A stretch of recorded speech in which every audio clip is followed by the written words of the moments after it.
Sarah's in the background yelling. You recognized her voice? Yes. What was she yelling about? Something about choking or how he choked with her. I'm going to rewind this, That guys, pretty so we much can that go was it. back to the opening spot it did, and I just have to accept it and move on. I know. So we're accepting and fast forwarding and rewinding to do just that.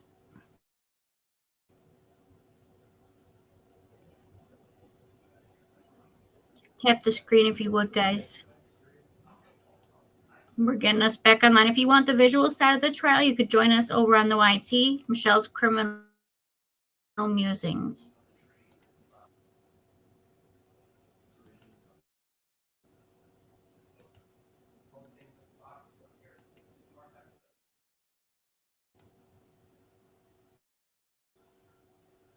And considering her set of circumstances that she was faced under the circumstances.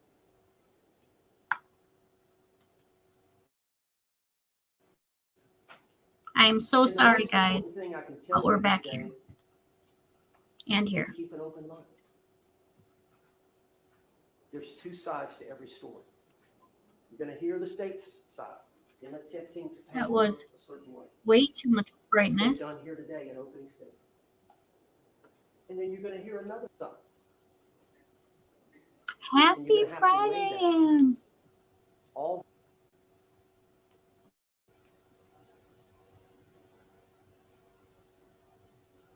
Oh, yeah. I was going to say, my name's Michelle. Hold on. all the evidence, the credibility of the witnesses, the photographs, the videotapes, and come to a conclusion.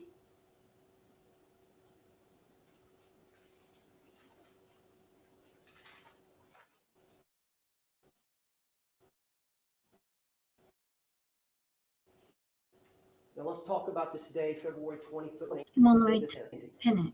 For some time. Here we are, October of 2024. I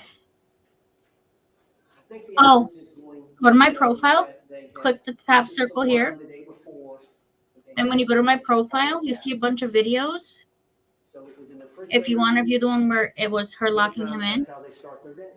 then go to the tab that says Boone. If you want to see us live, it's right here. At some Michelle's point, you're Criminal gonna see a Musings. video On my profile, it's the YouTube link in red. from where they live. I just typed it right there. I hope that helps. I believe it's Winter Park. But Publix was not too far from their apartment complex. They drove over there. So you're going to see a videotape from Publix of them both going in the store about noon, and they come out with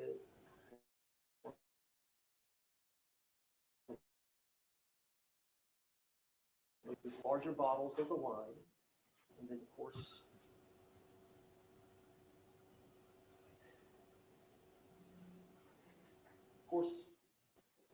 there obviously is an attraction between the two.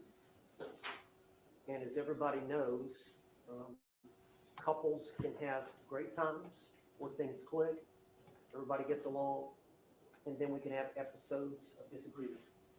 This is a trial Sarah Boone who zipped her boyfriend up in a suitcase. Our disagreement. He ran out of air. She left him there George was overnight. very jealous of Sarah. Cannot, in certain situations, Videos with her name on it. very If charming. you need to catch up.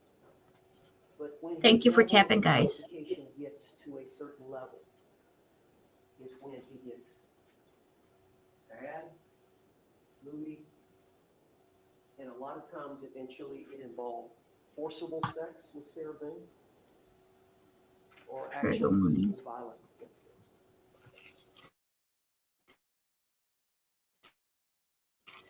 her. The bottom line, it's a simple life. They don't have much money. But they both like You can art. pin. They did that for a while. They both like puzzles. They did that for a while. I don't know why I can't. About 5 or so wine bottle was gone. And George had said, I want to go get some cigarettes. So there's a convenience store right close by their apartment complex, and Sarah thought he was just going to walk over there and get cigarettes and come back. But no, what he did was he got... Try the Michelle's Criminal Musings. See if that works too. I think that was about 5:30, something like that. And again, there'll be the public's video showing him going in, going out, and there'll be a receipt for the purchase of that bottle, and they'll keep that bottle. Will be in his garbage can along with the other bottle. Okay. Well, when he comes in with the second bottle, Sarah knows. This is not good. She knows this means he's going to get to another level of investigation.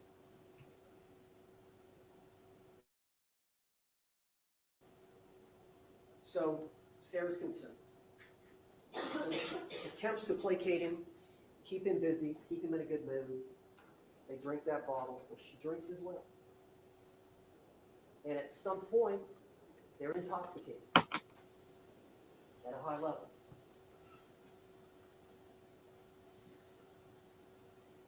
As some people do when they're drunk, they get silly. And they decide to play a game of hide and seek. Mary, can you let them know? She goes upstairs. Nikki, do you have WhatsApp? Upstairs to the shower and waits for a period of time. And he doesn't come. Where is that stupid thing? At some point, she gets cold, she gets tired. She wants to go see. Well, maybe we got it mixed up. Where is he? So she goes downstairs, and they had gotten a suitcase down a week or so ago. It's an old suitcase. I'll give you my information after this. Don't let me forget. To Helping Hand, Goodwill or somebody, and they were putting some items in them. I need to get you in there. Suitcase is a large suitcase. Oh, there. They both weigh about 100. Can you send your information to Karen or Sam, and they'll get you in? Don't eat with it. Malnourished. I know, since when can the seeker control But where the Heidi goes? the pull thing is broken off. And they've attached a little paper clip. It's got the rubber around it, and that's how the pull back. Well, she comes down the steps, she sees him getting in and says, Thank you. So she walks over there. Nikki's going to message you so you can add her on the WhatsApp. She zips him up. And she zips him up, and they laugh. Hi, Karen. Thank you. Join us over on Michelle's Criminal Musings on YT. Link in profile to see the audio. They carry on. She sits on the couch. And at some point, he says, I can't believe it. Now, his face is facing the zipper, and she's got 2 or 3 inches that she's opened it. And she doesn't know. You're intoxicated. She doesn't know whether he's just saying that to try to get her to get him out or what. How do I have less followers on my backup than what I came into this with? Physically, they're the same size, but he's much stronger than her. If they got in a fist fight, he would win 100 times out of 100. But she's got him now. He claims he can't get up. He has to sit and listen. It's a unique form of physical restraint. Says things she shouldn't say. You'll see the video. It's about 2 minutes long. She videotapes it. She sits on the couch, turns her phone on, and videotapes it for about 2 minutes.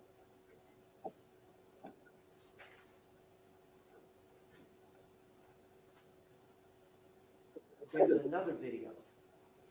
It's approximately 11 minutes later. The first video, George's, the suitcase is split upside down. The zipper is split upside down. 11 minutes later, Sarah has flipped it right side up. Again, open for him to get out. Oh. It's only 22 seconds. Mute me. Sarah. And that's it.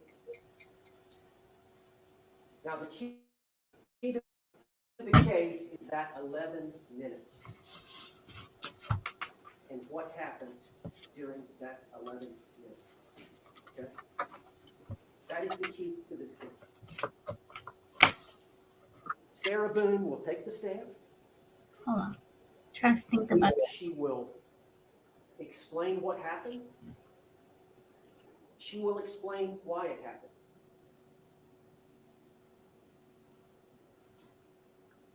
The evidence will show that she was justified in the action she took to prevent an attack from George Torres, which they all acknowledges that every one of us has a right to invoke the right to self-defense.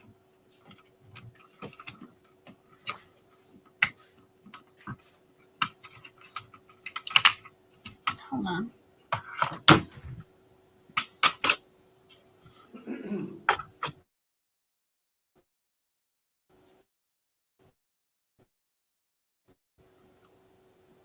You can hear from the medical center. That's not. She is going to tell you about some bruising on George Torres. Of course, he was in the suitcase a while, deceased, we believe. And that changes things. But she is. She's going to. But there's some. Sarah's going to explain that to you. Why that happened. What were the circumstances surrounding it? Involving the ball. How do I get that off? Comes and stays with him from time to time. He has his own room. He has several of his things there. And there's a bat downstairs. The same bat that George Torres used, and there's a video where George is threatening Sarah. And he's swinging the bat at the TV about as hard as he can. And he does it about 6 or 7 times. You'll see it. Sarah's recording it. And it's an argument. And he's trying to intimidate.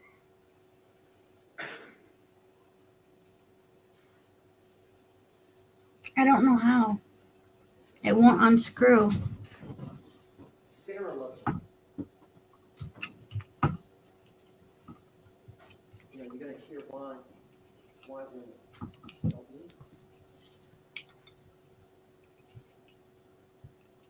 Why women don't leave.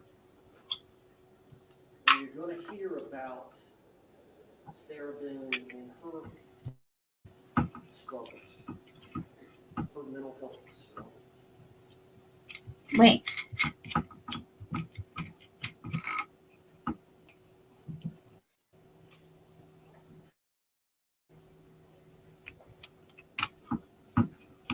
Sarah had done anything to prosecute an issue.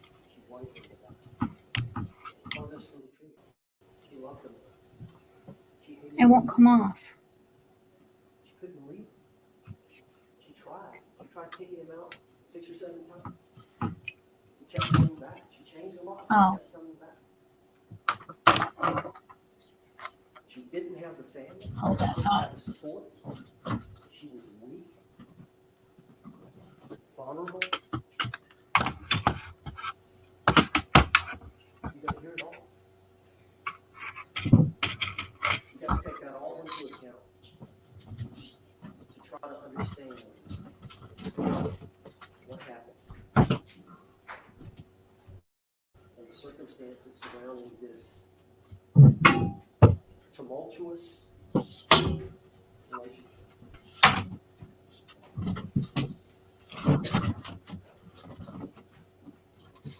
Now you're going to find that Sarah's not perfect.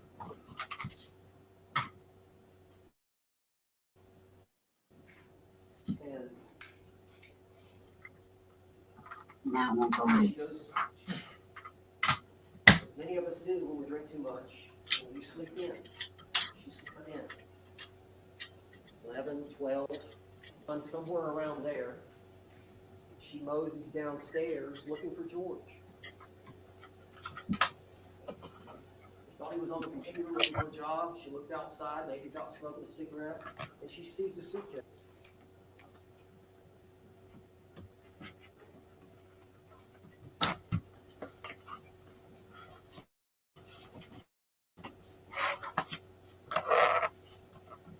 She unzips it. She gets him out. He's purple. She tries her best to do some CPR. She freaks out. The only family she's got is her ex-husband. Really. She relies on her. As the prosecutor said, a lot of times she'll flee to her ex-husband's house. Where her son is at. Lucas.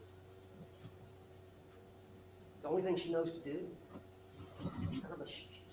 Kind of a sheltered daughter. Sweet cheese and crackers. She's not worldly. She calls Brian. What do I do? He said, come over. Please come over.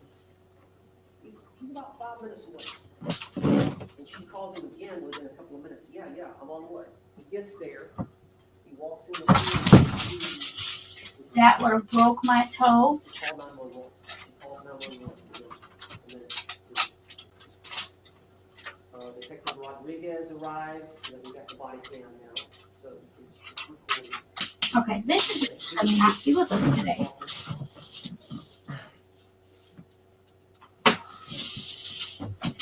Sarah's freaking out. Sarah's thinking that I'm somehow responsible.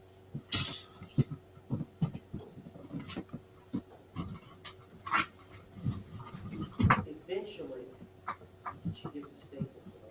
She gives one detective, Deputy Rodriguez. Of course, she's not the homicide. She's just, they know what to do. They try to assess the situation. They start taking tape out, and then they call for the homicide. Son of a. So she gets a statement from Sarah. Eventually, the homicide detectives get a statement from Sarah and one of the unmarked squad cars. And it's recorded. They do that. And then the next day, they take Sarah's phone. Sarah gives them the phone and signs the consent to take the phone. Take it to they have a phone extraction people.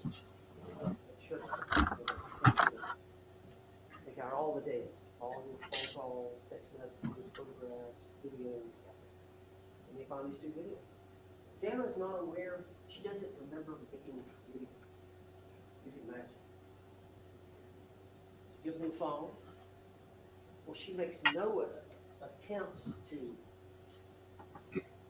do anything other than here's the phone. So they tell her you're going to get your phone back tomorrow. We'll bring it back to you tomorrow. Well, they end up having a conversation with the female detective, homicide detective,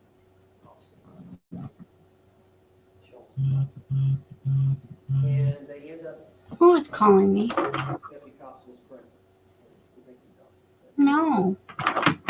Hey, we're not gonna bring your phone. I'm not feeling good. Like, can you come to the sheriff's department? Which Sarah Boone was telling me that was what I was doing. That's what he told me. I was going to the sheriff's department. Well, instead, it was an interrogation. They were going to arrest her. They made their mind up on her. And they were going to confront her, try to get her to confess based on the two videos. And so there's approximately a 2-hour interrogation that was on the 25th. Why can I not Zoom? Afternoon when she got there to get her phone. They said, well, you got to come up here. And they got her in the room. It's a small room, but it's being videotaped and audio taped. And it goes on for about 2 hours of them trying to get a confession. It's a murder. And it doesn't happen. But Sarah lies. She's scared. She can tell they're trying to pin her on this, that this was some kind of intentional act, and it was not. So she lied. Good morning. She's not a lawyer. She doesn't know about self-defense. She doesn't understand Oh. that she has a lawful right to defend herself. She doesn't understand that she's justified in using the force that she used. Use the force. She doesn't. I wasn't there. No, To advise her. don't work. No lawyer was there. Babe, So she lied. can you help us? And you're going to hear that. What is? I'm trying to make that show that. So you're going to have to balance that. It's not working. versus her taking a stand and testifying. I'm trying And we simply ask that you look for the evidence of to make this show the screen, but that's how much it's showing. her testimony. I need it to zoom in. The judges will tell you in reading instruction on evaluating a witness's credibility.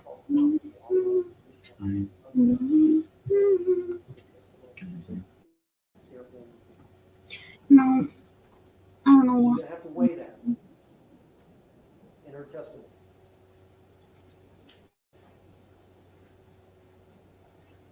Now, self-defense, we talked about it in jury selection, usually a gun, some deadly weapon. You want to move it?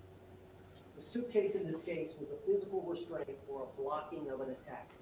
It was unconventional. Self-defense, nonetheless.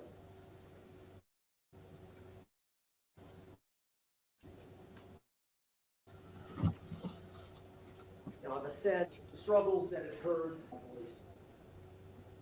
so you're going to actually hear from some of the police officers. Maybe some body camera footage. You're going to see some photographs and tour of the injuries to see them. In some of the videos, you may see her in a very happy, joyful type of thing. Well, number one, she's intoxicated. Number two, she's safe. So her attitude. Unfortunately, I don't see any means of being able to do that. There has to be a way for us to at least put it closer.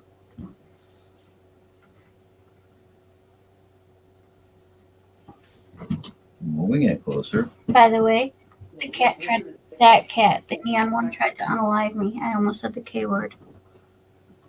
That's great, it's here. But you're the most important people.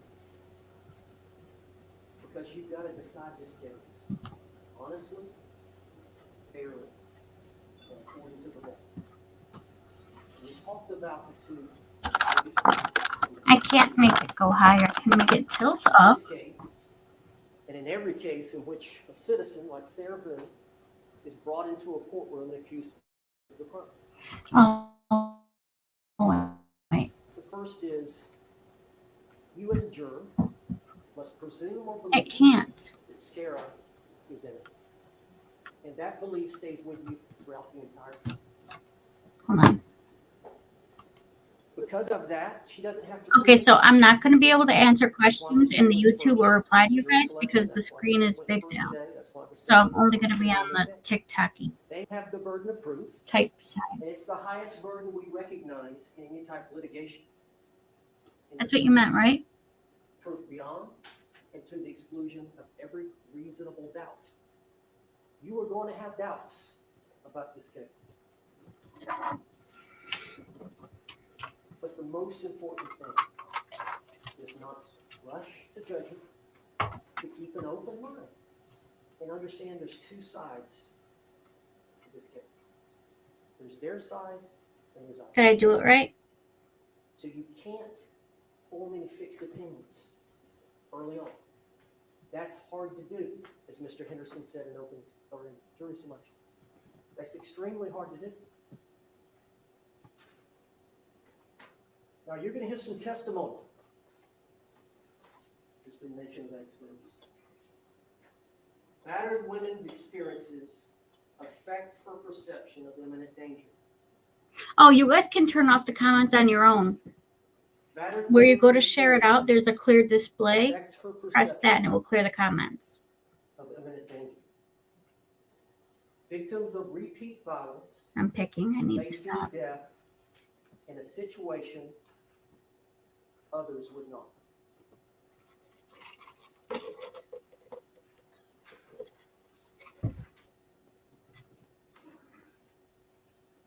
After hearing both sides of this case,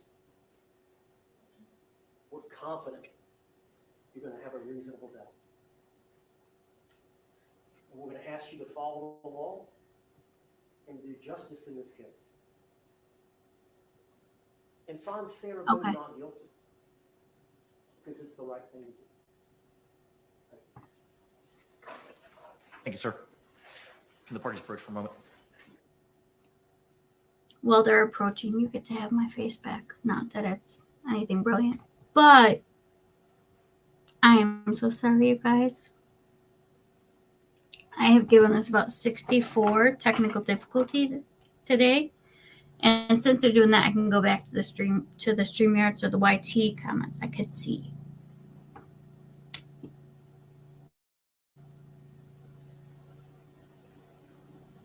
Oh, you're good. You're in there. Good. Good. I can't pull it up to read the comments because whatever I pull up will show up on that down there. So I can't check the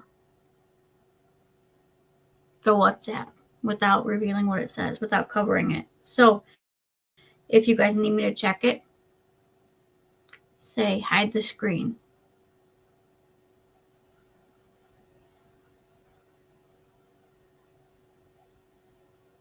You could tell I'm getting nervous because of the makeup stuff and the hair, the picking.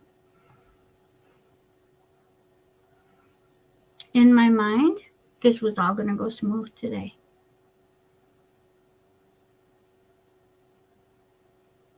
In my mind,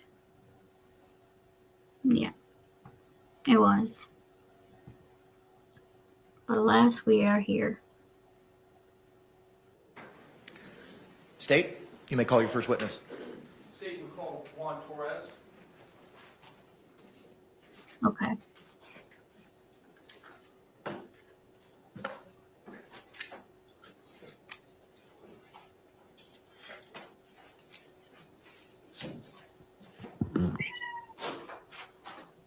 Daddy's home.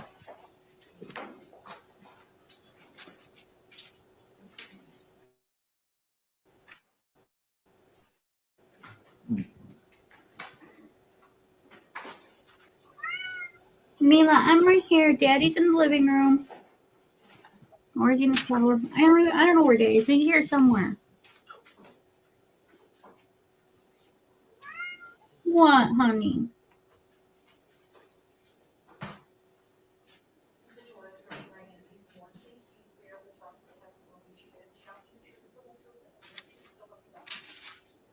Circuit Morty, you could be seated. Thank And you. once seated, if you'd state and spell your name for the record for us, please. Juan Torres, Juantorres.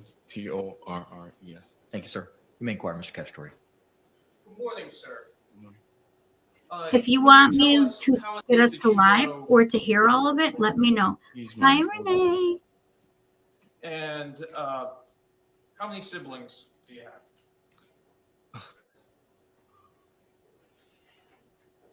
You're confused? 6. And How can he long not know has how your many siblings he family has? resided here in the Central Come on, Florida baby. 20 plus years. area? And before residing in the Central Florida area, were you guys in Philadelphia, Pennsylvania? Yes, sir. In Massachusetts. Your brother, how often, your brother George, that is, how often would you talk with him? Often we talk, say, on a weekly basis. And how far away did you live from George? About Come on, 5, baby 10 minutes. girl. What's the Pretty matter? close. Would you see him pretty often? I would try not to go there too much. Come here. Who was George living with at the time that he passed? Sarah. And without getting into many details, what was your relationship like with him? We wouldn't really have a relationship. Would it be fair to say you didn't get along with her?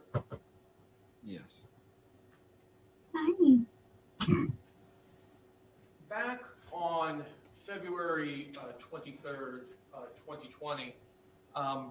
Did you have an occasion to talk to your brother on that day? Yes, sir. And when you spoke with your brother on that day, did you FaceTime with him or did you Yes, speak with Mary him and Joseph. over the phone?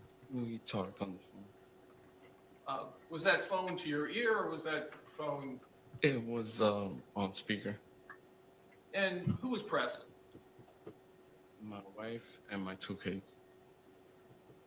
And without telling us anything that George may have said to you, can you tell us what the topic of that conversation was? We were just talking like we normally did. He just wanted me to check on me, basically. Now, It's weird. He looks so much in the like his brother. background of that conversation on the evening of February 23rd, 2020, what did you hear? Sarah's in the background yelling. You recognized her voice? Yes. Mm-hmm. What Mila, was she stop it. yelling about?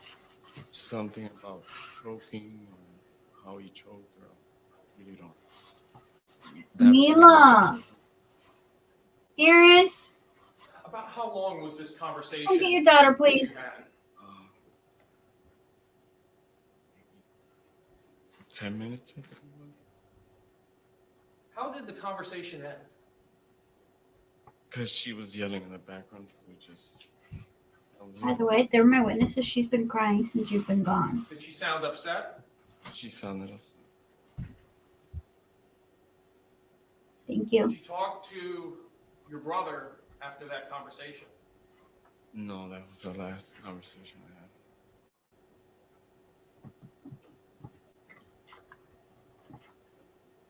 Have you ever spoken to Sarah since that conversation? No. I have no further questions. Any cross-examination? Thank you.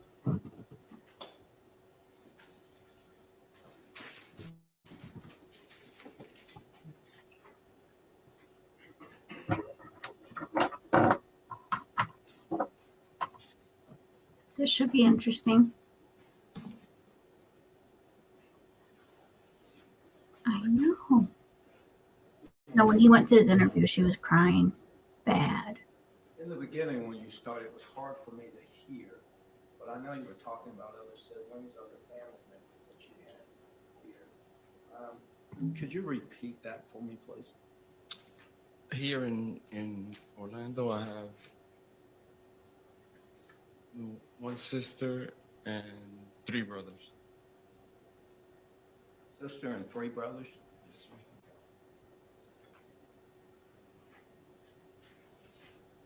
Now, did your brother George Torres, did he ever stay with you at any time? No. That makes no Did he ever sense. live with you or any of, I mean, not you, but any of your other siblings? No.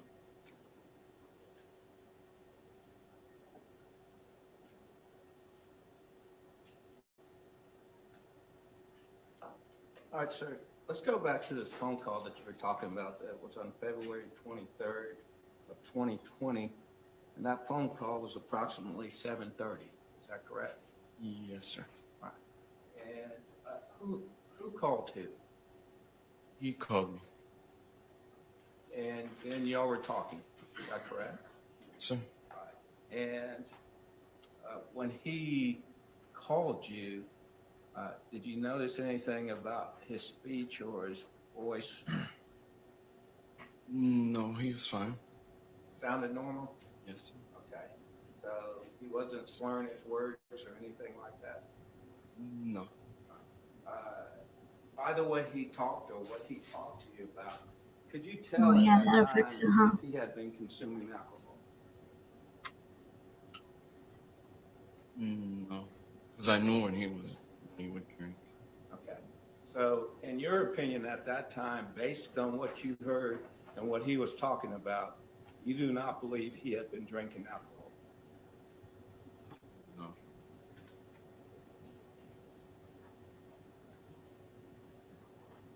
Now, you said you heard Sarah. Yes, sir. Is that correct? How did you know it was Sarah? I can tell in her voice. You recognized her voice. So you could hear her. Is that correct? Yes. All right. And you've heard Sarah speak before that time. Is that correct? Yes. And you've heard her speak on the phone before that time. Is that correct? And you said that Sarah was yelling. Is that correct, sir? And she was yelling about, he's choking me. Or tell him about choking me. Yes. Okay. During that conversation, and you heard her say that, did you ask your brother, what is she talking about? No, I did not.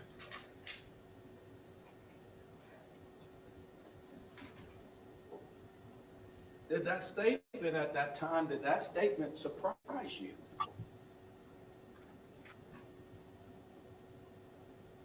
Not really.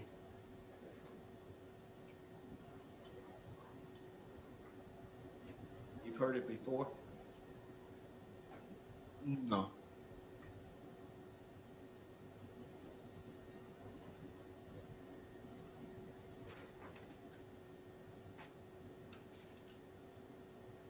Based on Sarah's voice that you've heard, was it any indication to you that she had been Hi, drinking? I'm good. How are you? Except one of my videos got No. recorded this morning. Not happy about that.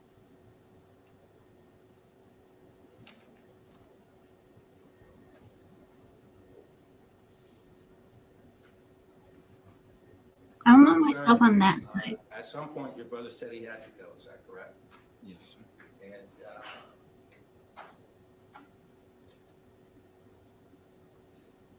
did he hang up on the conversation?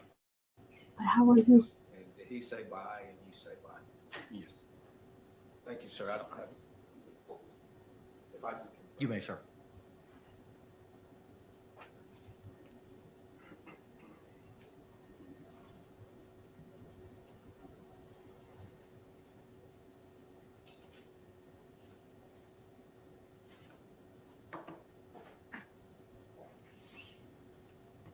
Sir, other than siblings, your mother and father, do they live in this area?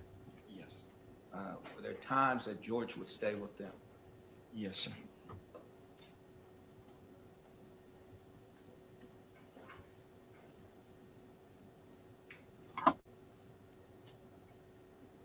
Thank you, sir. No further questions. Any redirect examination? No, Your Honor. Can this witness be released? Yes, Your Honor. Defense? Actually, we'll keep him subject to recall, Your Honor. Okay. I would agree. All right, sir. You're released subject to recall by either party. Thank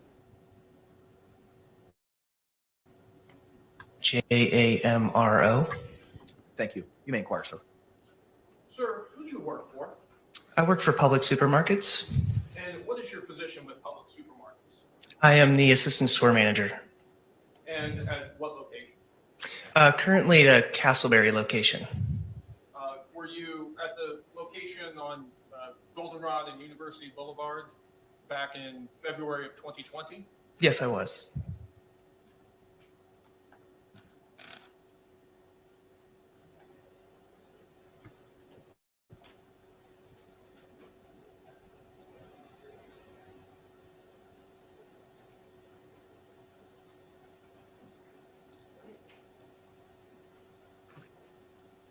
Your Honor, may I approach the witness which has been previously marked for identification as States D and been shown to defense? D's in Delta? D is in Delta. Yes, you may.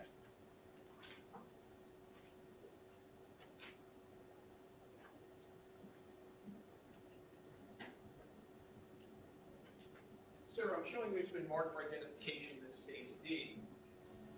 Could you use these scissors and open this and look at the contents of this package to yourself? Sure.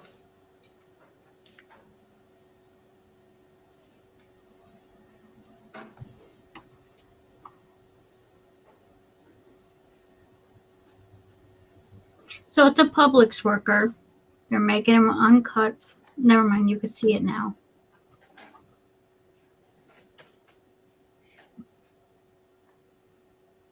It's just one of those days.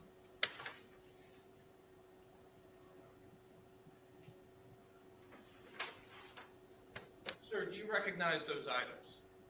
I do. Yes. And tell us, what are these items? These are Publix receipts. Are these receipts evidence of transactions at Publix? Are they made at or near the time of each transaction? They are absolutely made at the time of the transaction. And is it in the normal course of business that Publix keeps these receipts? Yes. And these fairly and accurately appear to be the receipts?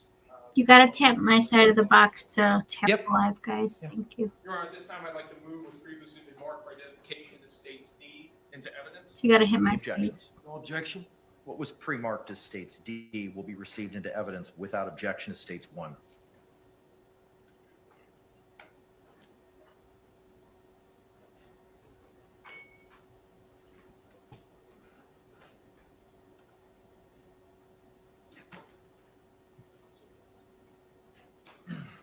Your Honor, may I approach the witness who's been previously marked for identification as states J and shown to defense? You may. I don't think homie carried an inventory sheet with So I'm him. showing you it's been marked for identification as states J. Can you take a look at that disc? Who's that guy? Yes. Do you see your initials on that disc? I do. Did you have an opportunity to look at that disc? The Publix attorney. I did. I Yes. think maybe. And tell us, what is that disc? This is CCTV footage burned from the camera system at the location. And at Publix, is it the regular practice of Publix to utilize surveillance cameras? Yes. And in the normal course of business, are the videos from those surveillance cameras kept? Yes. And are these the cameras taken from February 23rd, 2020? And I believe there's 2 video clips included, one at 12:17 p.m. and another at approximately 5:00 No, ma'am. p.m. Yes. Get out of your mind. And they fairly and accurately represent the surveillance video that was submitted from Publix to law enforcement. They do. Yes. Your Honor, at this time, I'd like to move with previously been marked for identification. The state's Never J got the stamp on my bed. Any objections? No objection. What was pre-marked as states J will be received into evidence without objection as states 2. And I have no further questions for this witness. Any cross-examination? Can this witness be released? Yes. Thank you, sir. You're released. Thank you. Have a great day. That's prosecution's witness.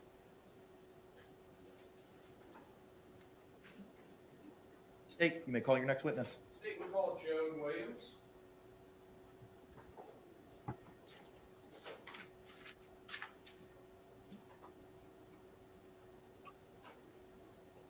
Okay.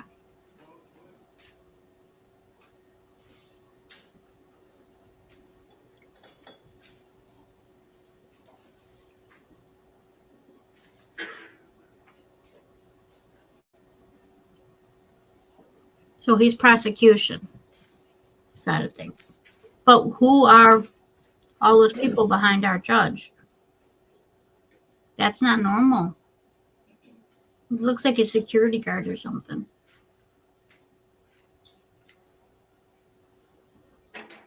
They've not been there any other time.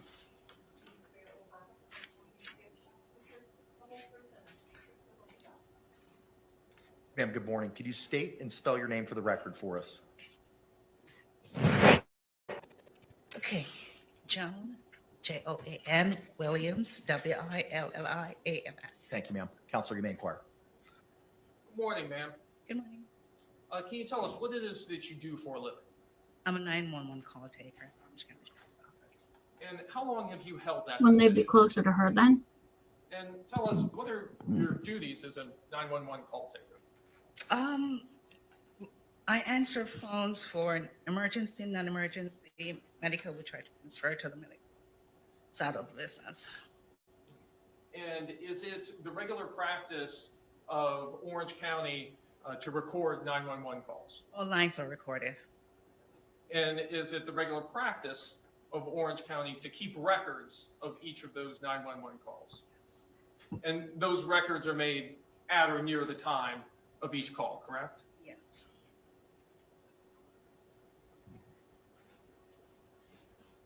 Your Honor, may I approach the witness which has been previously marked for identification as states L and been shown to defense? May.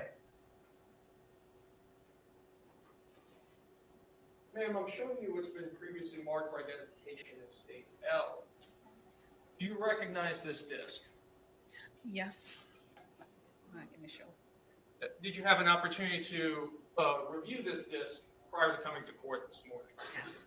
And those are your initials on the disc? Yes. And does this disc, does it fairly and accurately represent the 911 call that you took in this case on February 24th, 2020 at 12:59 hours? Yes. Your Honor, at this time, I'd like to move what's previously been marked for identification as states L into evidence. Any objections? No objection. It was pre-marked as states L will be received with no objection as states 3. Your Honor, I have no further questions. Any cross-examination? No, sir. Can this witness be released? Yes, Your Honor. Thank you, ma'am. Moving onward.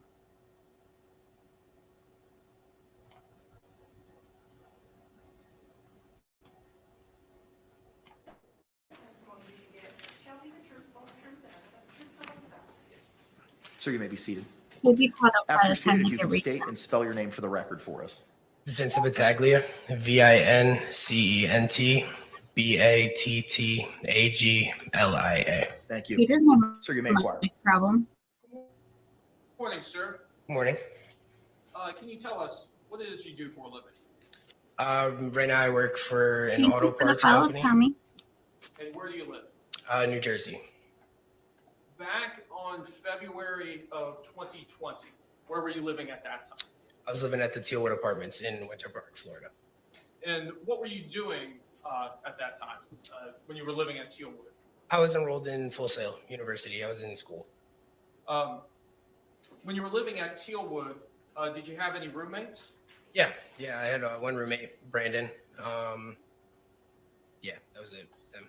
That's Brandon Motes. Yes. Did you have neighbors? Yeah.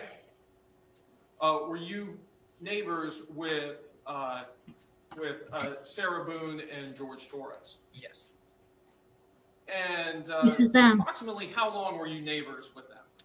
About a year, a little over a year. I moved there in January 2019. And during the course of that year that you were neighbors with them, did you have occasion to interact with them at times? Yeah. In fact, did you ever go over to their home? Yeah, like a couple times, yeah. And I believe you tuned a guitar for a child there at the house? Yeah. This Tealwood apartment complex, how would you describe the walls that separated your units? Thin, like very thin walls.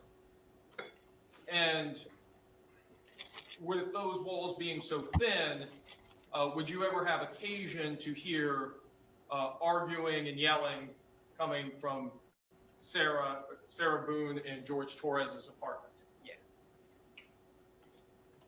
How often would you hear this? Almost daily.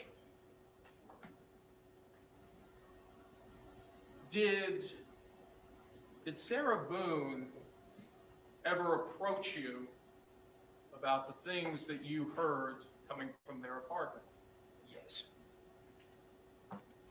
And where were you when she approached you? I was smoking a cigarette on my back patio. And approximately what time?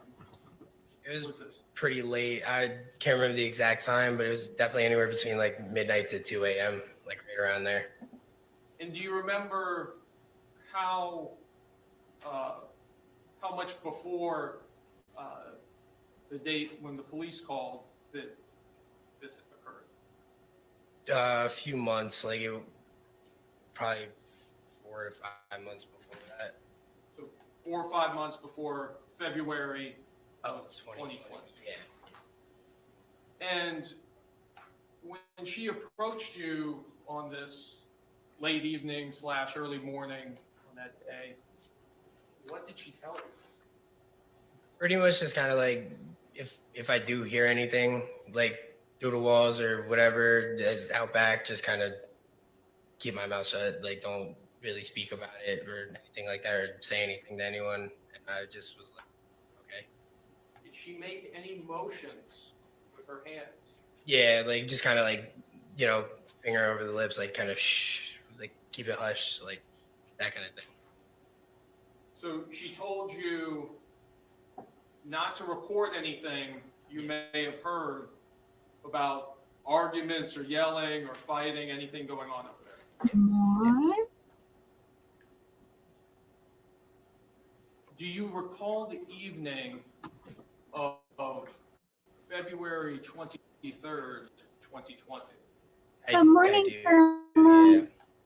And what about that evening sticks out to you? That sticks out to me from that night was literally just there was a very, very loud noise that I heard that was loud and powerful enough to shake my bedroom wall. And I remember that because I was sitting on my bed on FaceTime with my girlfriend at the time, and I literally felt the wall shake and stopped me mid-conversation. And she even asked me through the computer, like, what was that? And I was like, I have no idea. Did you hear any yelling coming from their apartment on that night? Before that, yeah, like it was just arguing kind of stuff. What was the last thing you heard? The last thing I heard was like the loud noise and just a little bit of shuffling, and that was kind of it. It just kind of went silent after that. Did you hear anything that was being said? Not clearly, and it was never really anything clear. It was just like you could hear arguing back and forth, just kind of like and kind of like an I hate you, like it's whatever it is, whatever the argument was about kind of thing. At the time, that's really all it was, but it was never really clear enough to hear like the full argument. And honestly, I never really paid attention too much to it. If I heard it, I kind of stepped into my living room to be further away from it. I don't blame you, Did dude. you hear both the defendant's voice and also George Torres's voice? Yeah. All the time, it was like a back and forth. Yeah. So other than the statements and the phrases of I hate you, you weren't able to discern the contents of this argument. No.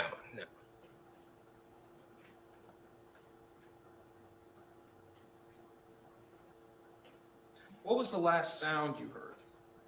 The last sound that I heard was like the loud banging noise that it was like a very odd sounding noise that I've never heard before this day, but it very much sounded like it was where my bed was positioned. It was kind of towards the back of the apartment, and it almost sounded like it was coming towards me, but like on the side of me, then it was just like a loud rumbling noise like that literally sounded like it was kind of far away from me, and then it like ended up like almost next to me. And like I said, the walls are thin, so like it's very easy to hear it like through the walls, and not even just sideways. Like I hear my upstairs neighbor like all around, very thin walls.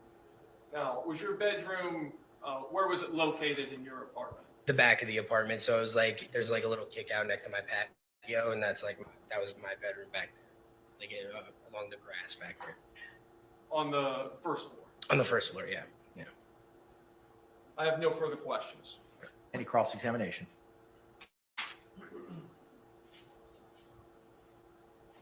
Mr. Tagley, good morning. Good morning. Now, you said that you lived there next to Sarah Boone and George Torres for about a year. Yes, sir. Are you aware that the police were called to their residence Like, while you were there for the year? Are you aware of any incident in which the police were called to their residence? I had never seen anybody there, but I had had other neighbors in the complex tell me that it has been on multiple occasions. So that's why. Just instead of what somebody else told you, Yeah. just what you would observe. Did you ever, the year that you were there living next to them? Yeah. Were you ever aware that the police were called to their residence? No, the times that I was home, I never saw any police at the apartment there. Did you work odd hours or? You went Yeah, and with my schooling and stuff too, I used to have class at like 1 o'clock in the morning. So all the time I was at random moments, like just not home throughout the day and night and stuff like that. So yeah. Do you have an opinion as to whether or not, based on your interaction with Sarah Boone, I'm gonna object. Let me finish the question first, please. do you know from your experience with Sarah Boone and your experience with George Torres that they drank alcohol? Yeah. Hang on. I'll withdraw to that question. Okay, thank you. Yes. Are you aware that they both consumed alcohol to excess? Yes. Thank you. Yes, sir, of course.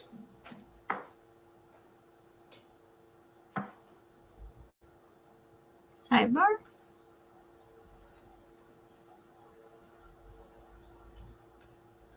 No sidebar. Well, Vincent, I think you had testified, you may have given a statement to law enforcement, Yes, it was one of the detectives. a recorded statement, Yes, Well, I he can't was remember his name. 3 to Yes. 4 years and I think it was on February 23rd of 2020. right now, and all my screens are Right, yeah, on. right around that time. Yeah. I believe you had said that, But if you click on the Boone tab, Boone videos, the date's in there. Improper impeachment. Approach. But this has been going on for almost 4 years that we've been waiting. Thank you. I just wanted to be sure, because if I say the wrong, But yeah, this has been 4 years in the making. Objection's overruled for now. And 10 lawyers later. sir, would it be fair to say on that Well, day 9 you got lawyers home later. around Herself 7 included. p.m.? 7 p.m. Yes. Which day was this? Sunday, February 23rd, 2020. No, that day I actually got home from work probably around 1 or 2 o'clock or so. In the morning? No, in the afternoon. Because I went to work that morning at around 5 a.m. And you said that you heard the normal yelling and arguing at about that time when you got home? No, it was around that time, but it was really around like 10 o'clock, 10:30 is when like the arguing I could really hear clearly. It was like around 10:30 at night. Okay. Thank you. No, but this is her 9th lawyer. She was a lawyer for herself at one point. So 10. On our dime, 4 years. And 9 lawyers. Thank you. Can you redirect? Just very briefly. Yes, sir.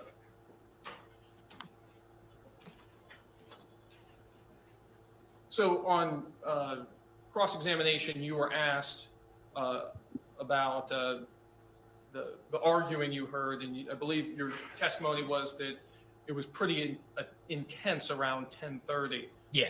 Approximately what time was it that you heard this loud crashing thump sound that you described? Little after that. Overruled.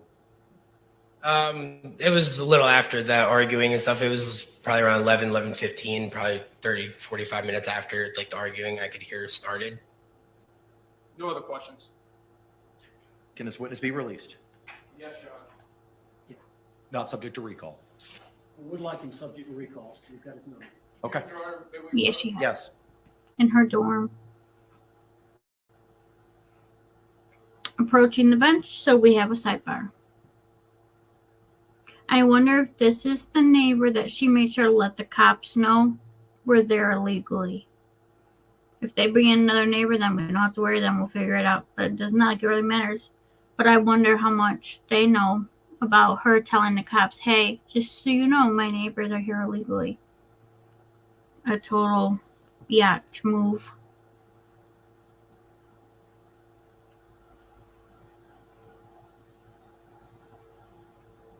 Thing though is she was offered a plea deal. All right, sir, you are released, not subject to recall. Have a great day. Thank you. She did not take it.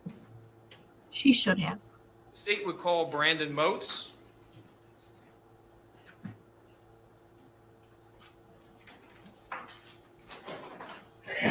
Bless I you. wish I could make myself be on that side.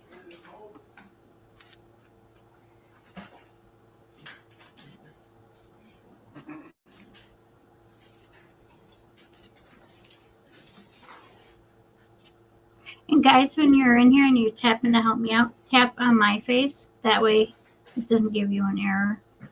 Just on my box here. Thank you.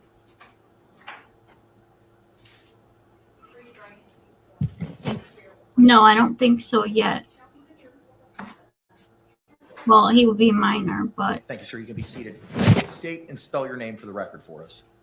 Yeah, my name is Brandon Moats, BRANDON MOATS. Thank you. Mr. Cacciatore, you may inquire.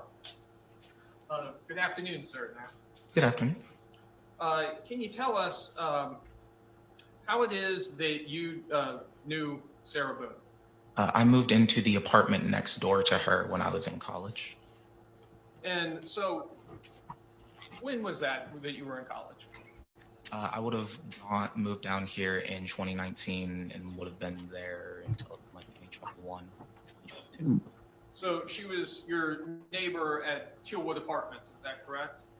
Yeah, it would have been Tealwood back then, yeah. And did you have any roommates back then? Yes, I was rooming ooh, with Vincent. you have a good time.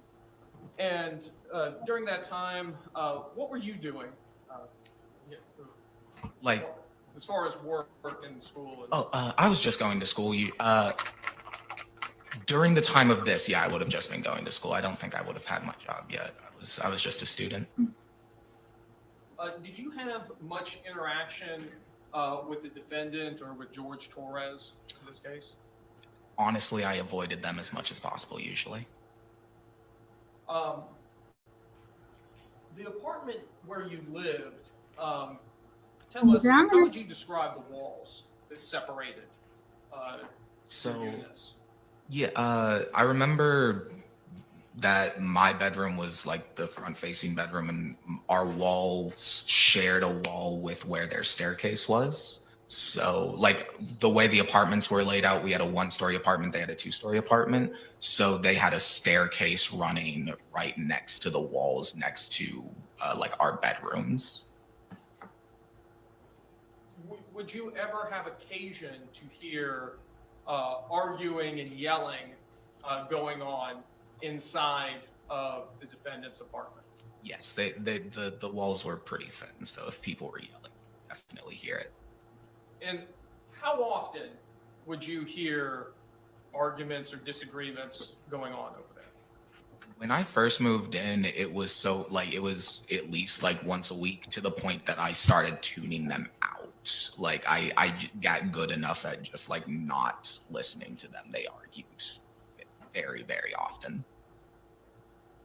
Yep. Do you recall the evening of February 23rd, 2020? Yes, sir. And on that evening, could you hear arguing going on in their unit? Not late into the evening, earlier into the evening, probably like 7, 8 o'clock. That evening, probably like earlier on, I could hear arguing. And where were you inside of your apartment? I would have been in my bedroom pretty much all night. And your bedroom, just so that we can paint the picture, where would that would have been, on the first floor or the second floor? We had a first floor apartment. Okay, so all the units were or all the bedrooms were on the first floor? Yeah, like I was saying before, we had a 1-story Mhm. apartment, and then they next door had like a 2-story townhouse. So we only had the 1 floor. Understood. And at a certain point in the evening, did you hear a loud crashing sound? Yeah, probably around 10:30, 11 o'clock Thank that you for the evening. follows. And what, can you describe that sound for us in more detail? I mean, yeah, at literally, like I said, at like 10:30, 11 o'clock, it's the way their staircase was set up. I could, my bedroom, the top of their staircase would have been like above my ceiling. It ends next to where like my roommate's apartment was. So I could hear something start above me super loud and then fall away from me like it was falling down the stairs. Like a suitcase, for example. Did this affect the walls that were between your 2 apartments? Oh yeah, me and my roommate I remember me and my roommate talking the next day about like we could literally like it shook both of our rooms. Did you ever have occasion to talk with the defendant about what happened? I never saw her after that. She would have, yeah, I never saw her after that happened. No further questions. Any cross-examination?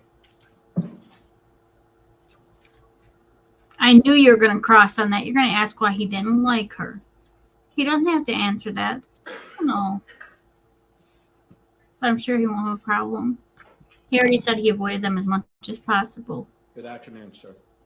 Good afternoon. Sir, you were asked by the state if you ever had any interactions with Sarah Boone or George Torres. Is that correct? Yes, sir. And I think you said you tried to avoid them. Yeah. My understanding is I just her son. don't and like ex-husband. drunk people, and they were drunk a lot, so I did not interact with them. Do you remember this interaction with Sarah Boone in 2009 when you woke up and witnessed Sarah? I would have been 9 years old in 2009. I'm sorry, 2019. Good catch. This guy is sharp. 2019 when you woke up and witnessed Sarah sleeping on the concrete patio. Oh, this may have been a slight misconception in how I said this. I never woke up and saw her sitting on the patio myself. That I would have seen her on the patio eventually, but it's not like I woke up and went back and saw her on the patio. This was my roommate relaying the story that she had fallen asleep on the back patio, and then I like saw her. So you did not witness that yourself, or did you see her? I saw her asleep on the back patio. I was just clearing up the sequence of events there. Okay, thank you. Another time, do you recall I really like this kid. our interaction with Miss Boone when you were coming home from school and she was trying to talk to you and she seemed paranoid and rambling? And Yeah, I had gotten locked out of my apartment, so You I went to her? was waiting on the steps to. I was like waiting on the steps outside of my apartment for my roommate to get home. So she came up and started talking to me. I don't really remember too many like details of what she was saying because I didn't want to talk to her. But yeah. okay. Do you remember saying that you believe Sarah was avoiding going into her apartment? That's definitely the vibe. I don't remember what she was saying, but like the vibe she was giving off was that she didn't want to go home.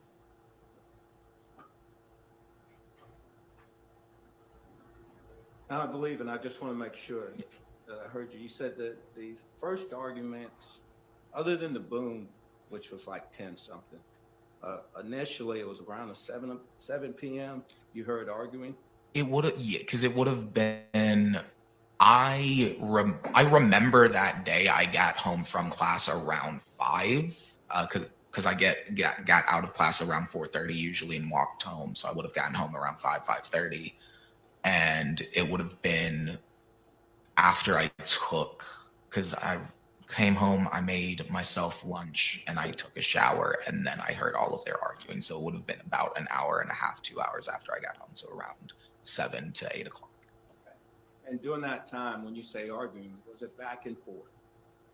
I honestly, I wouldn't really be able to say if it was back and forth. I don't know I wouldn't remember too vividly if it was back and forth.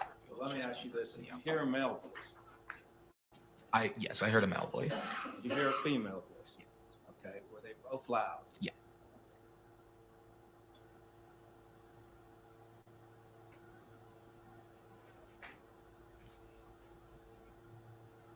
If I can confirm, Judge. Yes, sir, of course.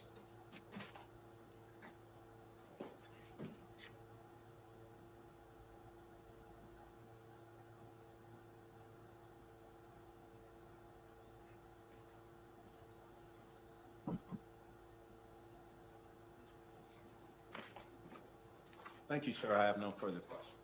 Any redirect?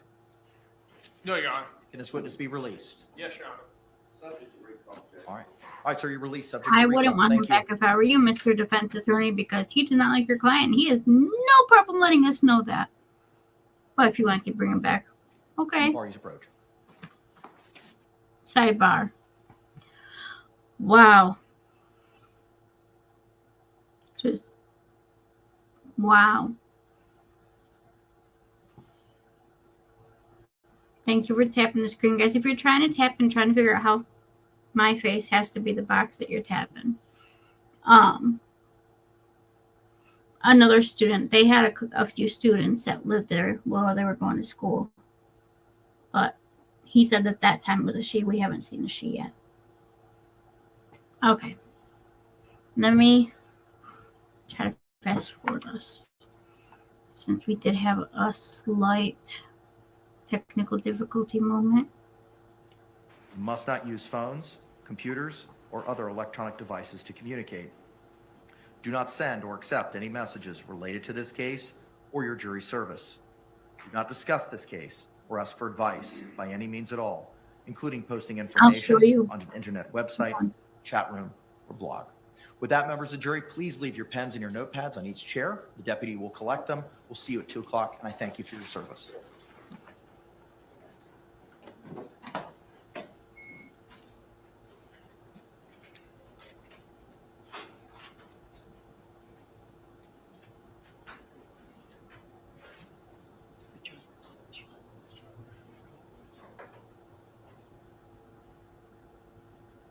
So they're on lunch, yes?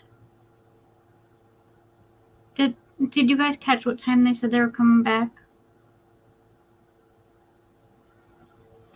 But I'll show you how she got herself the new lawyer. I just got to pull it up. Give me just 1 second. I have it in here. I just have a lot of stuff between then and now. All right, Ms. Boone, I just got a couple of inquiries of you, ma'am, for release. Are you satisfied with your attorneys so far throughout this trial? Yeah. And are you on board with the strategy that they've employed so far in this trial? All right, thank you very much. We'll be in recess till 2 o'clock. Court's off the record.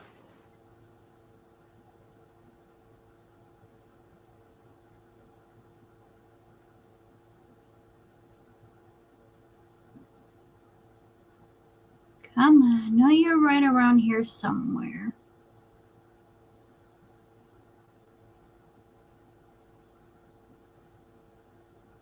There it is.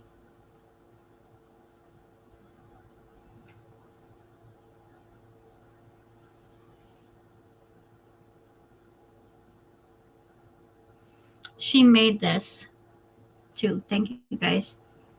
She made this sign. Inmate seeks attorney. Looking for a prosperous challenge. Ready for your close-up on television. Are you zealous with a side of keen? Show the world who you are with your original creativity, extraordinary expertise, and confident ingenuity.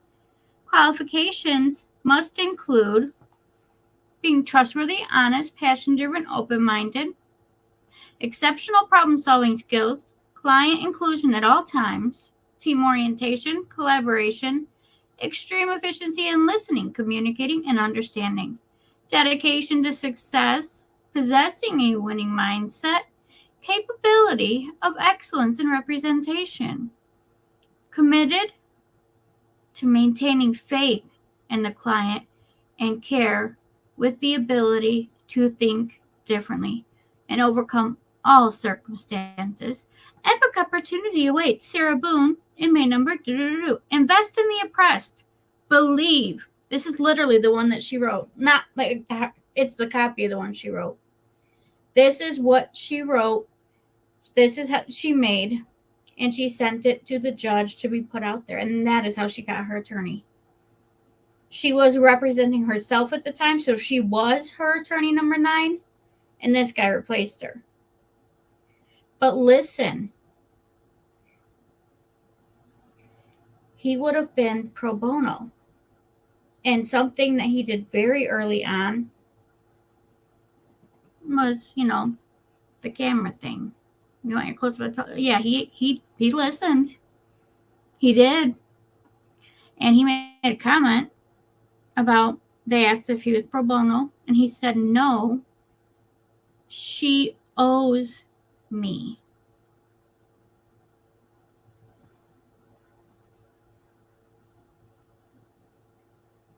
So when I hear that, my first thought is the kind of, that Casey Anthony did.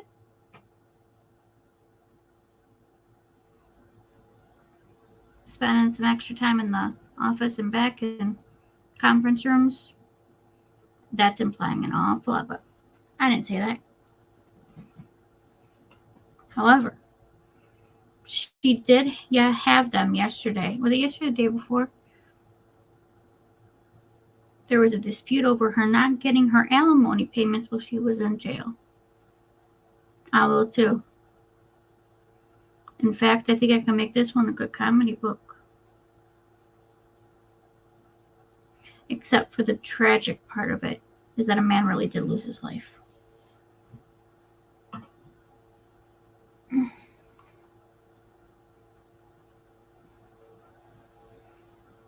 Go to sleep, iPad, so you don't lose your battery.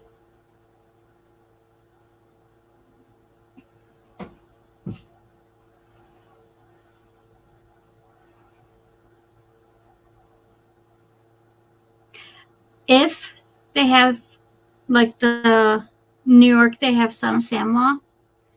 If they have something like that for Florida, that means the victims would get money before she would. You can't make profit off of a crime. Well, listen. If you guys haven't watched the video yesterday on the Sarah Boone update, I highly recommend it. Not only have they changed their defense to being her battered spouse, but to adding in self-defense, Sarah has told a new version of events. One that includes her hitting him with a bat while he was inside the suitcase, of her flipping it up and down, kicking it.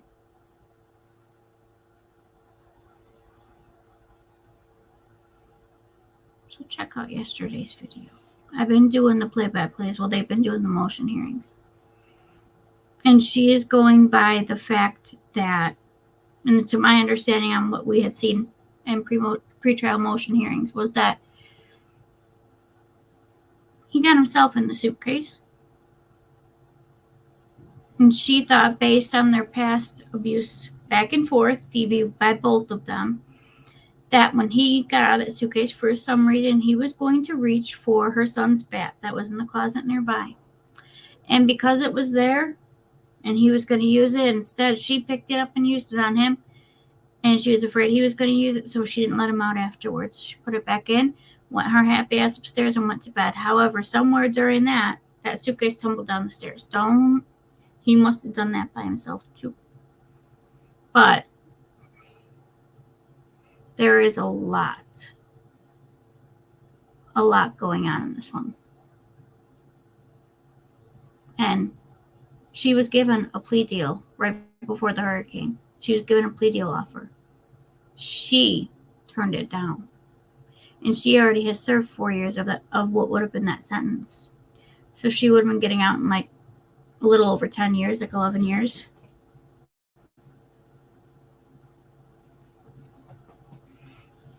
We never claimed she was the brightest bulb in the bunch, but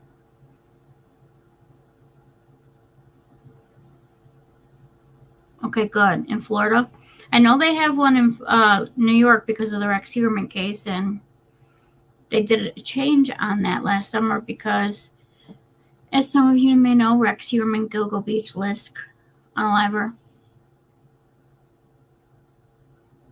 She signed a $1 million peacock deal to follow the family around during that trial. And because she did that, that meant she would have got the $1 million. They quickly made a change to the Son of Sam law in the state of New York that would make it to where any income that she got based on the crime, the victim and their loved ones would get first dibs on it. So if she gets that $1 million and they file on it, they could very well get that money. Thank you so much. Thank you. But that's a lot. That's a lot going on.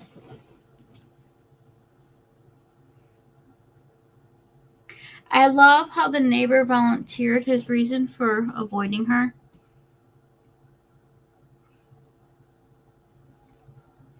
That in and of its own was priceless. Okay, let me check over on years is she facing. No, she's not life. I believe she's 15 years is what she was facing.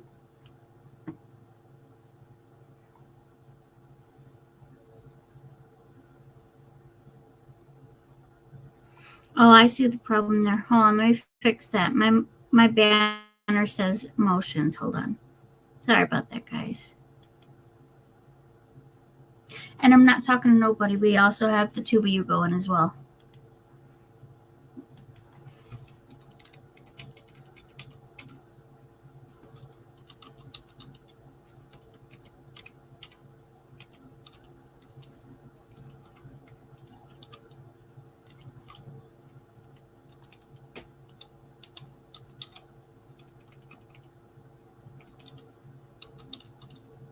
Come on, Michelle.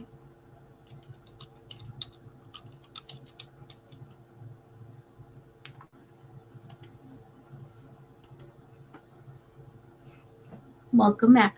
All right, I've got the updated banner for the bottom, guys. So that's there.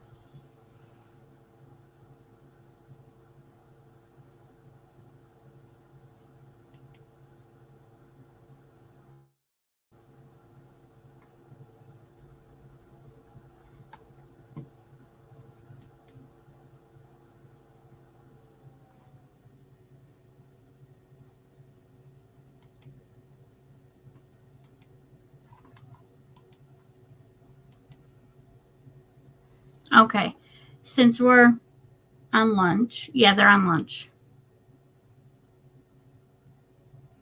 Wait, what?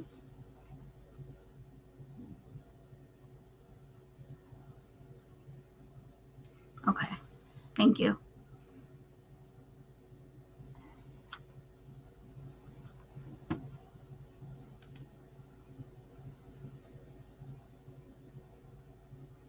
It's not listening to me. There we go.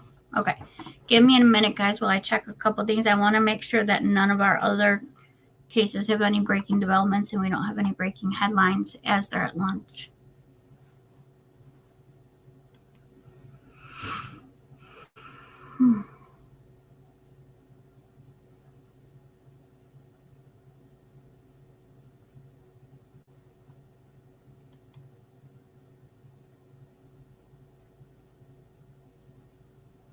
By the way, guys, the search for Suzanne Simpson in the landfill, that search has ended and they're going to be continuing to investigate.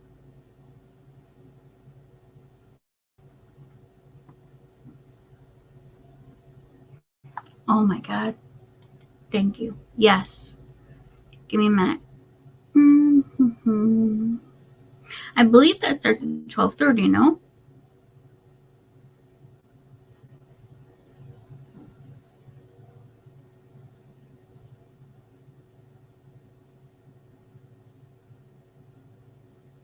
No.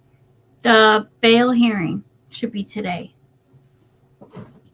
for them on the new charge. Not that there really should be anything for us to find out with that because they're not going to begin bail. Yeah, it will be their bail for their new murder charge. But before I do that, let me search up the details on how much Sarah could face. How long can good old Sarah in Books be in prison? And when I say Sarah in Books, I mean Sarah Boone. Long story.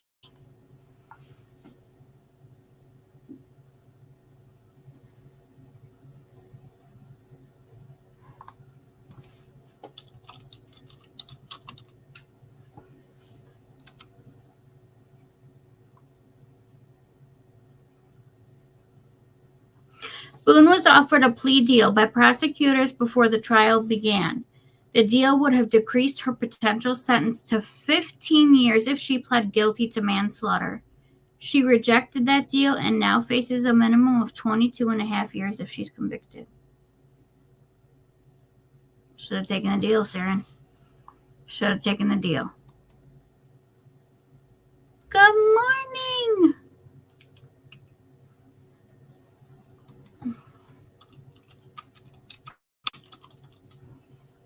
I wonder if they're going to have cameras in the court for Elijah's hearing for the new charges.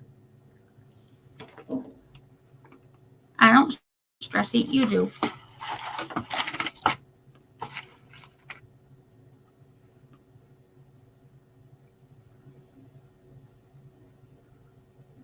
Yeah, me too.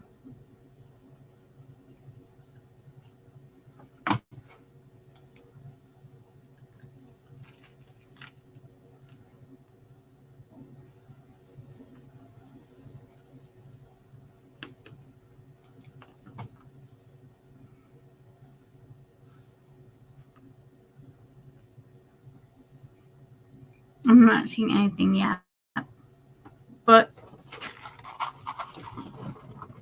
we have half an hour.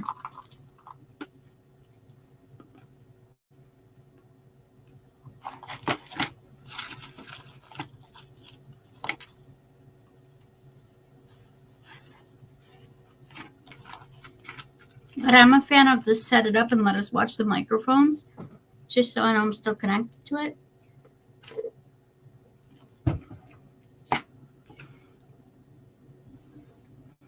So since we gotta wait, let's go back to checking what our other news is.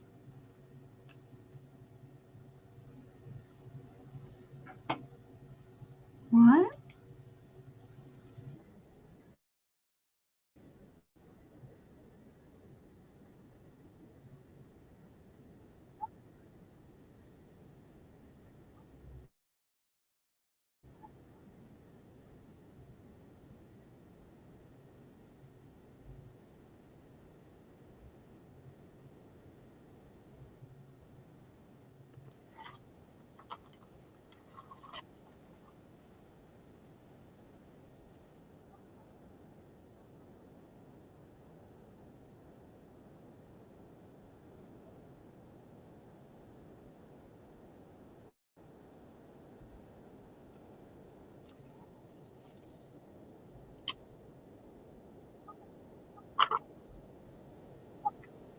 It's not far from.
You could have not tried giving it to different families.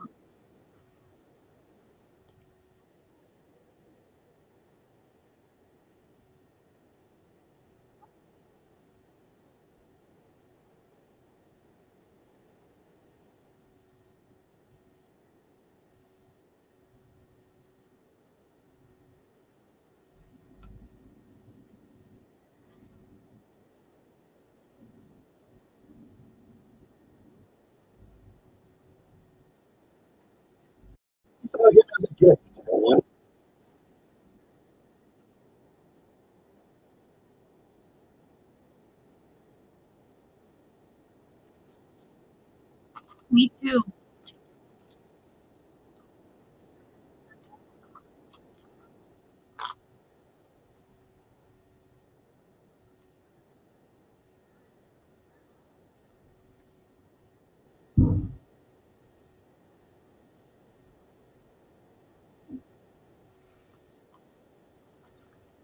Wow.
What?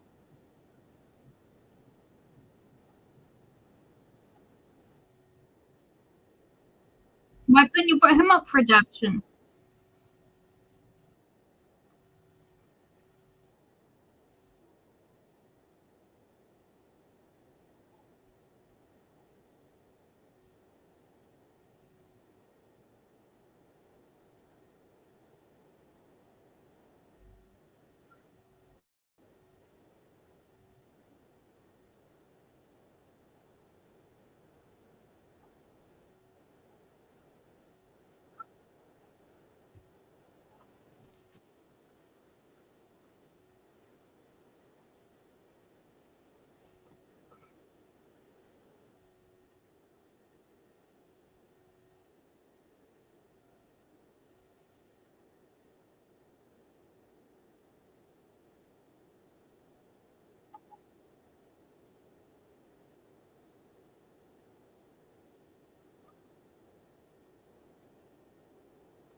No.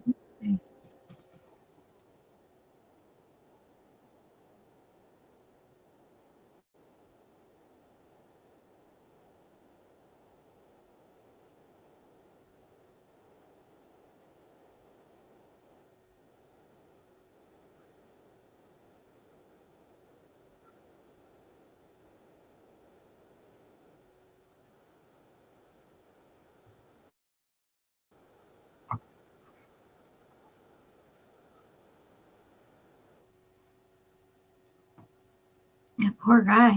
I cannot imagine. At least they didn't tell him until he wanted that information. But her being a former 911 dispatcher and she did this? What the hell? No matter who did it, this is not okay. But a 911 dispatcher who knew better, her intent was to end her baby's life.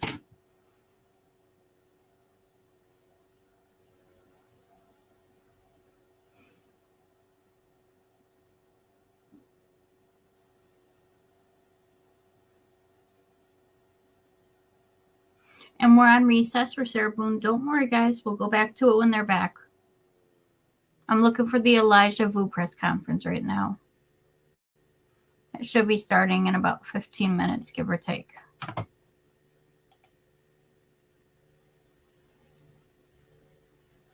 Still got nothing.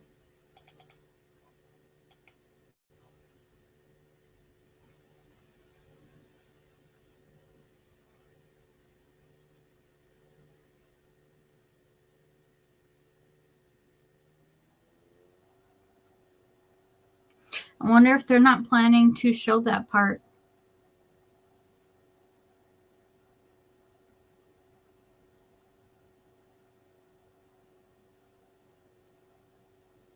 What they're and actually, since we're here, I'll play the charges so you guys could hear them again. Last night. Was it last night or the night before? It was yesterday afternoon. My days are blurring.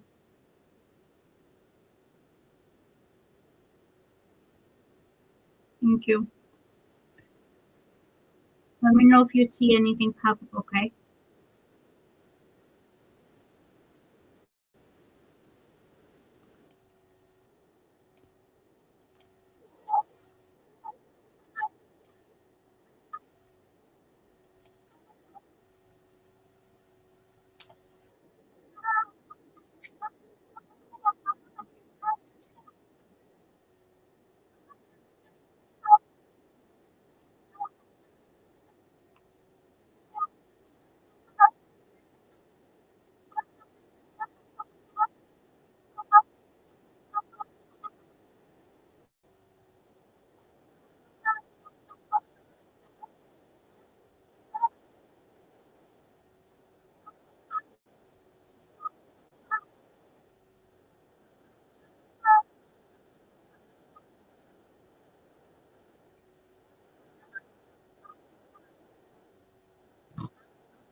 Thank you for the follow, Joan.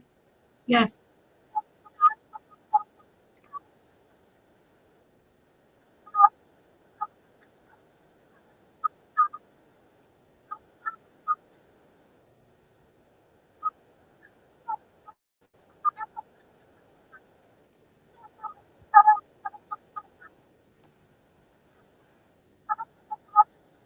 I know.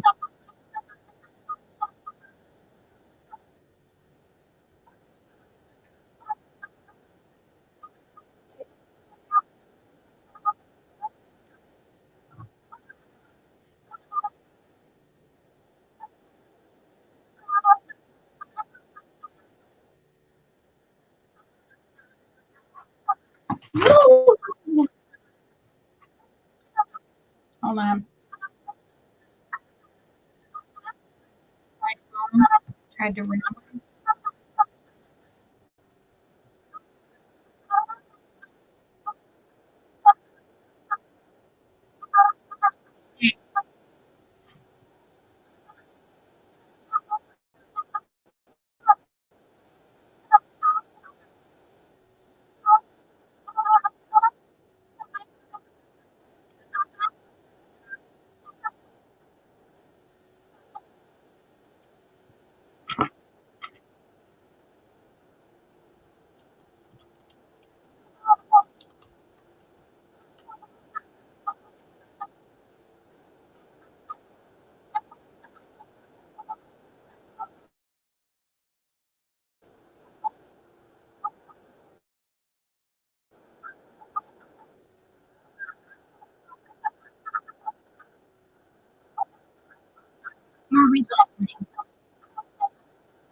It is not.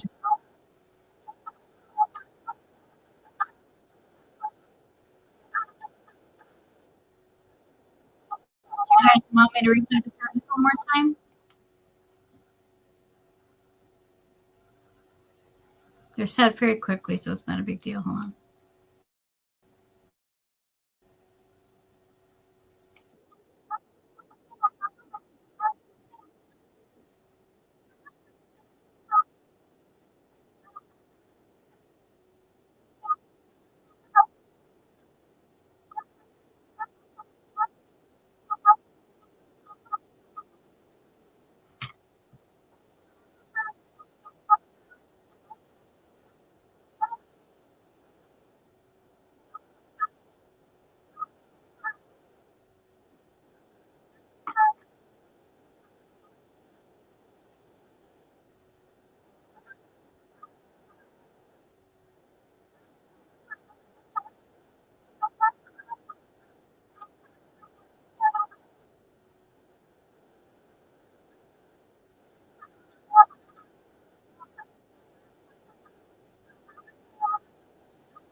So they're scheduled to be in at 12:45 just to find out if they're getting bail, and then they will set a initial court appearance. So that's all that's happening today. Though I know it is a moment that many of us want to see it actually be announced that they get charged. There's a chance that we won't see it, but we'll keep looking. We'll keep watching. We'll keep checking. And I did do a video where the charges are in it too, using her voice, so it's available. I also got it reported too.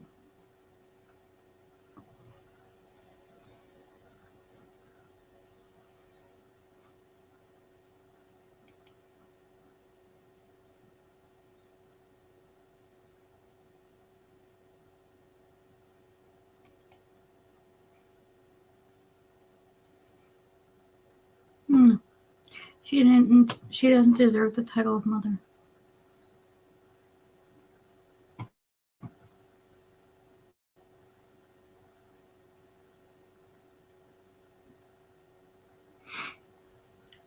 And later on, after this live for the day, what I'm going to try to do is download the opening statements so that I can kick out all the background noise and try to make out what the hell they're saying and add auto captions so we know exactly what they said during opening statements, because I don't know about you guys, but no bueno here.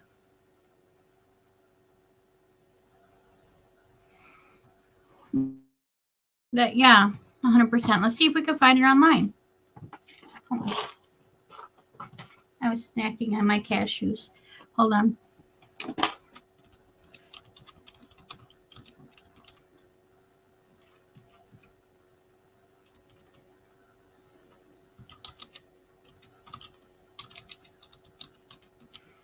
I really need to know if those charges are in the system yet. I would love to see those charges for myself.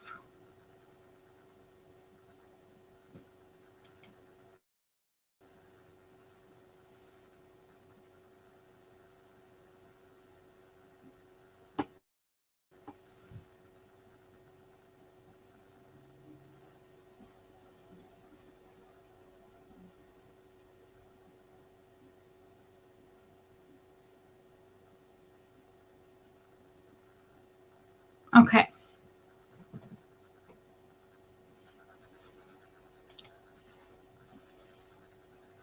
According to the criminal complaint, officers interviewing a few hours with Bauer, Elijah's mother.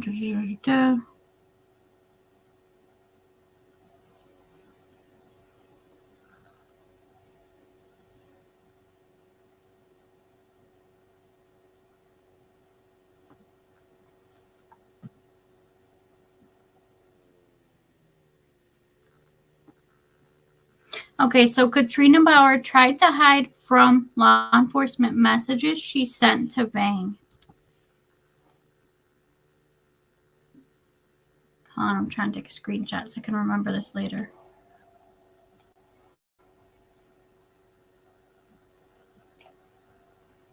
Okay. Later, police extracted data from both of their Vang and Bauer's phone and found messages from Vang to Bauer during Vang's interview with police while she was on speakerphone. According to the complaint, during the interview, she sent the following messages. Stop. Don't say too much.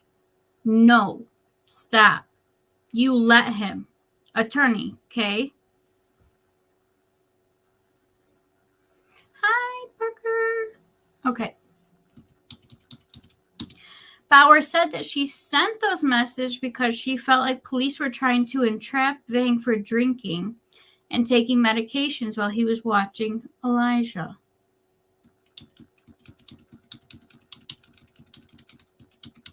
Police also extracted data from the Facebook Messenger on deleted or unsent messages from Bauer to Vang after he called 911 to report Elijah missing. According to the complaint, the following messages were sent to Bauer after 10:59 a.m. February 20th. Say you guys were taking a nap and he left. Jesse, listen the way you word things. It's very important. I need you to call me. Say this is your guy's normal sleeping schedule. And he's never opened the door before. Don't say anything about the child lock.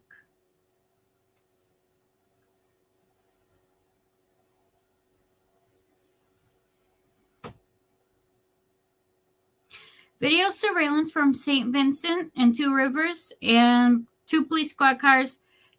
No, wait, hold on. St. Vincent's de Paul in Two Rivers and police squad cars show Vang driving a Nissan Altima that police found he borrowed from a neighbor and dropping off a dark-colored suitcase in front of the donation door at St. Vincent's on February 19th at 7:06 p.m.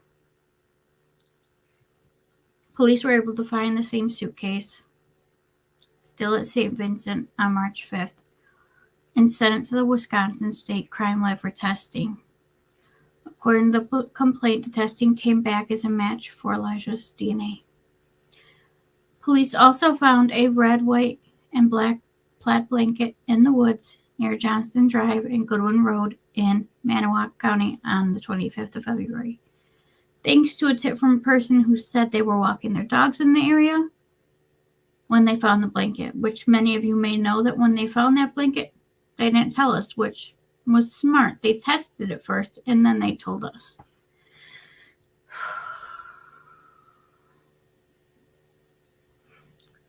According to the complaint, Vang told police that he was at home watching a movie on Netflix on the 19th, and data extracted from his phone confirms it stayed at Vang's residence while playing Ready Player One. I'm never going to be able to watch that movie. It's him again now. Anyways, so he was watching Ready Player One between 5:59 and 7:28 p.m. People think we're idiots that just because you leave your phone at home that's going to cover you. You know someone else that did that? However, video surveillance photos from businesses and squad cars shows Vang driving that Nissan Altima in Two Rivers during that same exact time. They clearly don't pay attention to true crime. Thank you, Linda. On the September 7th, two people reported finding bones in a wooded area on private property about 3 miles from Vang's residence, where Elijah was reportedly last seen. A week later, Two Rivers Police Chief Ben Maynard, I'm sorry if I pronounced it wrong, confirmed testing showed the remains did belong to Elijah. And you could tell how hard this hit the community. This was not easy for any of them. A week later, Two Rivers Police, I already read that. According to the complaint, forensic testing also showed evidence of trauma to the head that was partially healed and had happened at least several weeks before Elijah had passed away. So he was hurt bad before that. We know he was going through things no child should at that age or ever. The Fond du Lac County Medical Examiners determined Elijah's cause of death was homicide by unspecified means. Now, as far as, hold on.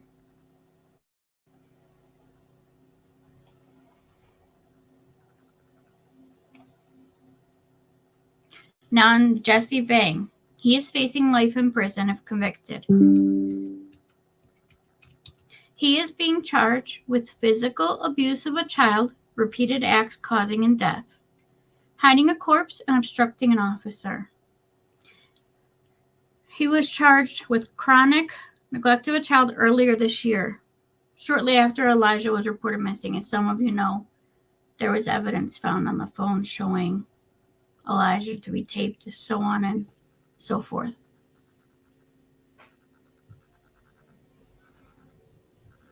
So he's currently in custody on a $20,000 cash bond. I am guessing today that will change. It'll be higher.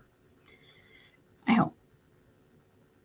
The Wisconsin court system requires people to pay the full bail before they can be released from custody. So he would have to have 20 grand cash available.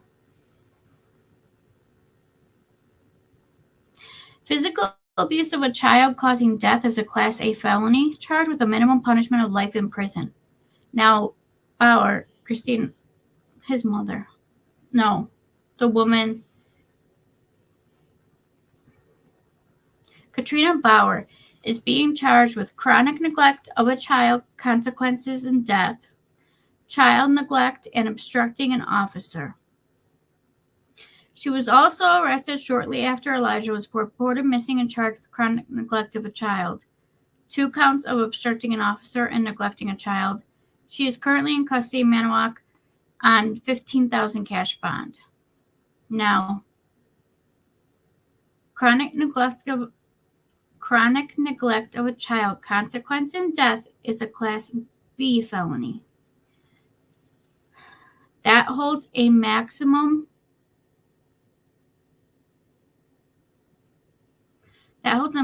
sentence of 60 years in prison.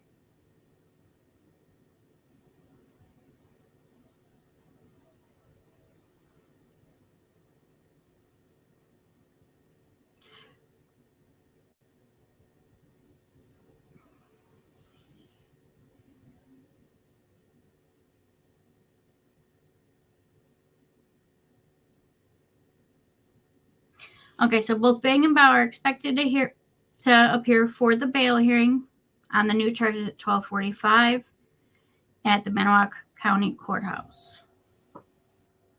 So if she could face, for a lesser charge, more time than he will face, the math isn't mathing.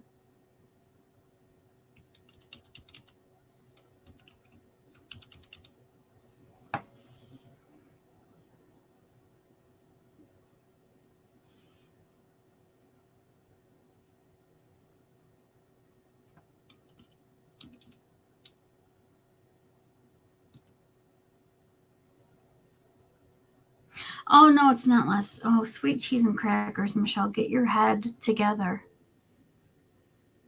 Get it together. Let me pause and reset.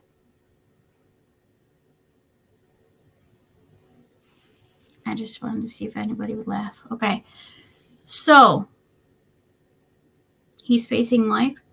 She's facing up to 60 years in prison, and no, that is not enough. You know how I have this really small little list of the people I would give up my eternal rest in heaven to go and escort them to the pits of hell, make sure they got in and where they were supposed to go, and then I would continue my eternity standing guard and make sure that they never get out of that exit. Those are 2 people added to that list. Yeah, her 60 years, him life.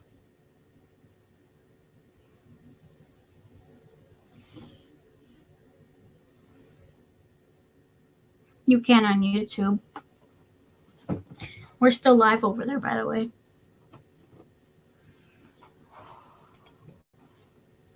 And don't worry, when it does come on,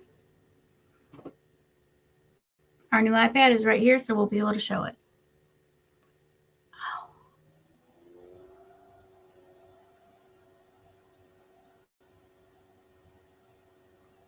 I know he will, but I would love to be one of the people that he chooses to escort them to make sure they get to where they're going, even if it means I stand guard outside. Another 2 people are Jen Soto, Stephen Stearns. It's a long list.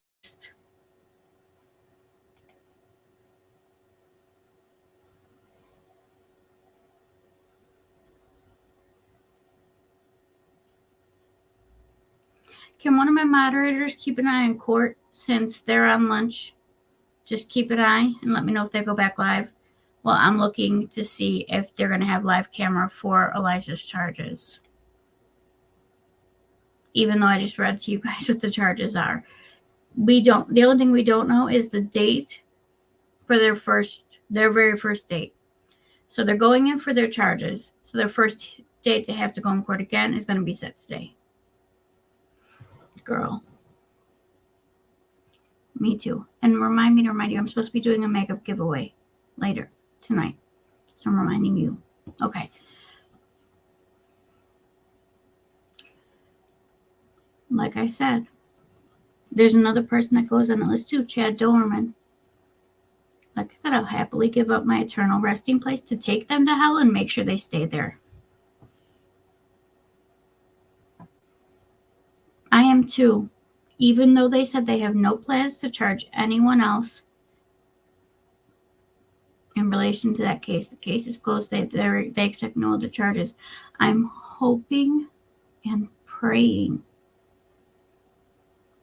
that they will find something to charge her with, because the precedent that it sets, that it's okay to loan your child off when you don't feel like being intimate, that it's okay to let a grown man do that to a child. It's okay to neglect your child. It's okay to bury your head in the sand and just say, yeah, okay, go ahead and do what you want to her. No, it's not.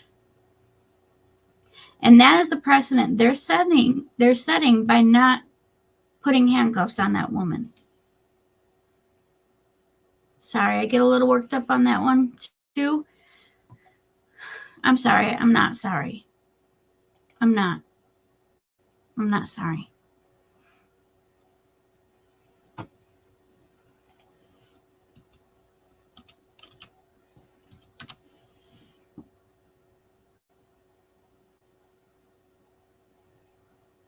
I still see nothing up yet for the court appearance. What do you mean? Am I done with the charges, you mean?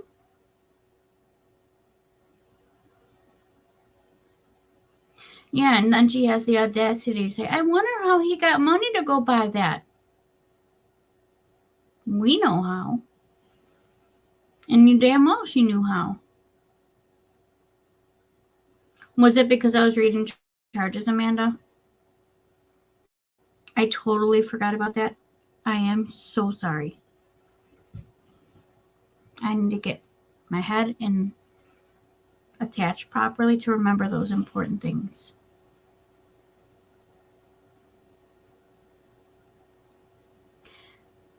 Side note, Fox Milwaukee was reporting 14 hours ago that Jefferson County landfill is on fire.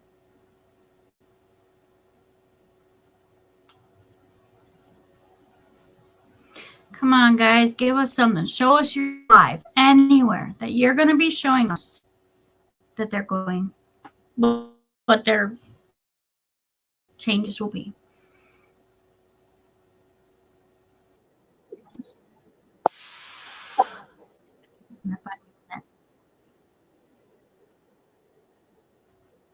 Not to me. Matters to me.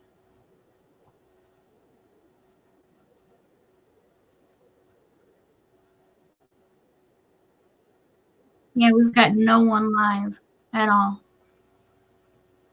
Again, they're not expected to step in there till 12:45. We all know how that goes, though. However, I've got no one live on Elijah Vu for those charges. But like I said, the only thing that would be happening is the change of bail for their new charges. Hopefully now it will go to none. And when their next court appearance will be for this new charge. The question is, are they going to wrap all the charges together and make it one case, or are they going to keep them separate?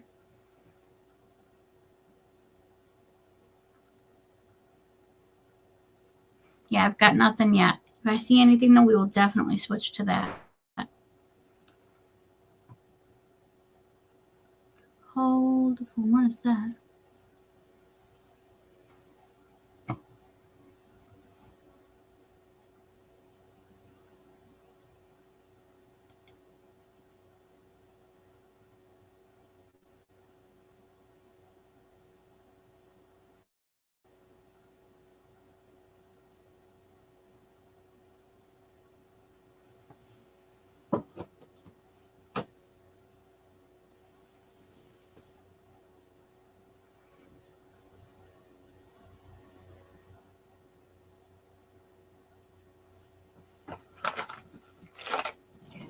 And in Wisconsin, this is going to be loud.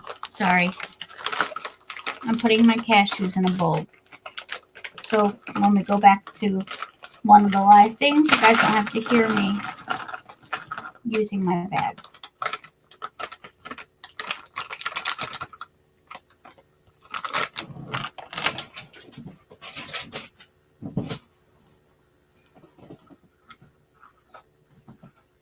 That noise is done.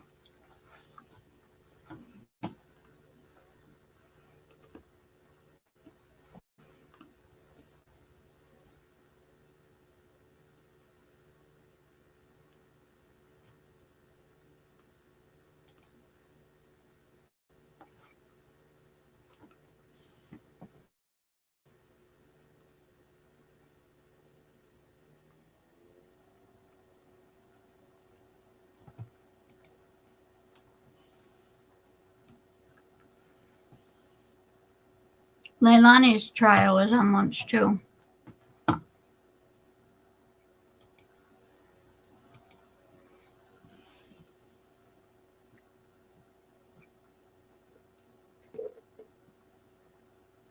Have a great day.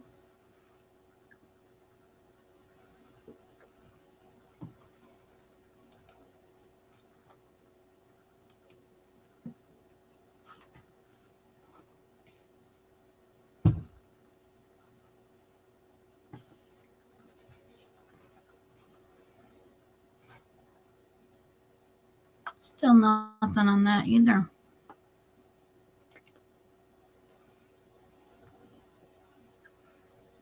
I've got no updates for Suzanne Simpson either.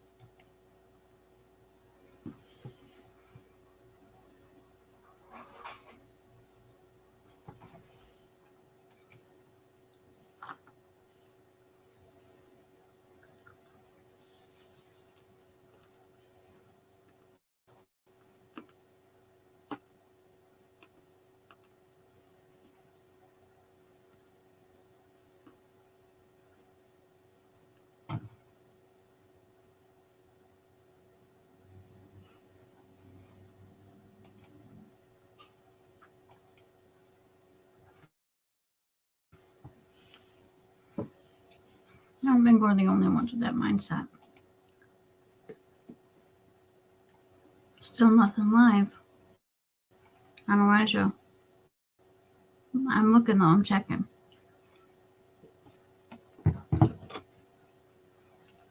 I want to see her get those charges too.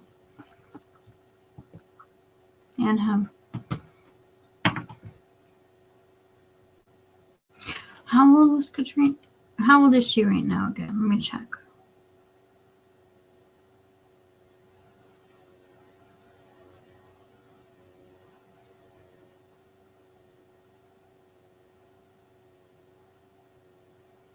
I'm trying to figure out how much Katrina Bauer, how old she is, so we could figure out her age if she was to get the maximum 60-year penalty.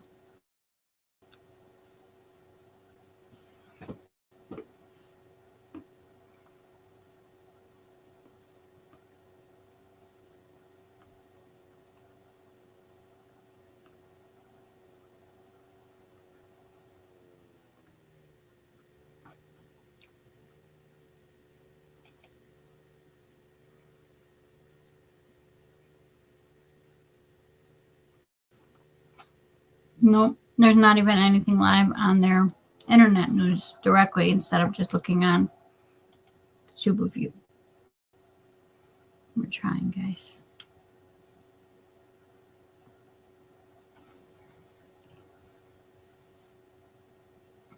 I haven't gotten to hers yet.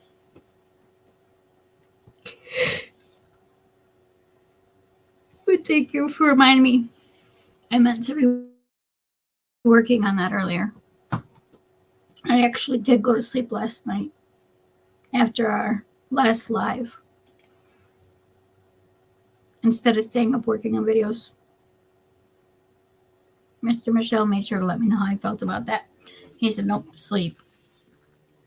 And to be honest, that second live I did, I honestly felt intoxicated. It was really weird. That's how tired I was.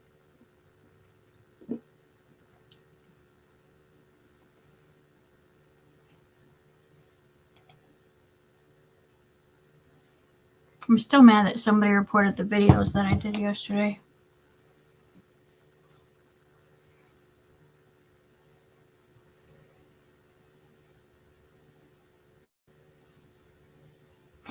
By the way, you know Susan Smith, who's eligible for parole soon? We have an update. She may. That's how much hers is. Torelina's.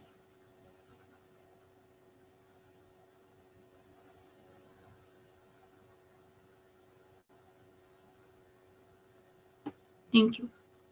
I know Karen sent it to me. I just didn't get to do the video yet. But now that the good old trusty iPad came, maybe I can.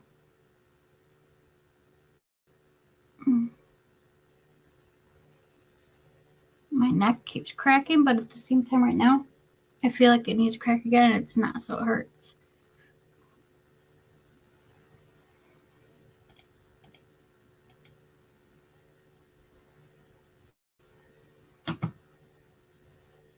$9 minutes ago. Hold on, we got an update on Elijah Vu.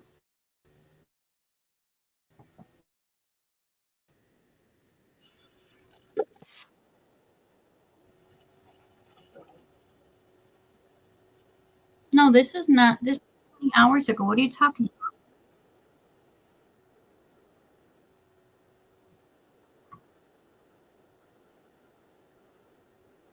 No, this is not. This is the one from last night.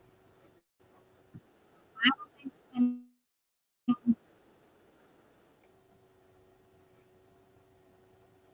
It's over. Katrina's 31. Okay. So if we're lucky and she's found guilty, her time in prison should be 91. And that's still not long enough.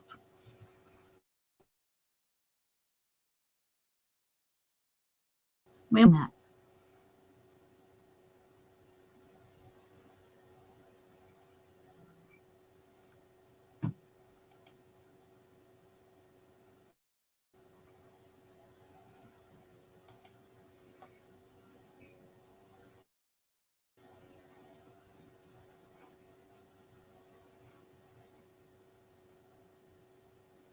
I still got nothing live, guys, on Elijah.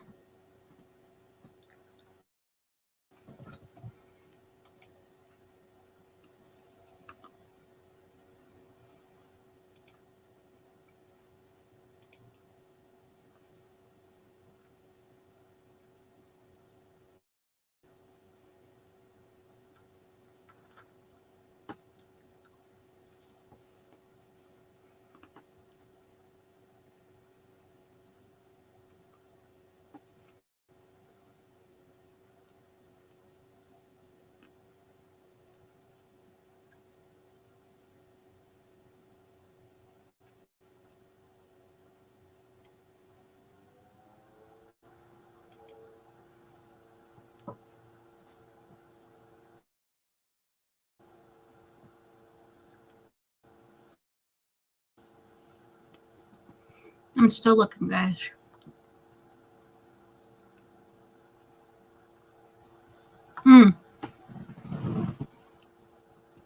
Here's an update for you. The Georgia school puppeteer, he had a shrine in his home of other school puppeteers. Yeah, people have been doing that for a while. But I have 3 with my name on it. This one, the one that's second in the box up top, Michelle on, that one is me.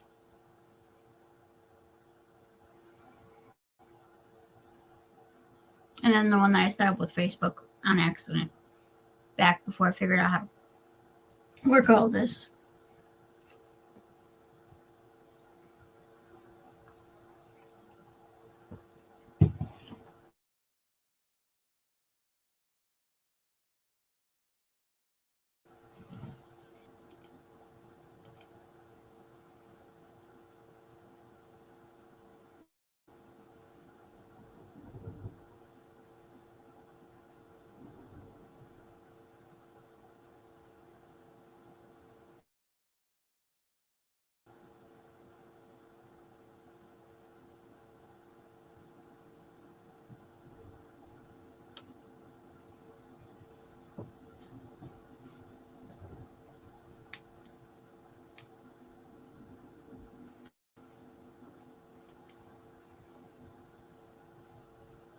Got it.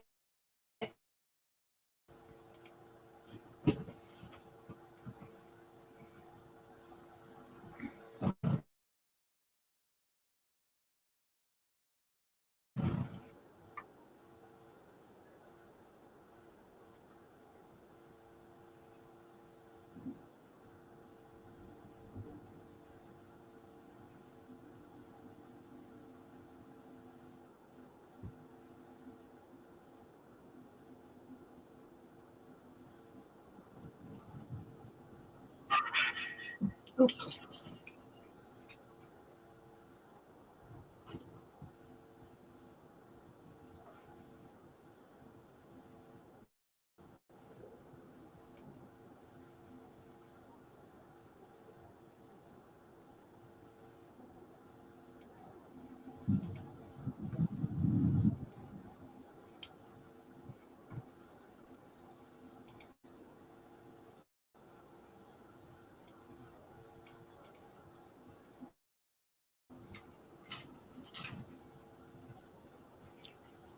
Amanda, you might want to turn the volume off for a minute. More recently, in 2017, in federal court, he had conspiracy to distribute methamphetamine, where he was incarcerated for a period of time and was released in 2022. So he has a prior record, significant record, which it does involve some battery-related offenses. He also has some alien officer-related offenses and felony bail jumping, all of which are concerns for him to comply with bail conditions. His charges in this case have been Turn off your sound, Amanda. increased. They are very serious charges. They are the most serious charges which involve the death, and not only the death of another human being, of a young child. He's facing like imprisonment, which gives him an incentive to flee. And when you look at the facts of this case, this was abuse that occurred over a long period of time, several months, and in the criminal complaint that's before your honor, you can see the detail as far as the actions that he made the child do, as far as discipline, the standing for prolonged periods of time, the terrorizing and other abuse that is involved. There's also, starting in paragraph 55, the information where she finds that these type of physical abuse also with psychological and emotional maltreatment. Furthermore, he attempted to cover up his crime with the hiding a corpse charge to try and conceal. Can you guys hear that? Was placed, and I suppose where it did take an amount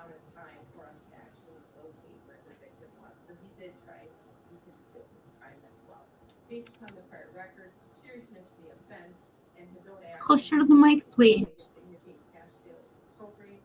I'd ask My you to volume's put at 100. $1,000 cash with the other conditions. Thank you. Attorney Fay.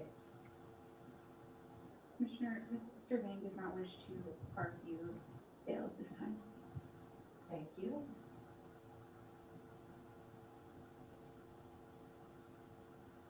Mr. Bang doesn't wish for bail.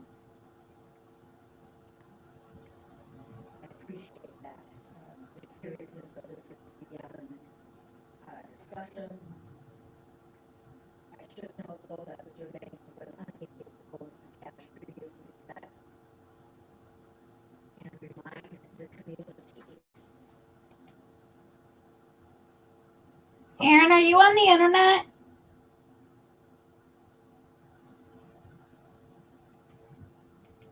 That bail is not punishment.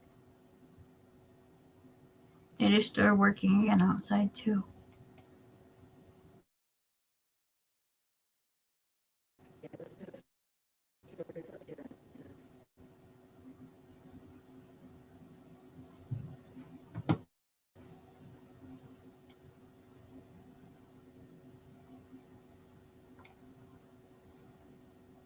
The evidence he is presenting. Babe.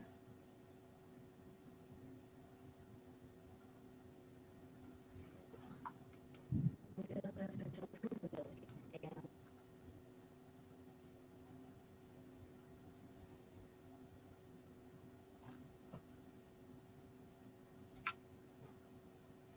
And Are you on the internet? No.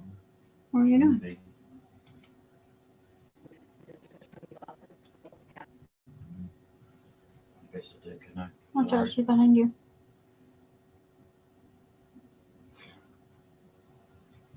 Don't forget, I need you to make that video. we will get to those stages as time goes on. We will get to those stages as time goes on. I am going to grant the request to accept the $500,000 cash as requested with the conditions, no contact with the co-defendant. We specifically will indicate her name. It's Katrina Bauer. No contact with any person $500,000. under the age of 18. And his initial appearance, as I noted earlier, will then be on Monday. That is October 21st at 1 p.m. in the courtroom for Branch 4, which is the one down the hall. It's a lot more than a Mr. year. Van, you do have the right to be represented by a lawyer. Failure to appear, a warrant would be issued. I realize that might seem unnecessary to say, but I like to stay on my speech, make sure I say everything. So that is your right and your obligation. Compliance with the bond conditions is also required, or additional charges could be issued. With that, we are adjourned. Mr. Vang, you may leave the room. They'll bring in Ms. Bauer, I believe. So that's going to take a heading couple of down? minutes to switch over. Down there? No. The bail, his new bail will be 500,000 cash bond to get out.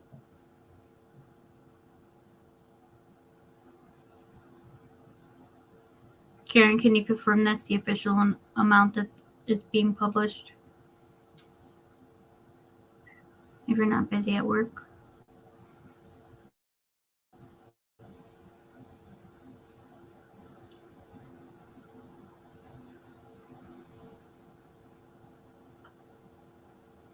But why would it be 50K gas to get to Wisconsin?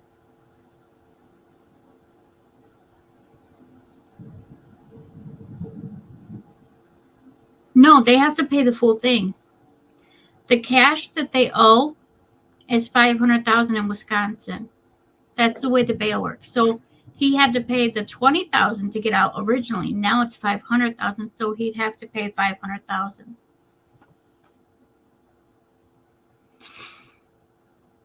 If she said 550, I missed the extra one. But here is Okay, Ms. Bauer's arrived.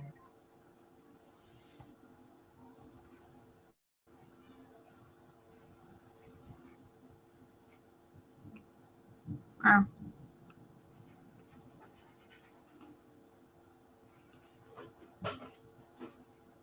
Okay. All right, our next individual then is Katrina Bauer, here for a bail hearing regarding 24 CF 693. I will note that attorney is correct. this is It is an Elijah Grass. Vu. Ambergris. Okay, well, I tried without looking it up. And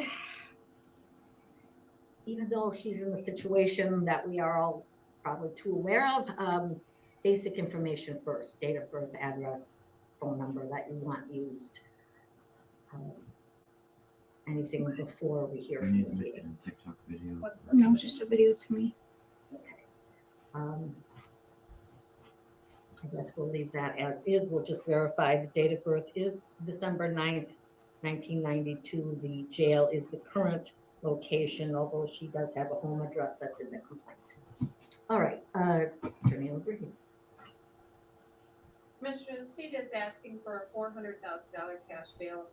Conditions to include no contact with the co-defendant, no contact with children under the age of 18. Her prior record is disorderly conduct out of Winnebago County in 2011, a disorderly conduct in Allegheny County from 2016, some traffic-related offenses, and then she does have an arrest out of state in Las Vegas from 2014, but I don't have a disposition on that. But it does show that she has some out of state. She don't give a damn.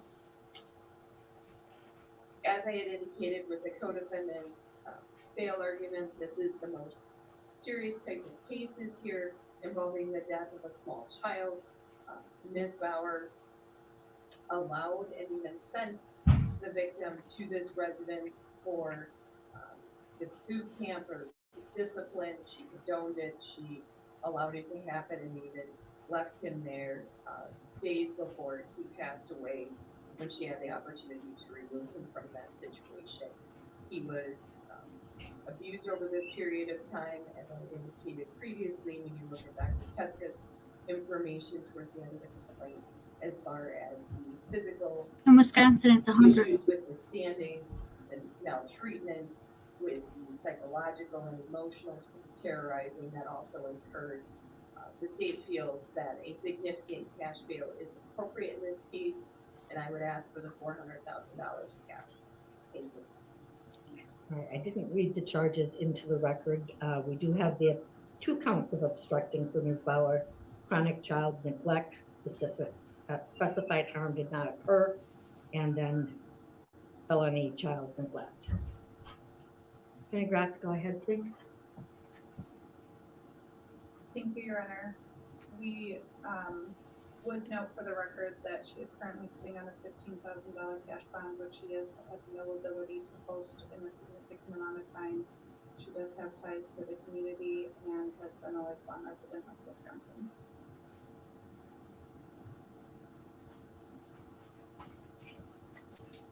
All right, well, thank you. And much as I had said from Mr. Bang, the community is encouraged to remember presumed innocence until proven guilty. When the evidence is all heard and a decision is rendered, that is when punishment occurs. This is not that phase of the trial or the Pick me up proceedings. too. However, I am aware of that cash bond and her inability to post, and the unwillingness of the court to reduce that to date. I don't see that that is likely to change. However, each matter has to be looked, if not in a silo, at least looked at separately and considered. These charges are extremely serious, and recognition of the death of this young child does need to be given. I am going to set the cash bail as $400,000 as requested, with the conditions: strict no contact with Jesse Vang and no contact with any other person under the age of 18, except as permitted for her child. Is that still being allowed for other child? Say no. We're working with the other So do you want an exception now or not? No no At this contact. point, I would ask for no contact with children under 18, and then we'll work out specific wording for that child. All right, I will leave it that way. I know this is going to be something that will be dealt with going forward as well. So I Katrina, don't know enough about this other $400,000 child situation to try cash to bond bail craft anything at this time. on So top that of her seems earlier appropriate. bail amount that she could All have right, so I posted. will make it strictly any child under the age of 18. The initial appearance for Ms. Bauer as for Mr. Bang is being set for Monday. They ended it. Why would they end that? Know enough about this other child situation to try to craft anything at this time, so that seems appropriate. All right, so I will make it strictly any child under the age of 18. The initial appearance for Ms. Bauer as for Mr. Bang is being set for Monday. Come on. To try to craft anything at this time under the age of 18. The initial appearance for Ms. Bauer as for Mr. Bang is being set for Monday. They keep cutting it off before I could hear the date. All we know is it's going to be on a Monday. So we have Jesse Bang, cash bail of $500,000 on top of his other bail for his other charges. For Katrina, whichever one it is, I think it's Katrina though, she got $400,000 bail on top of the other amount that she had. And again, Katrina is facing up to 60 years in prison on her new charges. Jesse Bang is facing life in prison.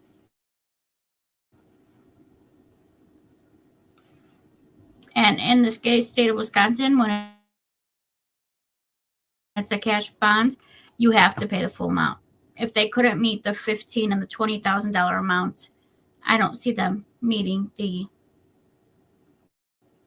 bigger one.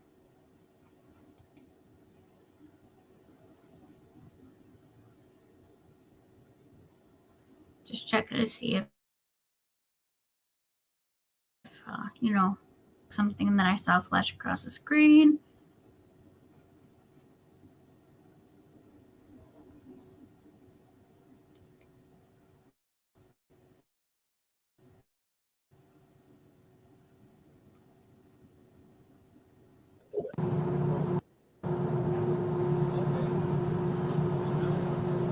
SAPD is giving a press conference on a reported threat near the downtown area.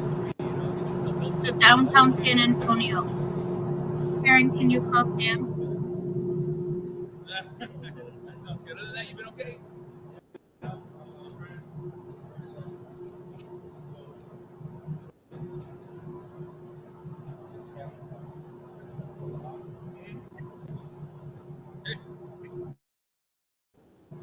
Not a bad place to be at all.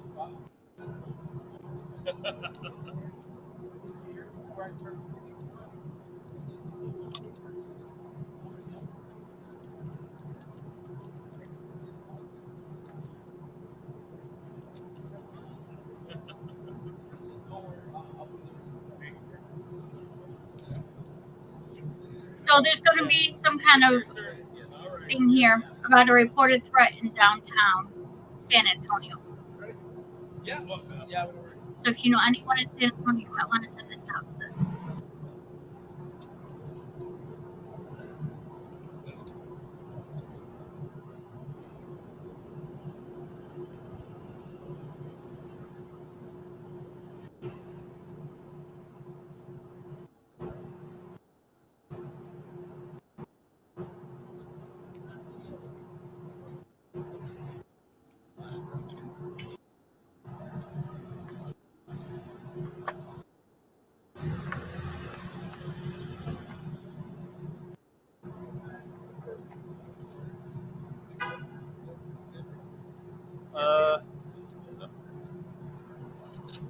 Let me check my mic.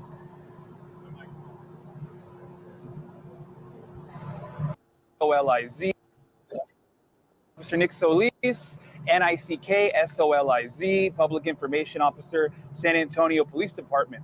All right, so first let me off by saying that there's not an active threat to any hospital in the San Antonio area, especially in the Baptist health system here. There was a terroristic threat made, and that's why we're here today. So at around 9 a.m., a male or suspect called the hospital saying that he was going to quote unquote go Uvalde on the hospital because he was very unhappy with the treatment that he was given when he was a patient here in the last couple of days. That male has been identified. We have detectives actively working this case and trying to apprehend that male.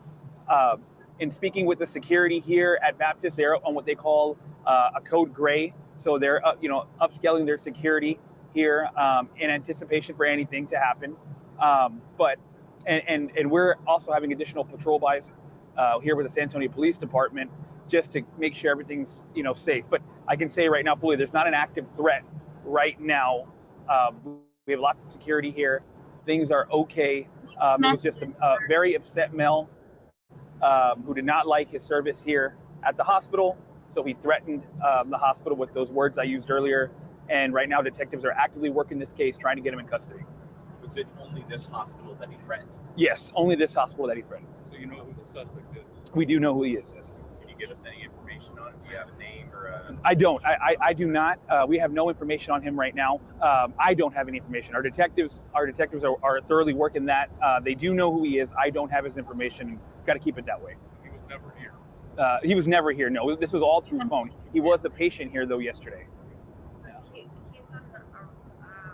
arrested, or you just have the information? Right. So right now he is not in custody. We have officers and detectives working right now trying to get him in custody. That's pretty much all I can say about that. You have another lockdown on the medical center area at 12 this morning. Is related with this one? No, it's not related at all. What happened with that one? I'm not sure. I just know it's not related here with this incident. This is an isolated incident to this Baptist hospital alone, nothing else. This guy, did it seem like it was a sincere threat? Does he have mental issues, or was there a real concern that he would follow through, or is it just once you utter something like that? No, that's a good question, Gary. I think it is a sincere threat, and I know that our detectives take every threat, very, very sincerely, and that they're gonna go through with it. I think you have no choice but to take it seriously, and in this case, our detectives are on it. Did he offer specifics? No, he just said the words, "I would go Uvalde." What kind of crime is it? So this is going to be a terroristic threat, which carries a Class A misdemeanor. What was he here for? Was he treated? I don't know. I think it goes into the kind of the HIPAA stuff. So they wouldn't tell me why he was here being treated. That only he was unhappy with his treatment. All right. Thank you, guys. Nice day. Yeah. Okay. So that's where they're at with that. In Antonio, a man was there and was not happy with his treatment at the hospital. So he threatened to, quote, go Uvalde on them. And that's a terroristic threat. So they are looking for him. And again, that was a San Antonio hospital. And it was specifically only for the hospital. That's all we know. Let's go back and see if SARAH Boone's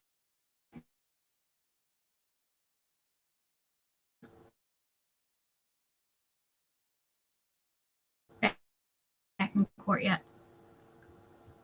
She probably is, since it took that extra time.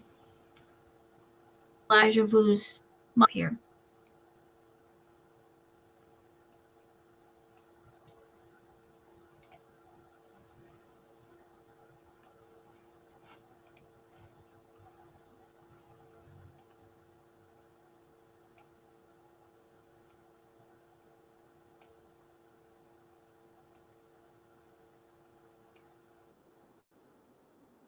Yes, sir.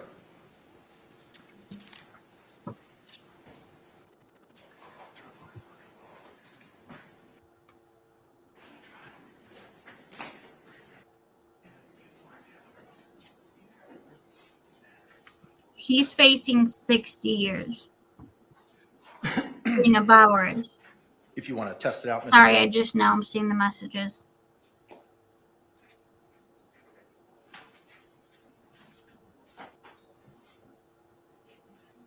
Thank you, Catnip.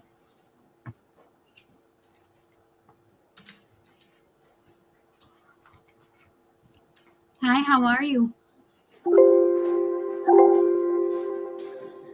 He's been very specific about alerts going out off in the courthouse. Call 1 at 12:59 p.m.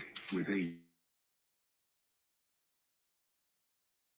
GMT offset of minus 300 minutes on month. Fire alert? What the hell's happening there? How are you, Manifest?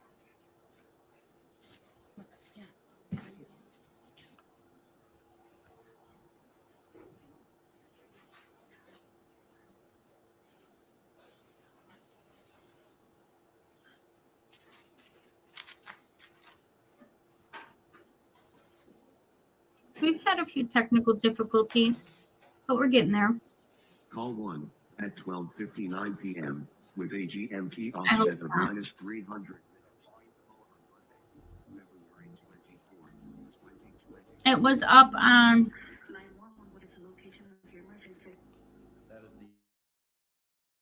It's not live anymore. But the threat was to a hospital in San Antonio. Hospital that was really mad at how he was treated.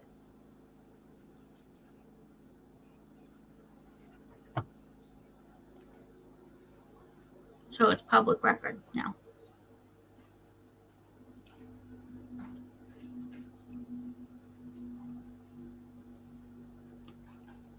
You're welcome. And guys, we do have a bail amount for Katrina Bauer and Jesse Bang. His new bail amount, $500,000. Hers. All right.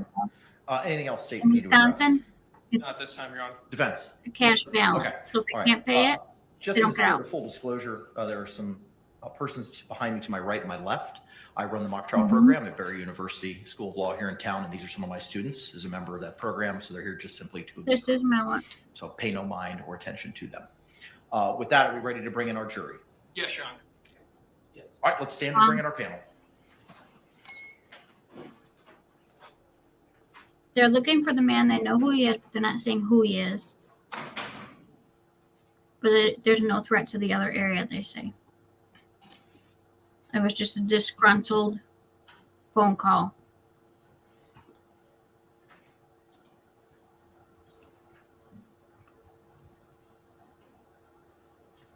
I have one of my own team that lived there as well, so I understand your concern.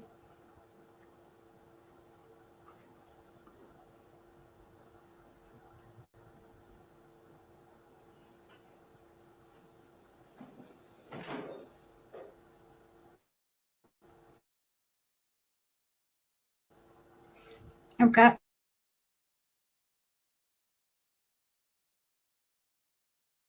Some. Jury answer. I don't know, but I'm tempted to send them some as a gift.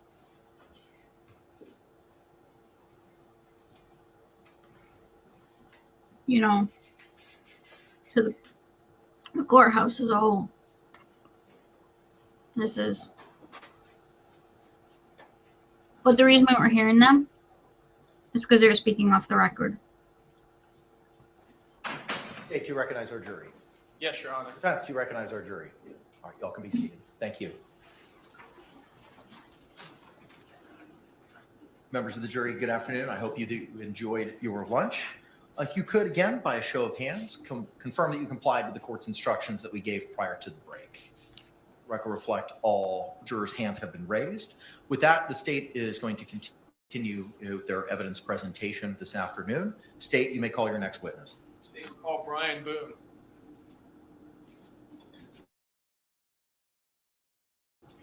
It's her ex-husband, her baby daddy.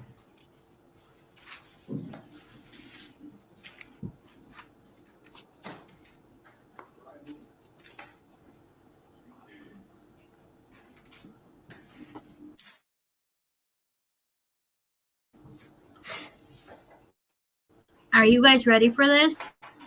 Here comes Mr. Boone. Mr.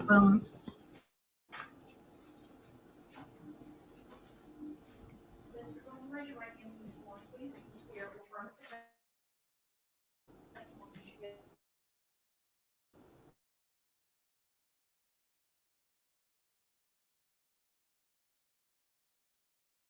Sir, good after the record. Ann, Boone. Thank you, sir. You may inquire. He couldn't remember how to spell his own first name. Sir. Good afternoon. Can you tell us how it is that you know the defendant? I dated her for quite a while, and then we eventually got married. When you say you dated her for quite a while, how long are we talking? I met her in the late 90s, and I believe it was around 2005 when we got married. Did you have any children as a result of your marriage with the defendant? Yes, we had one son.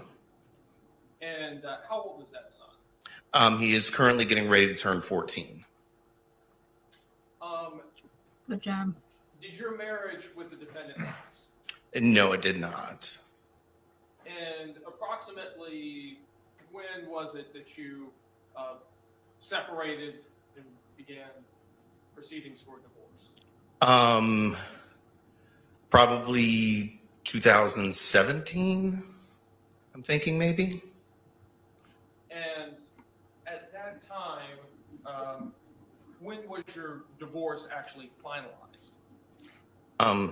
Maybe it was 2006. I think the divorce was 2017. I believe.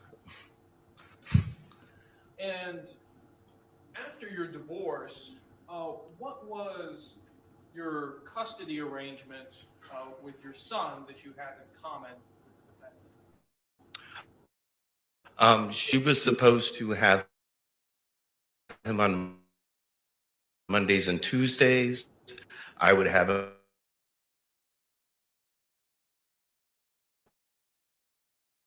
him Wednesday, Thursdays, and Another week. And was this still the same custody arrangement in February of 2020? yes. And in February of 2020, did you have, do you recall the events that He couldn't even occurred, remember I his guess, first name. on the late evening of February 23rd, 2020? On that evening? Yes. Well, apparently, Sarah called me at one point during the night. Do you recall about what time she called you? I think it was 11 something. When you answered the phone, how did Sarah sound on the phone? She sounded like she had been drinking, was pretty drunk.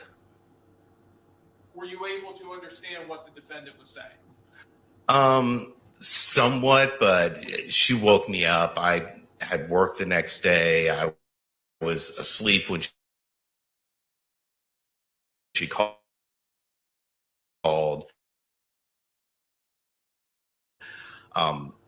I kind of just try to ignore it, so I wasn't really paying attention. Who was she living with at the time? George Torres? When she called you late that evening, could you hear George in the background at all? Not that I remember, no. Did you pay much attention to this phone call? No. Now, the following morning, on February 24th, 2020, did you begin to call the defendant? Yes, I did. And approximately what time did you begin to call the defendant? I think it was like 11 o'clock or something. And why was it that you were calling her? Well, it was going to be Monday. I had him on Sunday and dropped him off at school, and I was calling to try to find out if she was going to be actually picking him up that day. Why would you have a question about whether or not she was picking him up? She wasn't generally very good about actually getting him on the day she was supposed to. So it was not uncommon for you to have to remind her to pick him up or to make sure that she was going to pick him Well, I mean, remind or just find out if she was going to, or if she was just going to give him over to me as what happened. Do you remember at what time on February 24th you actually got in touch with the defendant? I think it was like 12:30 or something. And when you actually got in touch with her, what did she tell you on the phone? That George was dead, and if I would come over. Did she say what happened to him? I don't remember if she told me then on the phone or when I got there, but she told me they had been playing hide and seek and that she fell asleep. What did you advise her to do? I told her she needed to call 911 and that I would come over as soon as I could. And this is on your first phone call here at approximately 12:30. Yes.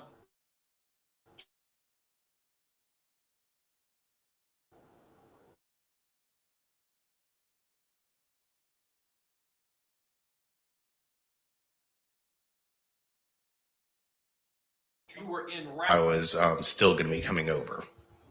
And when you spoke with her while you were en route, what, if anything, did you advise her? I told her she needed to call 911 and told her I was on my way, but she needed to get somebody over there. This is SARAH Boone. How long did it Florida. take you to arrive at her Suki. residence? From the first phone call, or? Yes, from the first one. Well, I mean, I live a minute or two drive away, but I had to get my puppy. We had just gotten a puppy recently. I had to get him in his crate and stuff like that and put something on because I was working from home. And What? total time, maybe 10 minutes. Okay. When you arrived at her apartment, tell us what she told you when you arrived.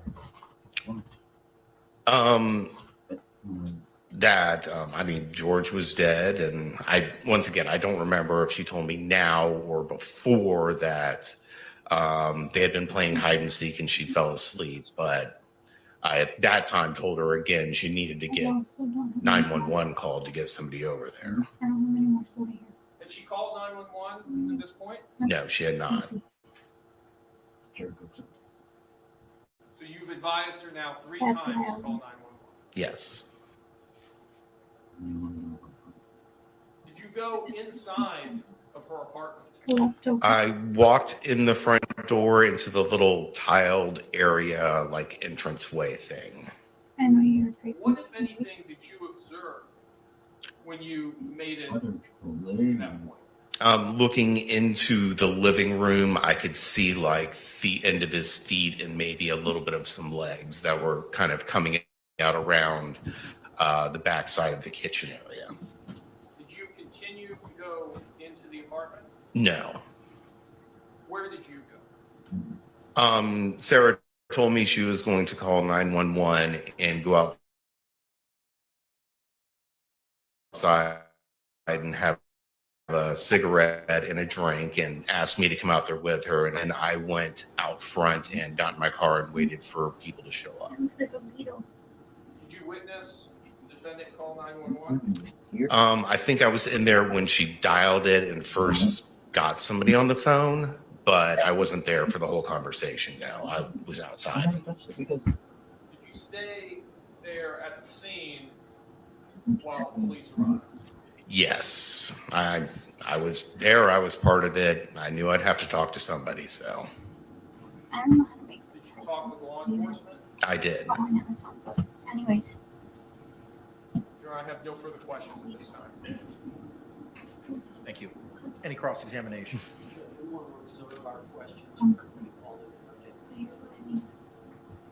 Okay. All right, sir. You're subject to recall. Okay. Thank you. Thank you. Just as long as he remains unlisted. My understanding is subject to recall. Yes, sir. So you can get Thank you, sir. one. You're just getting mad at it. if you wanted to stick, we could still do that later on tonight. State, you may call your next witness. Yes.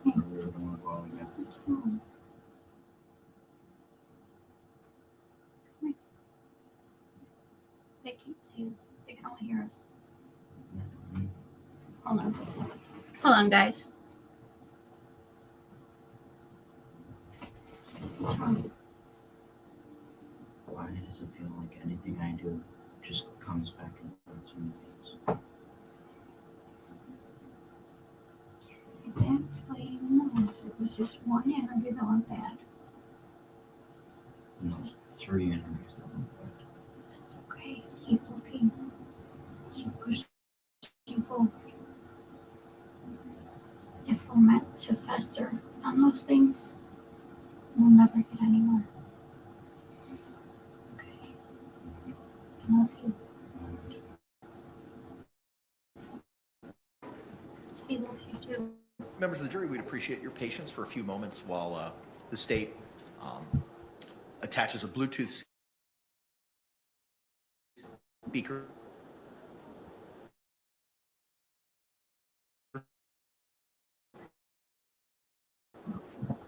Okay.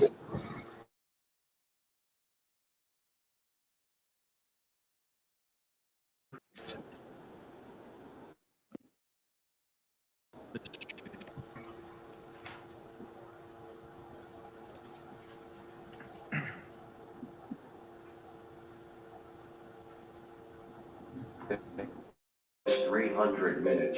Call on Monday, February 24th, 2020. 911, what is the location of the emergency? 4748 Brent Court, apartment 3.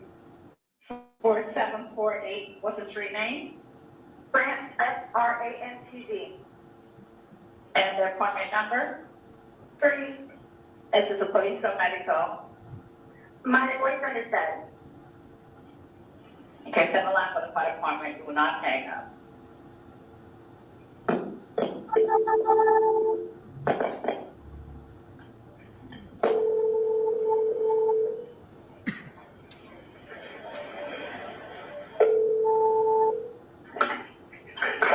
Location emergency. That's good. No, please don't leave. 4748 Brent Lane, apartment 3. Brent Court. Brent Court? Yes. Okay, is this near Mackenzie Drive? I don't know where that is. Okay, fine. It's still with Park Apartment. Okay, 4748 Brant, correct? Correct. All right, correct. Now tell me exactly what happened there. My boyfriend and I were playing last night, and I tried to in the case when we were playing, and but kind of high speed kind of thing. So I fell asleep, and I woke up, and he was dead in the suitcase. So I don't know what happened. I don't know what happened. Right, okay, what's your apartment number? 3. Apartment 3? Yes, like he had like blood coming out of his mouth, and I don't know, like he had like an aneurysm or what happened. Right, okay, all right, okay, this is, we're getting out of 13. All right, okay. Okay, Now? Okay, 40, yeah, man, this is, we're on our way up there. You're at 407-716-8684. Okay, you hanging from somewhere or what, man? No, I came out of the suitcase. I tried giving him CPR. Okay, so you was in a suitcase? Yeah, he is. Yes, and I fell asleep.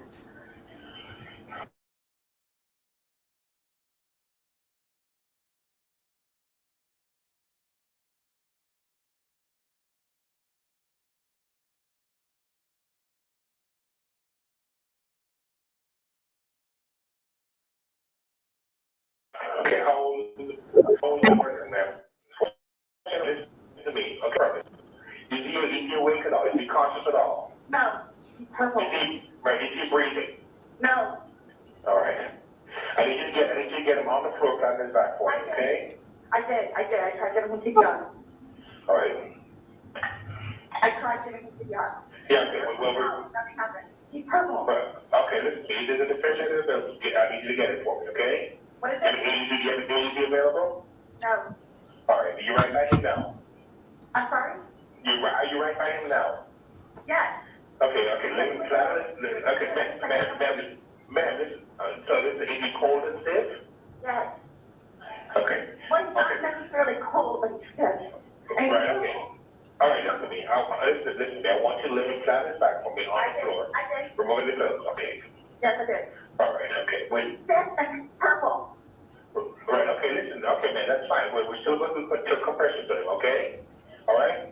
If you look your hand on his breastbone, right in center of the chest, right between the nipples. Yes.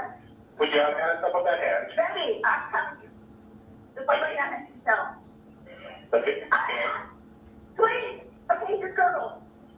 Okay, listen to me. All right, I want you to place the heel of your hand. Okay, right between his chest, right between his breastbones. Yes. Put your other hand up on that hand. Yes. We want to pump his chest to be hard and fast. Going to do twice per second. Agree again. Okay, no, just keep on pumping. That's all you need to do for me. Keep on pumping his chest for me. I don't need you to stop and talk or anything. I just want you to count out loud for me, okay? 1, 2, 3, 4, 5, 6, 7, 8, 9, 10, 11, 12, 13, 14, 15. This is nice to me. Okay, man, just keep on pumping his chest. That's all you need to do for me, okay? Yes. Come on, please, hurry up. Okay, ma'am, they're down here as fast as they can. Okay, don't stop to say hurry up. Just keep on pumping and counting. I'm still doing what I'm telling you, okay? Okay. Still doing it. All right, just keep pumping. Just count up. Let me count with you.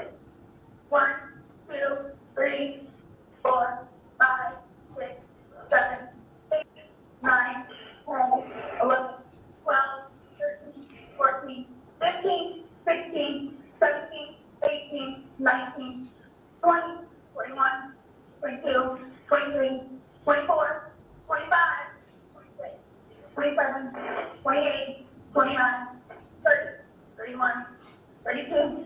Please hurry. Okay, man, they're getting there as fast as they can, okay? He's stiff and he's purple. Okay, keep pumping his chest for me, ma'am. I'm still doing it, okay?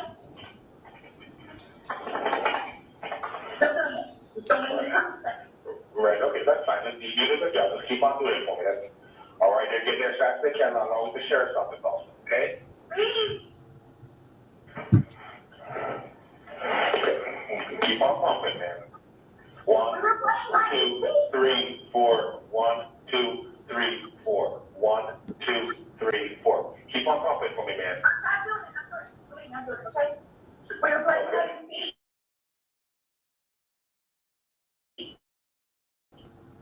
Yep.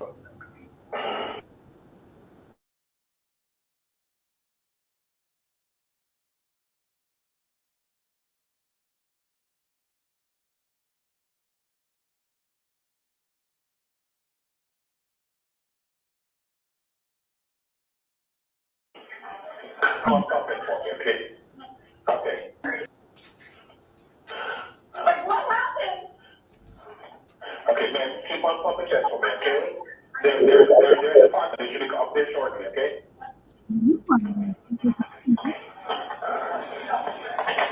I'm still doing it, okay? All right, okay, good. And you found them in a suitcase, you said? Yes. We were playing hide and seek last night. I fell asleep. I think they're Her here. lawyer Keep on pumping threat. chest until they get over, I am, okay?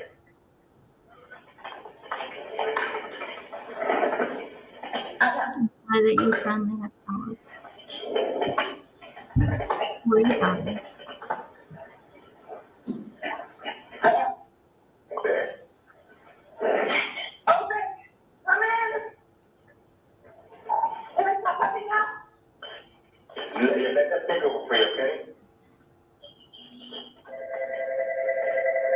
When was the last time anybody saw him? The last time. We were playing hide and seek. He was in the container. Okay. But unfortunately, we stood down too long to tell him to keep it closed. Hello, ma'am? And so we're there, obviously. I'm trying to speak your word. Okay. She had no reaction. She said he's been down too long. No reaction at all.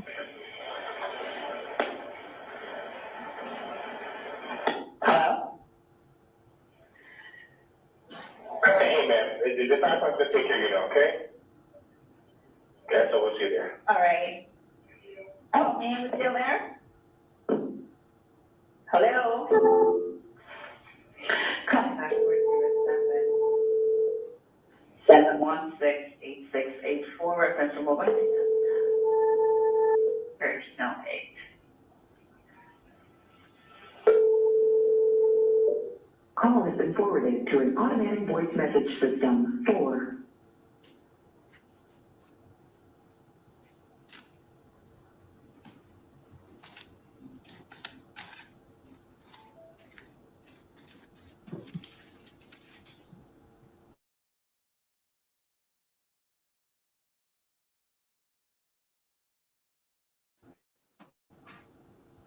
Oh,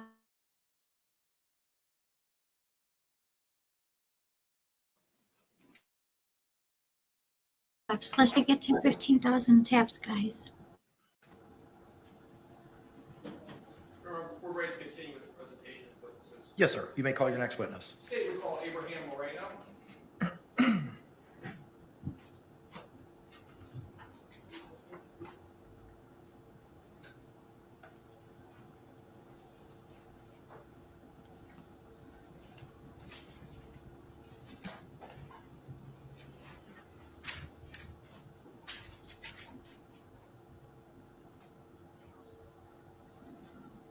I need to order new lip gloss. Yeah, tap on this side. Sir, good afternoon. Could you state and spell your name for the record for us? Abraham, A-B-R-A-H-A-M, last name is Moreno, M-O-R-E-N. Thank you, sir. You may be seated. Mr. Castro, you may inquire. Good afternoon, sir. Good afternoon. Tell us, what do you do for a living? I'm a maintenance supervisor for apartment complexes. Is that what your position was back in February of 2020? Yes, it was. And what apartment complex? Tealwood Park Apartments. And how long did you work for Tealwood Park Apartments? About 2 years. And tell us, what were some of your duties in your position there with Tealwood Park? Daily, I cleaned the grounds, walked the property, answered maintenance calls, did emergencies, dealt with vendors. Did you become familiar with the residents there at the apartment complex? Yes. Did you have occasion to meet the defendant in this case and also a George Torres? Yes. Let me turn your attention to February 24th of 2020. Do you recall that date? Yes. And on that date, did you have occasion to come in contact with the defendant in this case? Yes, I did. And tell us, what was the circumstances in which you came into contact with her on February 24th, 2020? I was called by the manager and the assistant manager to come to her unit. I believe she was already sitting outside at that.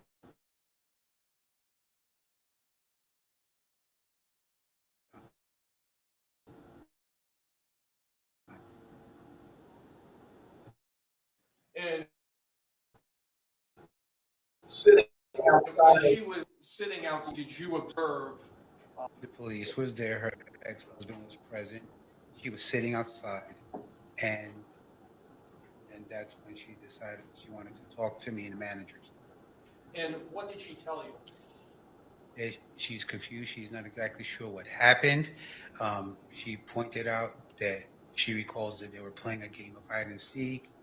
There was an instance where you were going to teach him a lesson, and then she just doesn't recall anything else.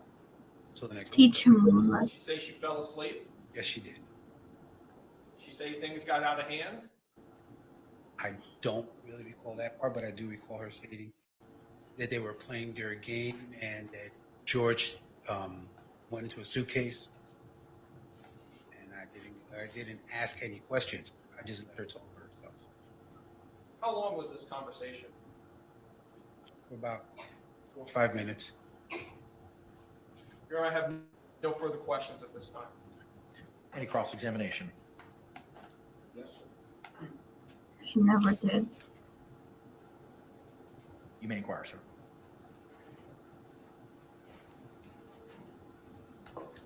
He don't like her. Good afternoon, sir. Good afternoon. This conversation that you had with Miss Boone, Yes. that took place on the 24th? Is that correct? Yes. And who else was present on the time that the conversation was taking place? Standing right next to me would have been Melissa Sexton and Eugene Harris, as well as the officer who was in front of the door. Okay. So there was a law enforcement officer there that day, is that correct? Yes.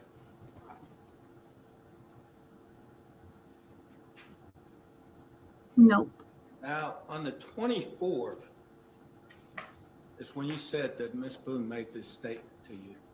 Is that correct? Yes. They were playing hide and seek? Yes. And what else did she say happened? She had told me they were playing hide and seek. They had drank. She was trying to teach him a lesson, and that was that. She went upstairs. She went to sleep. She woke up. She doesn't know what happened. Okay.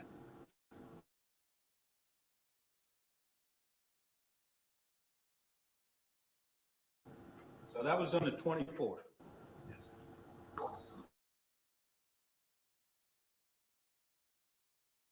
All right, on the 26th, were you not interviewed by law enforcement? I may have.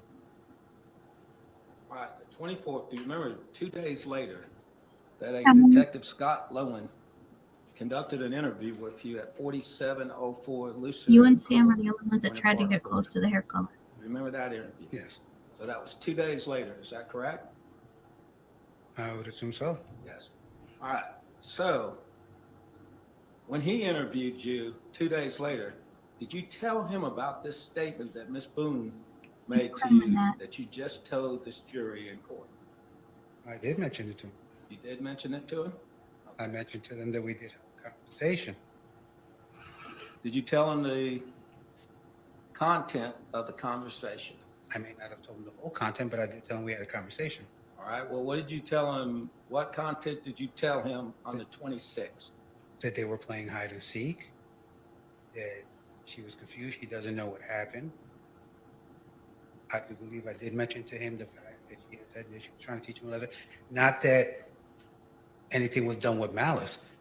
I didn't state that at all. So it's your recollection now today that on the 26th, you told Officer Lowen He's enjoying this. what you just told this jury. That guy's enjoying this. Yeah. All right. Sir, Either that or he's. in preparing for this case, did you have a meeting with the Assistant State Attorney on September 23rd of 2024? Did I have a meeting? Yes. A brief chit chat over the phone. A brief chit chat, it was over the phone? Yes, sir. I like him. At that point in time over the phone, did you tell him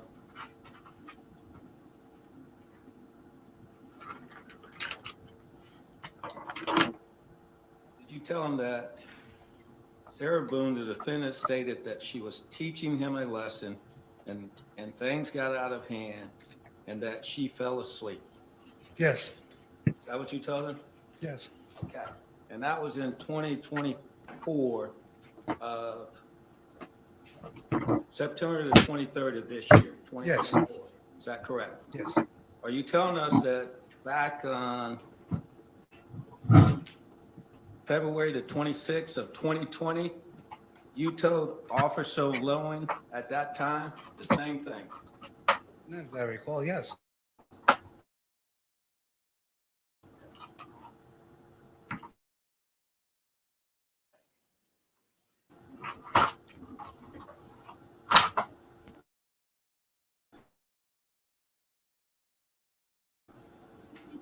My handle broke off of my makeup case.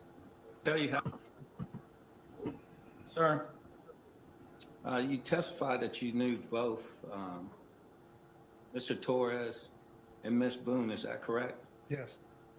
You actually knew George Torres from a different time, didn't you? Yes, I did. My When did you makeup first case know handle. George Torres? In the 1990s. In the 1990s? He was a teenager and he lived down the street from me and my wife. So you had had a previous relationship with Mr. Torres? No, not at all. Not at all. You just knew him from then? Yes, as I stated, he was a teenager and I was an adult. During this time, though, that you became reacquainted with him, did y'all establish a friendship at that time here in Orlando? I wouldn't say a friendship, but an acquaintance, yes.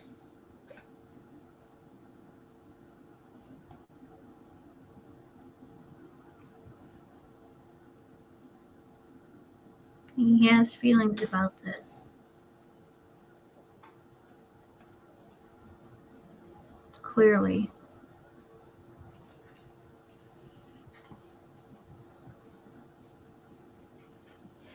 Sir, on Monday, February the 24th, that would have been the day Apartment. that you were with Miss Sexton and Gene Harris. Yes.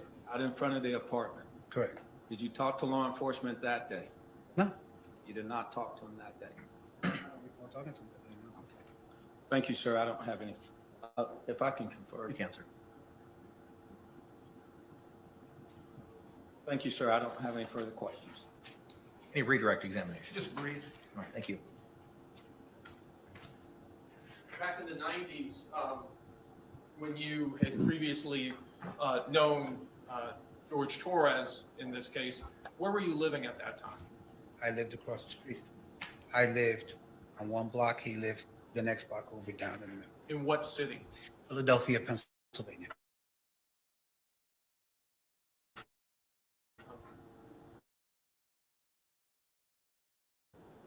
And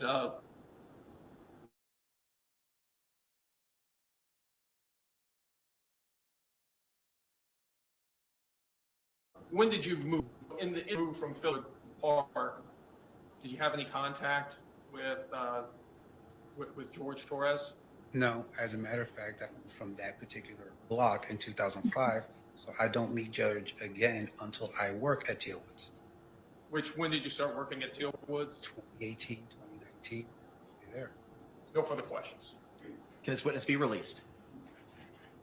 No, Your Honor, this is subject to recall. All right, sir. You'll be released subject to recall. Thank you. Thank you.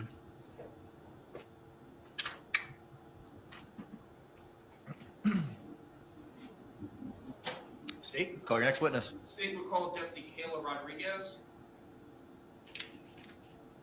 This is what I've been waiting for. The deputy. They went hard after her.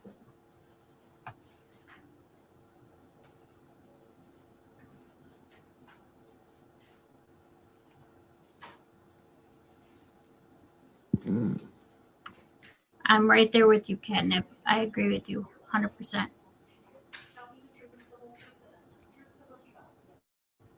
Good afternoon, ma'am. You could be seated. Please state your name and spell it for the record if you could for us. Kayla Rodriguez. Oh, no, this Kayla, isn't- K-A-Y-L-A. Rodriguez, This is what it's signed off. R-O-D-R-I-G-U-E-Z. Sorry. Thank you. Mr. Cacciatore, you may inquire. Okay, Good afternoon, what's ma'am. next? Hi. Can you tell us did you work for? Orange County Sheriff's Office. And what is your position with the Orange County Sheriff's Office? Deputy Sheriff. And how long have you been a deputy sheriff? A little over 8 years, since 2016. And tell us, what are your duties as a deputy sheriff?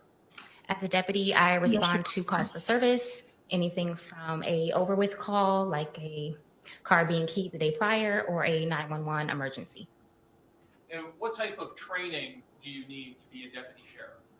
So for me, I obtained my bachelor's degree from UCF in criminal justice in 2014. After that, in 2016, I was hired by the sheriff's office. Right after being hired, I went straight into the academy. The academy is 5 months of training. We go over everything from case law, scenarios, defensive tactics, physical training. After that, I do 2 more months with the sheriff's office where we go specifically into policy related to Orange County specifically. After that, I do 3 months on the road with a trainer where we are evaluated periodically through that process. You have a partner. You respond to calls for service during that time, and you slowly learn how to handle calls by yourself. Do you also undergo continuing training as a condition of your employment? Yes. Peachy, how are you? Tell us, what were you working on February 24th, 2020? Yes. And tell us, what area of the county were you working in? Orange County, unincorporated Orange County.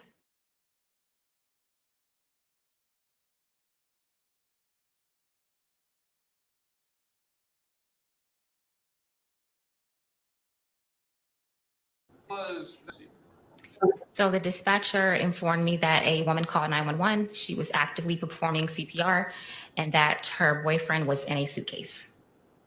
And did you respond out to the scene? Yes. And when you responded out to the scene, were you dressed similarly as you are dressed today? Yes. And just for the record, you have, it looks like a standard green uniform on with a tool belt, your firearm, and also radio, body-worn camera, badge. Yes. Tell us about your body-worn camera. So my body camera is used to capture scenes when we arrive. So as we are conducting any sort of a law enforcement action, we turn our camera on. When you turn your camera on, tell us, does it immediately capture sound at that point? It does not. When we activate our camera, it goes back a minute. And the minute that it goes back to, you don't hear any audio for that first minute. Tell us also about the capacity and the battery life of your camera as well. So the battery will last us an entire shift typically if it's in a buffering mode. So if we're not recording, it will last the entire shift. As we record, it does drain the battery. So typically we will turn it off if we're sitting in our car for an extended period of time, if we call our supervisor, if we're talking to another deputy on the side, away from a scene, we will not have the camera recording. If it recorded throughout the entire shift, the battery would die. We would need multiple batteries. So you actually activate the camera in order to begin recording? Correct. Was your body camera operational on this call out? Yes.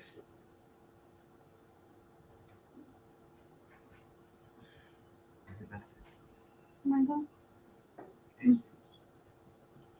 See if they got Skittles, please. Thank you.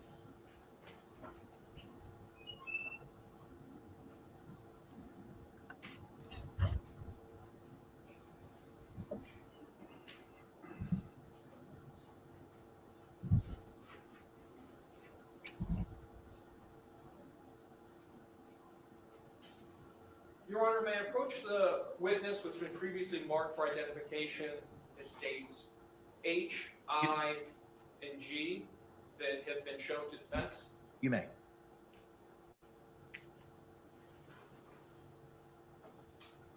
I need my bed. Ma'am, I'm first showing you what's been marked for identification as states I. Do you recognize that disc? Yes. Did you have an opportunity to review that disc prior to coming to court today? Yes. And tell us, what is that disc? Body worn camera from the day of the incident. From February 24, 2020? Correct. And is that your initials on the disc? Yes. And does that disc fairly and accurately represent the contents of your body-worn camera? Yes. Your Honor, at this time, I'd like to move what's previously been marked for identification as states I into evidence. Any objections? No objection. All right, what was pre-marked as I will be received into evidence without objection as states 4.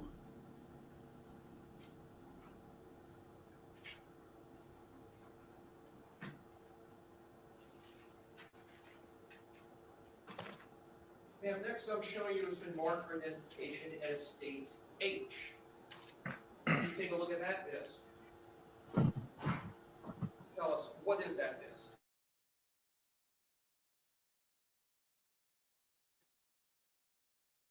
Body worn camera from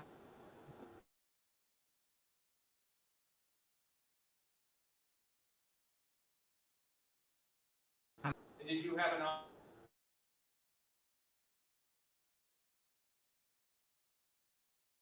opportunity to review that disc? Yes.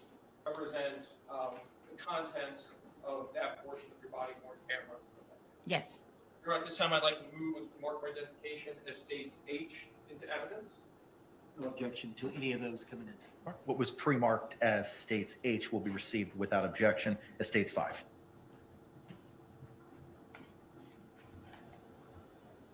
And lastly, ma'am, I'm showing you what's been marked for identification as states G. Do you recognize this disc? Yes. And tell us, what is that disc? Body worn camera from the day of the incident. From February 24, 2020? Yes. And you had an opportunity to review this camera prior to coming to court? Yes. And that's your initials on the disc? Yes.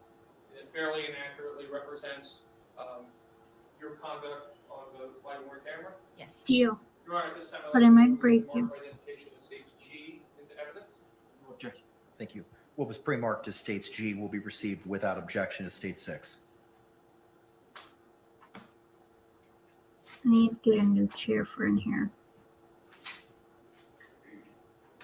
In your Honor, request permission to publish states 4.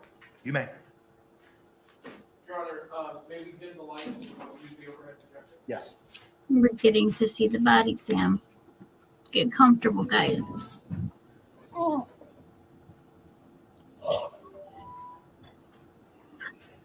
I did a big intake of air and it put my hair in the mouth.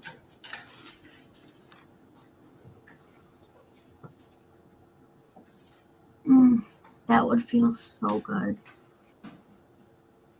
I need someone to come walk up my back. Aaron will crack it if I lay flat on the floor, but it hurts to lay on the floor.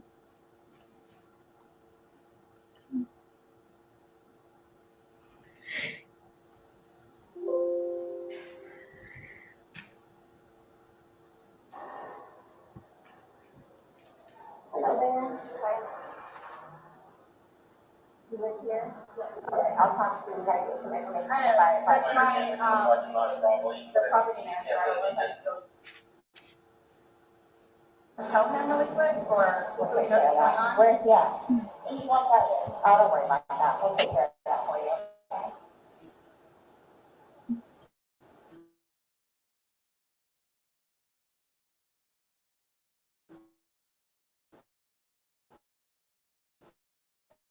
I'm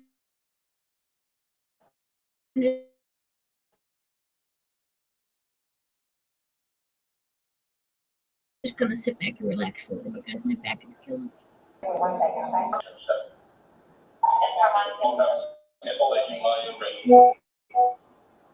At the time, that you called it. Is that the time you called it? Okay, perfect. Fine, 220. 220, go ahead. 707 at 1307. No, can't go back inside. What's going on? Who is he to you? Boyfriend? Yes, for like 3.5 years. What happened? We drank last night and had a can you pass this to the around to the SD guy stuff? They need to sign that, sure. No. Each of them has to, this might be a real thing. But each of them has to put their name. Normally we always, I do for everybody. What's going on? I just got here to fill me in. No problem. Like, puzzle together, we can do some art right there. You are putting a puzzle together? Yes, we have a puzzle that we started in there. Okay. We've been doing art, trying to take stuff off the wall to make new art put up there, like having a good time with one another. But we were drinking, we had a bottle of wine last night. Okay. So then it's like, we decided to play hide and seek, right? Okay. So he gets in the suitcase. Okay. Who's that? That's my ex-husband. My former husband. Hi. You live here with you guys? No. I called was here. Okay, okay. I didn't know what to do. Okay. I didn't know what to do. Okay. So then he came over here. Yeah, let's talk in private, okay? I called you guys.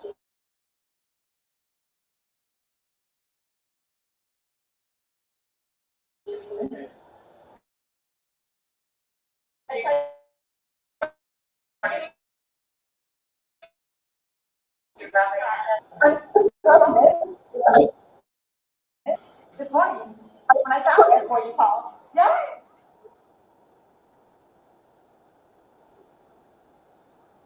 When I found him, I took him out, I tried doing CPR, and then I called him, and then I called you guys. Did he be here before the fire department got here? Who? This husband or your ex-husband? Okay. Where did you live at? Right on the street. Okay. So you were planning, who did come up there? I did, but then I fell asleep. Okay, okay, stop. You're okay. I wasn't there, I'm just trying to figure out what happened. Like having an aneurysm or a heart attack or what? Medical condition. Yeah. None that I know of. None that I know of. None that I know of. No, no. Okay. All we had was a bottle of wine. Literally, just a bottle of wine. Okay. Doing type of artwork. And we decided to learn how to see. That's all that happened. Okay, okay. But I don't want it there. Like, I don't know what happened. So how long were you doing CPR on him prior to calling out that morning? You tried that all morning? Yes. Okay. And then I called him while I was time did you start probably, what ballpark? Here, let me fill this at the end, okay? Please, may I have my Dr. Pepper? I am still cutting out right now. Ma'am, and you can't talk to him until we get done with paper, okay? Just don't leave, okay, Brian? Thank you, ma'am. Appreciate it. Thank you. She says, don't talk to him. And she goes, okay, don't leave, Brian. Let me talk to him because you said don't talk to him. You want to help clear the back bedrooms real quick? Just make sure there's nobody else in here. Nope, he was here with the girlfriend, and that's the girlfriend's ex-husband. He was gonna see it.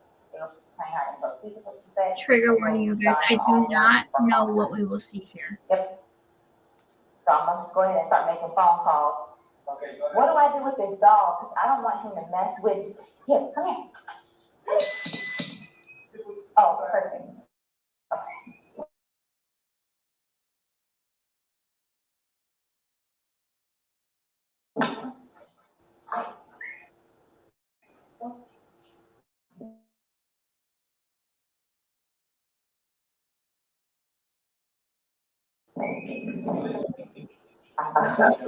Yes.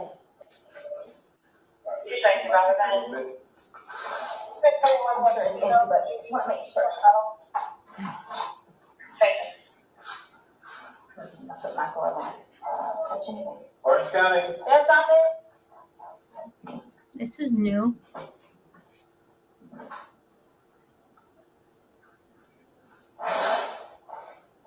Right over here. Let me check this closet.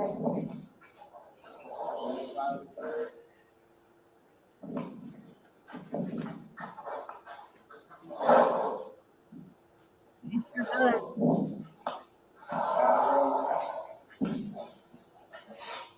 The garage.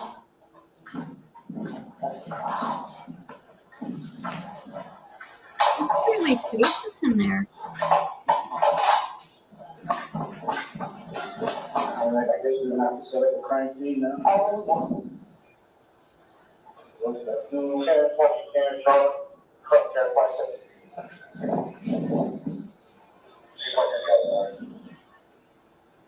just give us a second, okay? It's on the camera. I can't move anything from my mouth. Look here, I want you to sit down, because I don't want you passing out. This is probably a lot for you to deal with, right? Water. I can get you some water, okay? Just, I want you not on your feet, because I don't want you passing out. I need to use my water.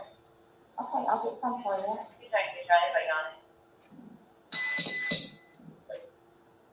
Welcome back. I'm sitting back because my back is killing me. I just need a hot minute.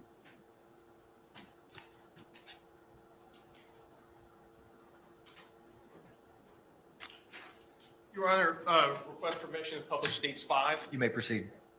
Did you hear about the San Antonio hospital threat?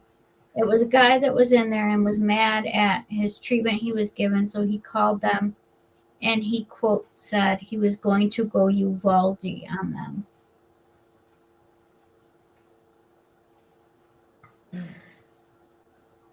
Thank you. Yeah, I had asked Karen to try to call you. I was messaging you. But I figured if you were sleeping, then you weren't going anywhere. So that was good.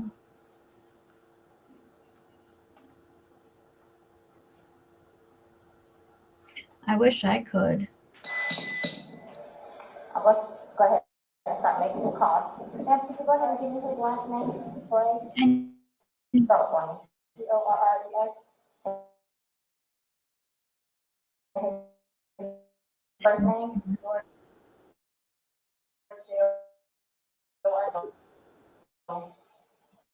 R. His birthday? 2/13/78. And this is the boyfriend? Yes. How long? 3.5 years. Living together that whole time? Yes. Okay. And your last name? Boone. Spell it Boone. First name? Sarah. SARAH. Birthday? 10/10/77. So you had a second to kind of collect yourself. Tell it to me again. You guys were playing last night, drinking a bottle of wine, putting us together, doing artwork, puzzles, artwork. Okay. Had a bottle of wine, and they decided to play hide and seek. So what time was that? Do you remember? I mean, I know that I was in bed probably by like what, 12:30. Okay. Well, I went upstairs at least, and I fell asleep, forgetting that he was in the suitcase. Playing the hide and go. Yes. And at some point, you put him in the suitcase? No, he got in the suitcase. So he thought it was funny to be put in the suitcase. So I was like, okay, well, I'm going to joke with you and I'll pick you up and make him, squirt a little bit, whatever it is. But then I fell asleep. I fell asleep. Where was the suitcase? Right where it is. Right down there? Yes. You zipped him in there? Yes. You funny a little bit? It was. We both were laughing about it. Okay. And then I fell asleep. Where did you fall asleep at? Upstairs. In your bedroom? Yes. Okay. Totally forgetting that he was in the suitcase gone. Okay. And then you came back downstairs. This morning, or this afternoon, yes, when I got up. What time? 12:30-ish. I was awake, but I totally forgot that he was in the suitcase. He can tell you there's a lot of things that I/Leah think of. Jobs. Yeah, he did tell me. But all that good stuff. So I just totally forgot. So you began to do CPR on him? Yes. Yes. About what time this morning did you start doing that CPR? No, it was the afternoon. This afternoon, because I was awake. But then I finally decided to come downstairs at like 12:30-ish, whatever it is. And I was like, I forgot he was in the suitcase.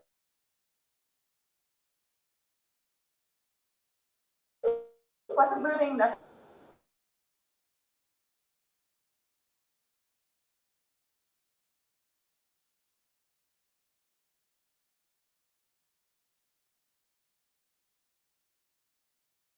Was happening, so I unzipped. He was on his way over here.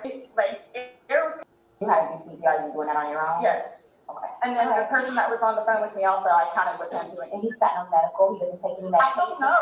I don't know medical wise. I know he doesn't take any medications whatsoever. The only thing, like I said, I don't know if alcohol had to do with it, but we had a bottle of wine. Okay. All right. Good. Sit back down. Because I don't want to have one more for water. Yes. Go on. And I mean the kind that can move. I'll do what I can to get you a cup. I don't want you to have to keep doing that. Exactly. She sure did.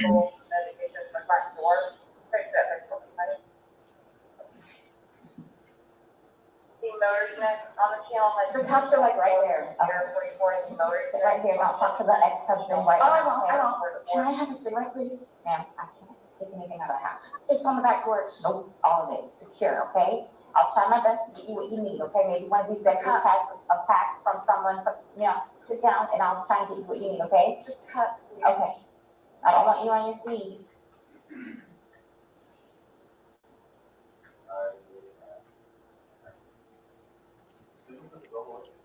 Yes, you put him out the second. He came back in? So there's no thanks then? Corporal asked me to give you a rundown. She's sitting on the curb at home. I was getting ready to call you guys. Yeah. Wanna talk over here?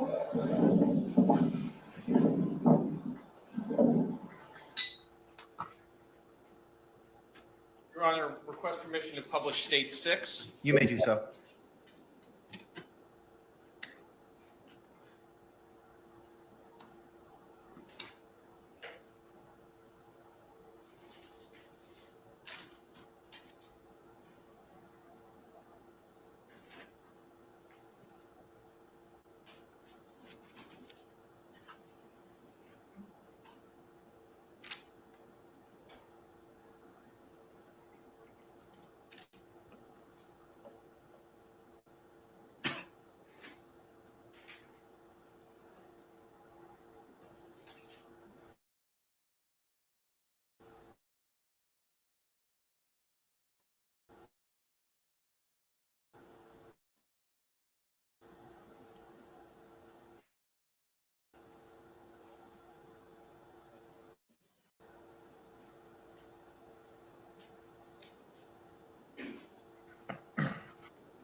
There's no audio on this side, guys.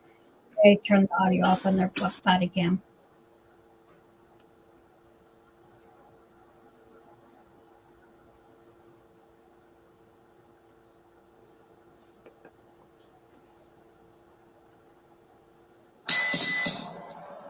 Hey, Sarah. You get enough water? No, you want to stay seated. I don't want you getting lightheaded. So remember I said the detectives were going to come out and talk to you and go from there. You know what I'm saying? They're here. They're going to ask you a few questions and then go from there, okay? All right. All right, Sarah, my name is Chelsea. My partner Scott. It's my understanding you reside here? Okay. Is it just you? Okay.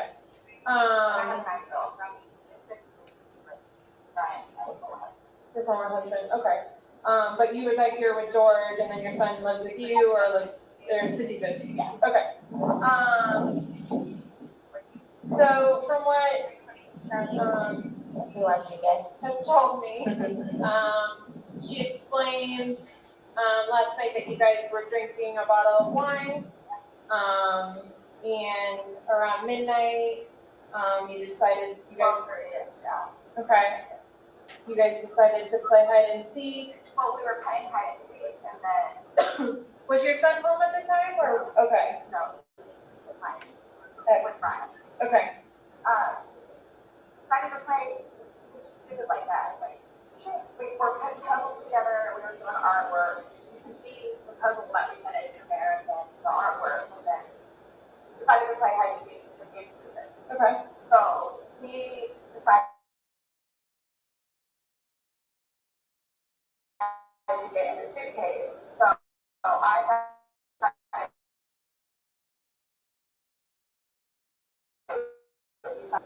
he saw me go upstairs. Not me. I actually got up out of the bed. I got sure he was downstairs on the laptop. Really quiet. But then I came upstairs and I'm like, where is he? Like, and that's what I found him. Okay. I don't know what happened. Okay. And then you weren't sure about if you woke up this morning. It was afternoon. I mean, I was or this afternoon. but I just didn't want to come downstairs. So Okay. I just laid in bed for a little while, and then I eventually went downstairs. He about where he was, and then I was like, oh my God, he's in the suitcase. So I pulled him out, and I stretched him out, and I started CPR point. I called you guys, so I called Brian, and then as soon as he got here, which is 30 seconds on the road, I called you guys. Okay. The person on the phone had me do the concussions.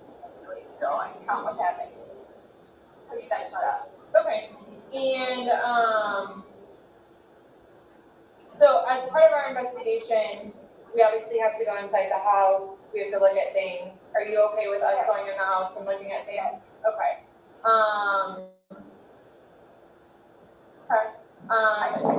And forensics, so we have to have our forensics crime scene investigators come out. Are you also okay with them coming inside, taking photographs and? Okay. Okay. Can I ask, is Brian, sorry, George, is he diagnosed with any kind of mental illness?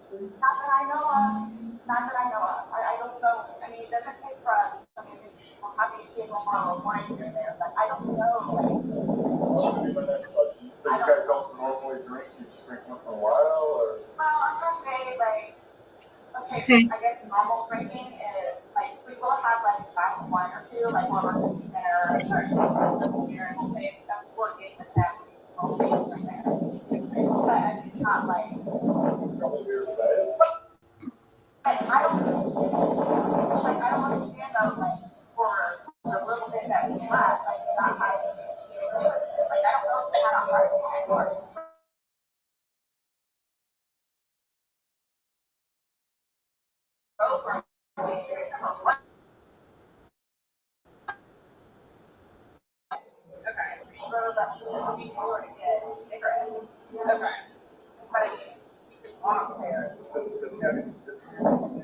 I know he doesn't now, he said he doesn't know.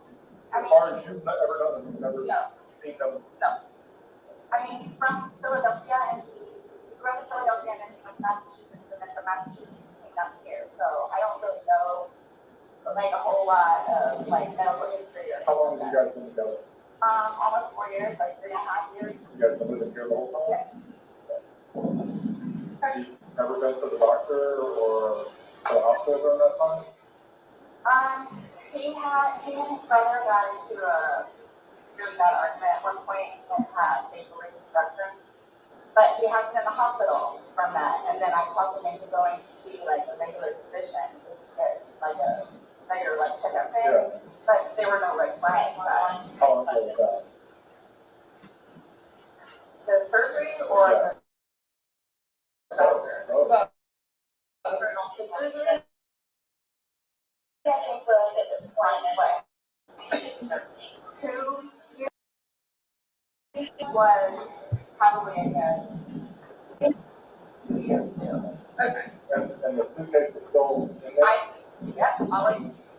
Is it normally stored down there, or did you guys travel recently? No, we were going to start picking from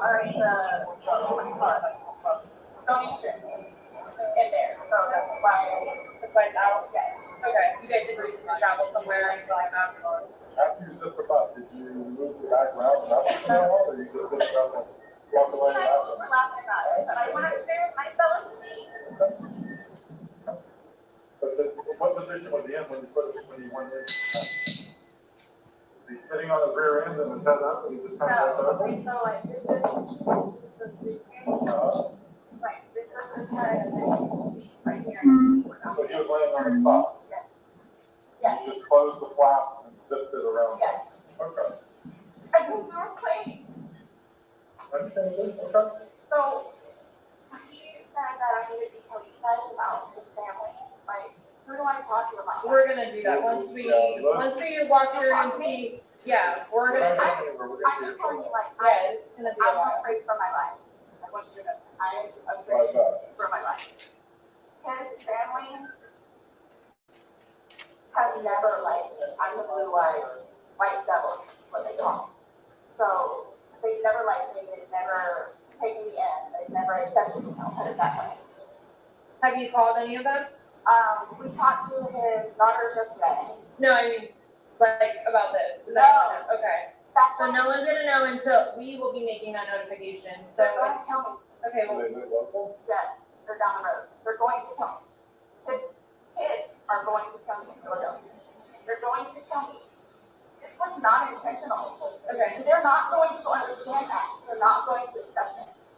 We're gonna do a thorough investigation and we will definitely make sure that you don't feel scared when we need to, okay? And my 9-year-old.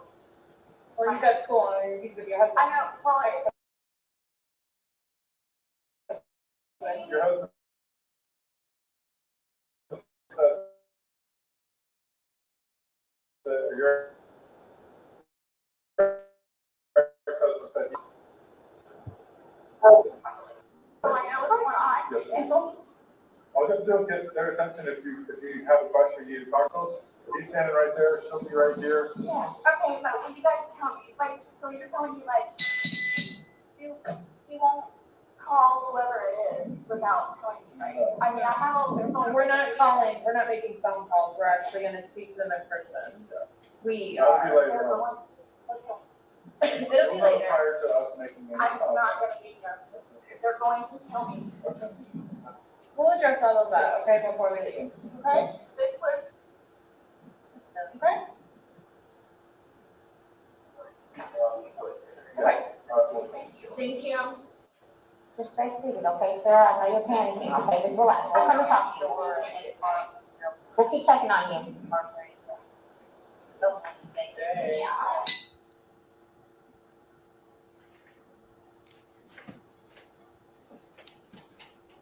Does anyone feel like this trial is going by very fast? It's only been a few hours. Excuse me.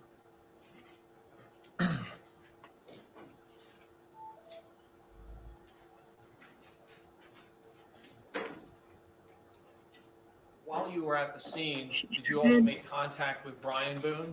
Yes, Did you take a statement from him as well? I did. Were all your interactions with the defendant on that day captured on your body-worn camera? Yes.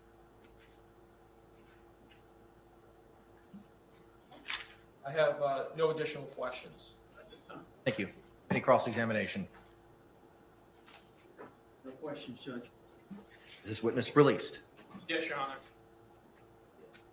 All right. You're released, not subject to recall, ma'am. Thank you. Thank you. Can the parties approach for a moment? Sidebar. We're getting there, guys. We're getting there. And I'm going to need a nap. If we still plan on doing a movie night, I'm going to need a nap before we do a movie.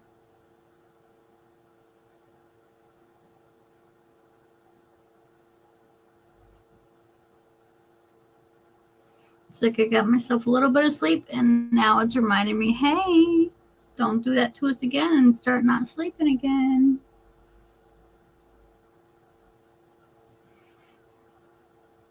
I'm not sure yet. I think we were going to do Practical Magic with Sandra Bullock and Nicole Kidman.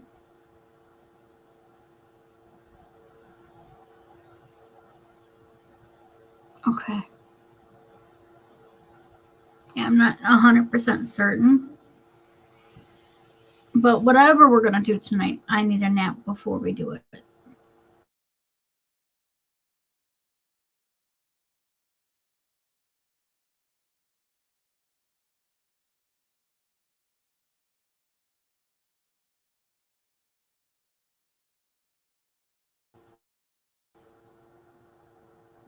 On in their career. It's a really good one. I only have this crystal though. I'm just kidding. If she just would have left the tiger's eye.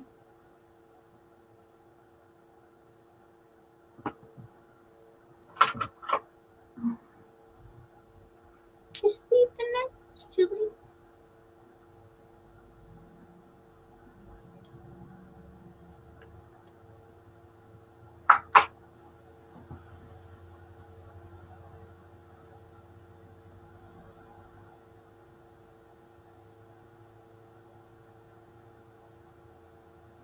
Thank you. They're talking at the bench, doing their thing. I'm trying to keep myself awake because I'm losing my second wind or whatever wind we're on. I don't even know what wind we're on.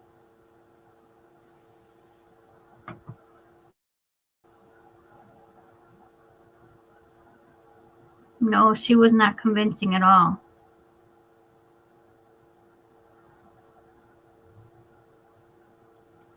She did look pretty calm, didn't she? And by the way, for those of you around the tube of you, I am showing Sarah Boone's trial split screen. So if you guys want to come back to the TT, you can. If you don't, you don't have to. Her face is right there. Well, the back of her head's right there.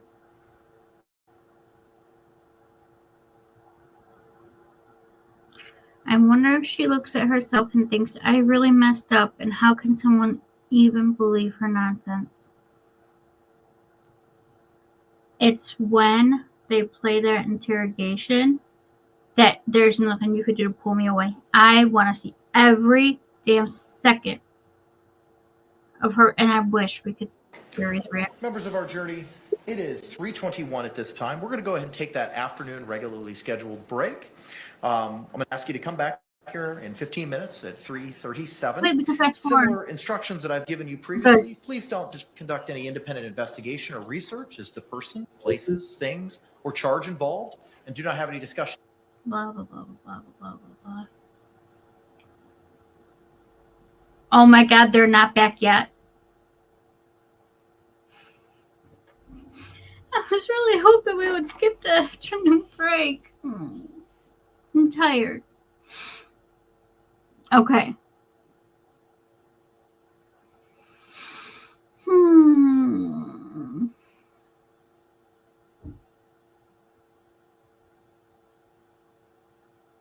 But granted, if they were back in court, I'd be completely wide awake. There's not 1 second of this that I want to miss. How many of you watched the Daryl Brooks trial?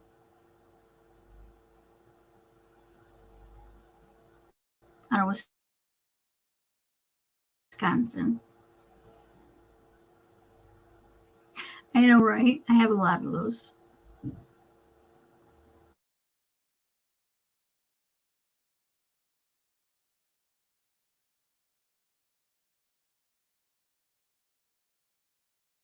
Finished it. Okay, this is the embodiment of the feeling. And the judge for Daryl Brooks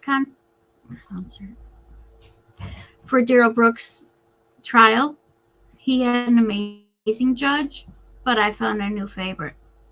Well, now it's that way, but yeah. This one.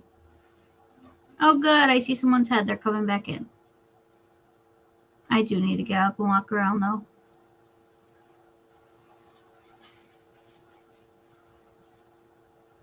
I honestly need to have, like, a minute. They had Skittles? The good kind? The Halloween ones? No. Sorry. Thanks, though. I only like the Halloween ones. I was telling them so they could have them.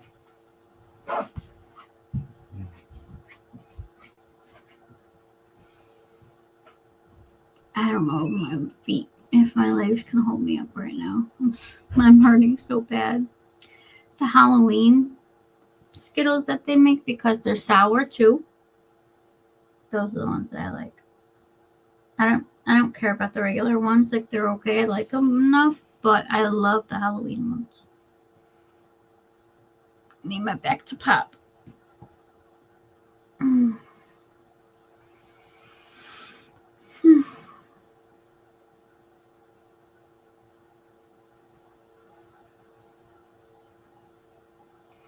right. Who wants to come up and drive the car for a little bit?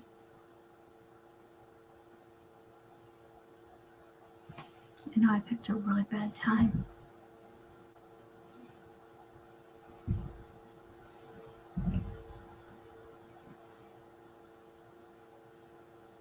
There is no giant ball that I could sit on that would not pop. I'm a foodie, and I embrace that, and I'm happy with that. But I know better than to sit on any ball. Thank you. Oh, you got Mary coming up too. Okay. I'll just keep Mary there. Okay, I'm going to go walk for a few minutes. I'll be back.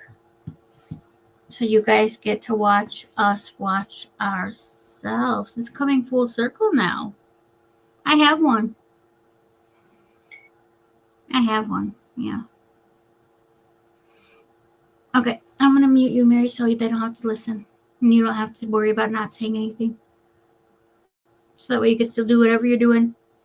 I'll be back in a few, guys. Oh, my body's gonna fail me. Ooh, that could have hurt too.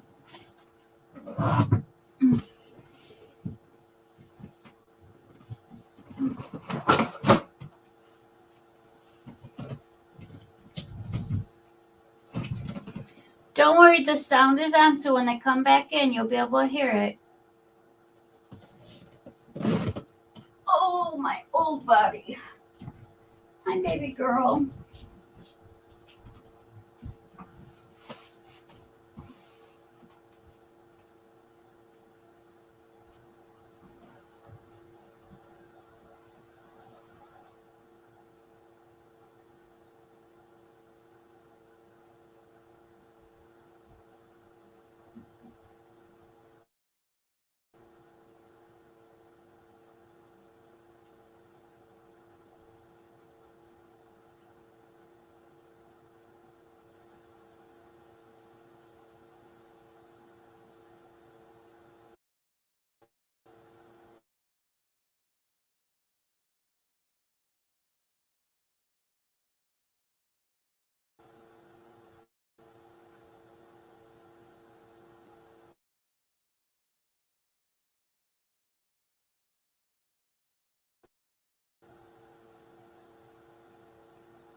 still not back?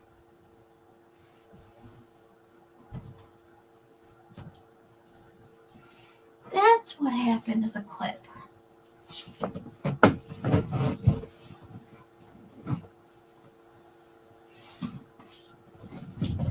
How come they're not back yet?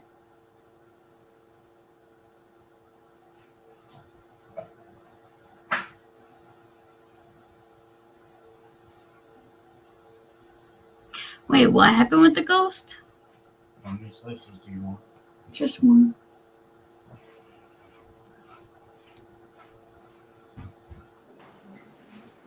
Okay, We are back on the record, case number 2020 CF 2603, State of Florida versus Sarah Boone. Let me get appearances for the state. Dave Kester on behalf of the state. William J. for the state. Defense. Jackie Lewis for the County Henderson for Sarah Boone.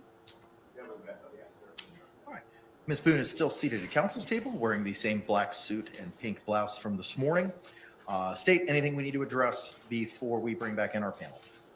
How we all do Defense. nap? All right, let's go ahead and stand, and we can bring back in our panel. No, there wasn't. Was there? Like that?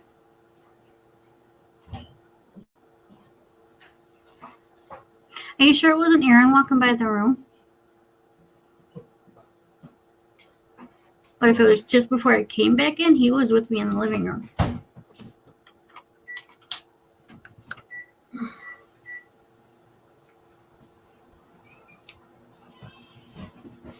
I'm gonna eat a piece of pizza once it's done. See, all the people behind the judge, 1, 2, 3, 4. Why is that? We've not seen that with any other court. So what is their major malfunction? Hey, what is that? I have no idea. Doesn't it look like security or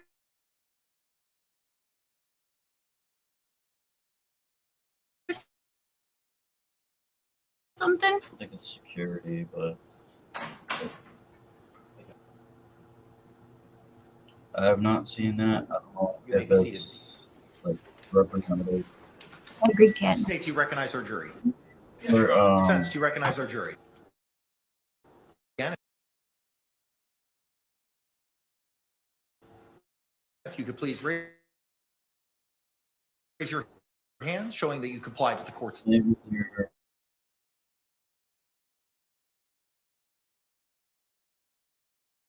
instructions during our break.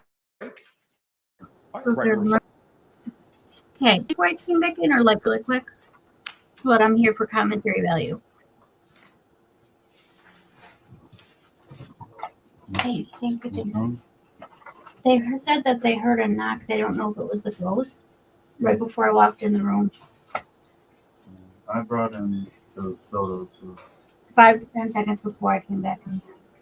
Oh, I forgot to check on that. Will you check on that? Hi, baby. Sir, good afternoon. Can you state and spell your name for the record for us? Are you mad at Mama? Are you mad at Mama? Thanks, sir. You may be seated. Thank you.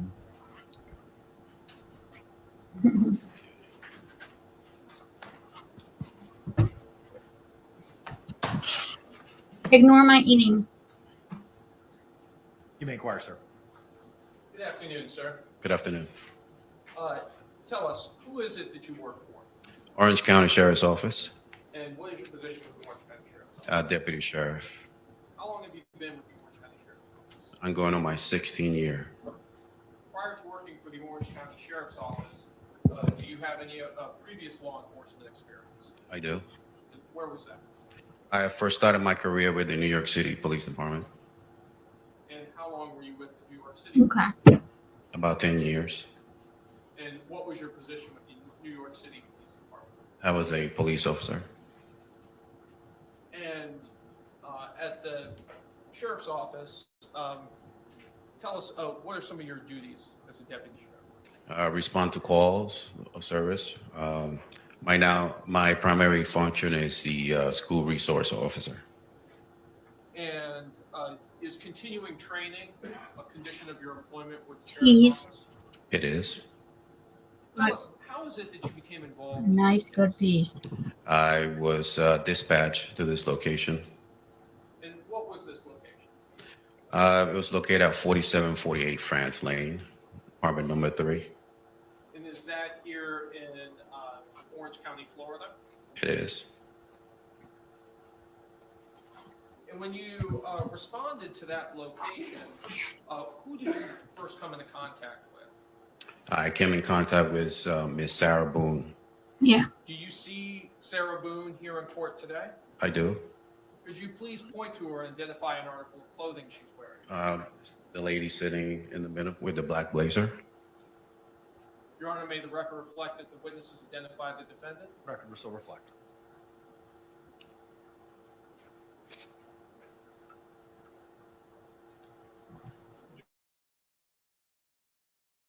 During the time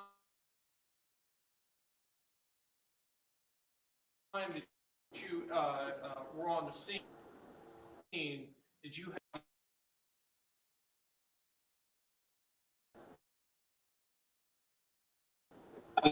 the camera activated? It was. It was. The ghost keeps trying to. Were That's other the computer. deputies also on the scene at that time? Yes, And was Deputy Rodriguez there? she was. So would both of your body-worn cameras both captured some of the same time frames? Correct, yes. Did you have an occasion to go inside of the apartment? I did. And inside of the apartment, what observations did you make? When I first entered the apartment, I noticed a Hispanic male laying on his back and looks like a small nook dining area. Later identified Mr. George Torres.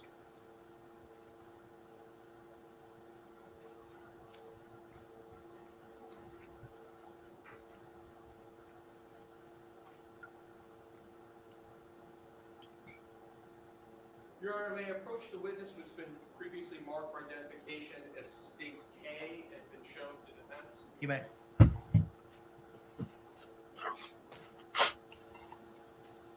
Sir, I'm showing you it's been marked for identification as states K. Do you recognize that disc? I do. Tell us, what is that disc? Is a copy of my body-worn camera. And does this body-worn camera fairly and accurately depict the portion of the events that took place on February 24th, 2020? It does. And are those your initials on the disc? Yes, they are. Your Honor, at this time I'd like to move what's previously been marked for identification as states K into evidence. Any objections? Objection.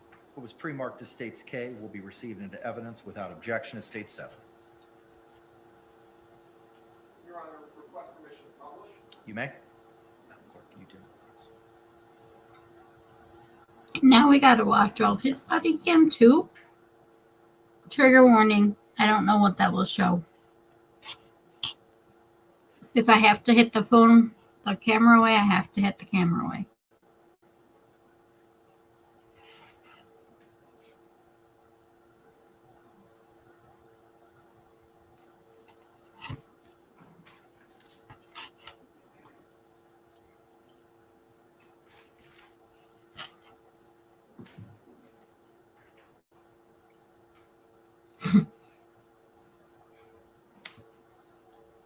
Hi, Leslie.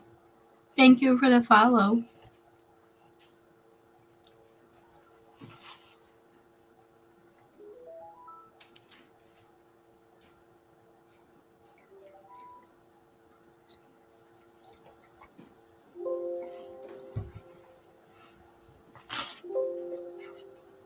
You've got mail.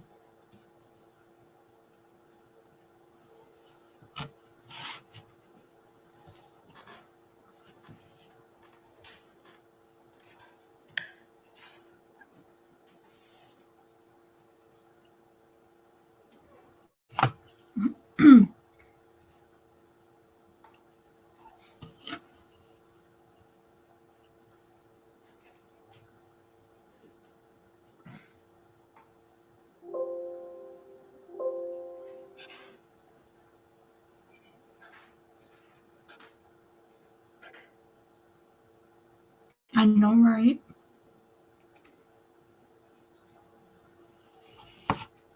He was all excited because he got away from Gilgo, only to land with the Siren.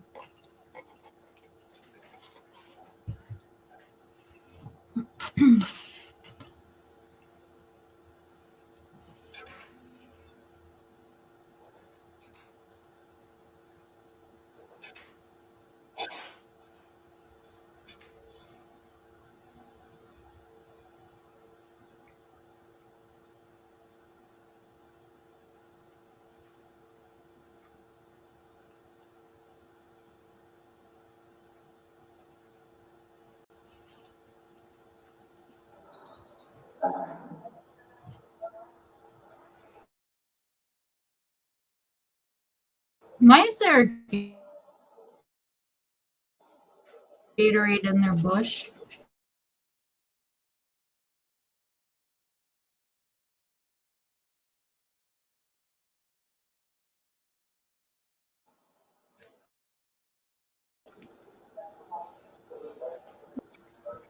It failed. She wants to say something. She wants to call someone. You sure have.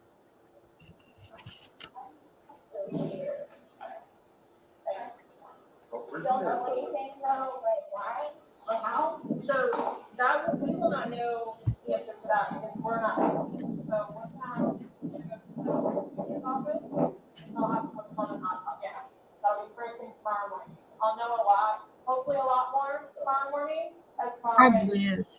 him. But I cannot. There's no way I can say how, why. Thank you. So just by looking at him, like why is he purple? That's normal when someone passes away within a day. The heart stops beating.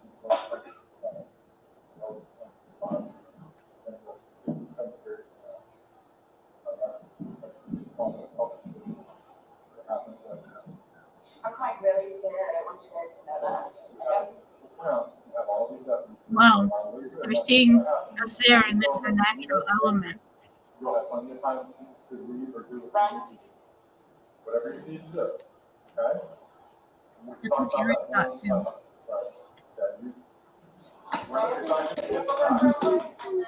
like, I don't, like, this was totally like not intentional. Like, that's what I'm scared about too. Like, Yeah. When I have two people up, that's how we're looking at it. Can't have thank you. I saw what you said. Thank you. I'm just over here eating the pizza. No real medical history that we know of. For those who have passed away, we come out. I know. We come out to an investigation. Medical examiner's office, we send people out, this is what we do. If he was 75 years old and had a heart condition, we wouldn't be here. I don't know what it is. Exactly. And that's what we're here to find out. We're just here to give you answers. Oh. The answers that you want, the answers that families don't want. I really want to see my class. I really need my class. I mean, I know I can't go anywhere, but it's right. So do I just like sit out here and wait for you guys? If you would, yes, please. Does anybody else have you to show up or everybody's here that needs to be here? Ryan King's here, that needs to be here. The medical examiners will show up when we call them, but we're not ready for them yet. So they're gonna take him, they're gonna take the photos, take him, but that's for the end of it. And they'll be called well in advance when we're ready for them, but we're not ready for them at this point. So we won't be calling them quite yet. Okay? So like I said, I gotta go do some paperwork. They're gonna chat with some people, and then we're gonna come back and talk to you if you're okay with that. So just give us a little bit more time. Like I said, and we don't do that. So, like, you guys tell his family like today or after tomorrow? You have to.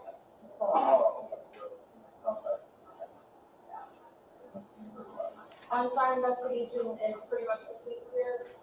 Once we leave here, we will know it. But again, we'll know. I'm not gonna just go and do it without you knowing, you know.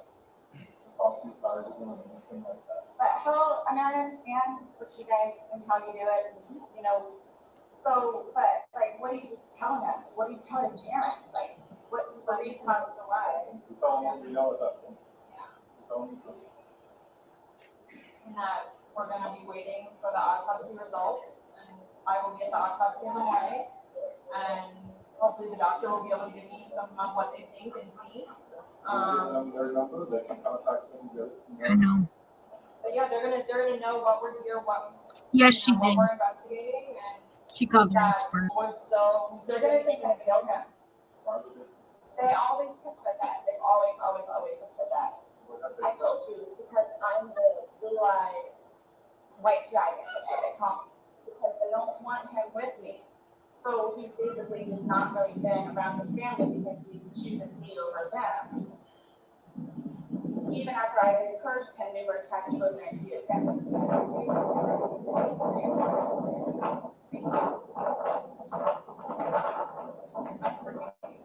Can't hear you. Anything she said. From March when? Do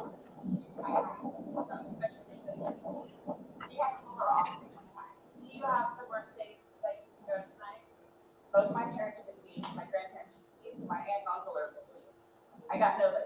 I have a brother that's in the Marines, and I got another one that's in jail. So one brother in jail, one in the Marines. Local? No. Well, he in Altamont, but I think he's doing whatever. Family, I'm good. How are you? You're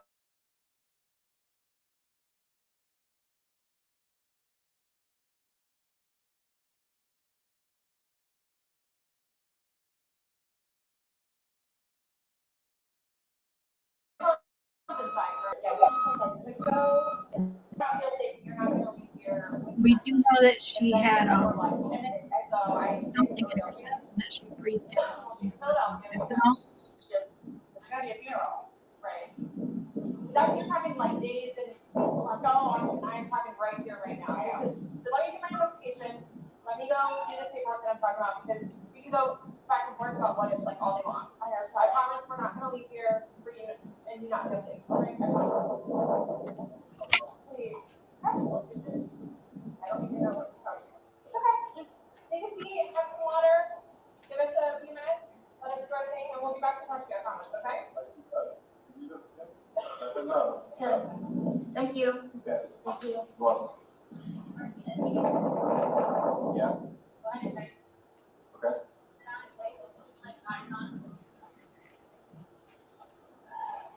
You have anyone in there? There's nobody here, just me. Okay, that's fine. You're right there. Yeah. Well, she was asking for a drink several times. Thank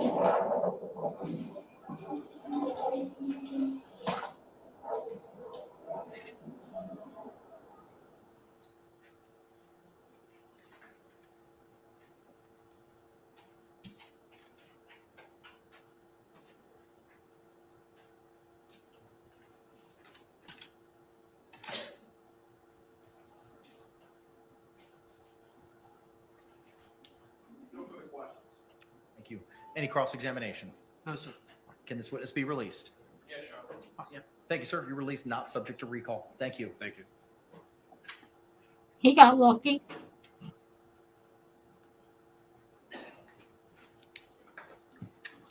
State, you may call your next witness. State would call Melissa Roughgarden. It's really simple. Click on my profile circle and then click unfollow the same way you follow.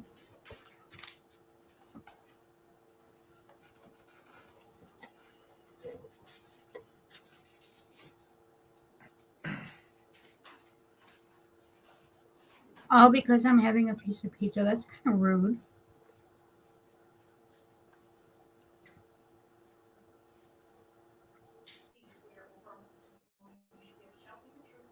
That means they can't be recalled again. That means they're done. They don't need them in Good office afternoon. Can you anymore. state and spell your name for the record for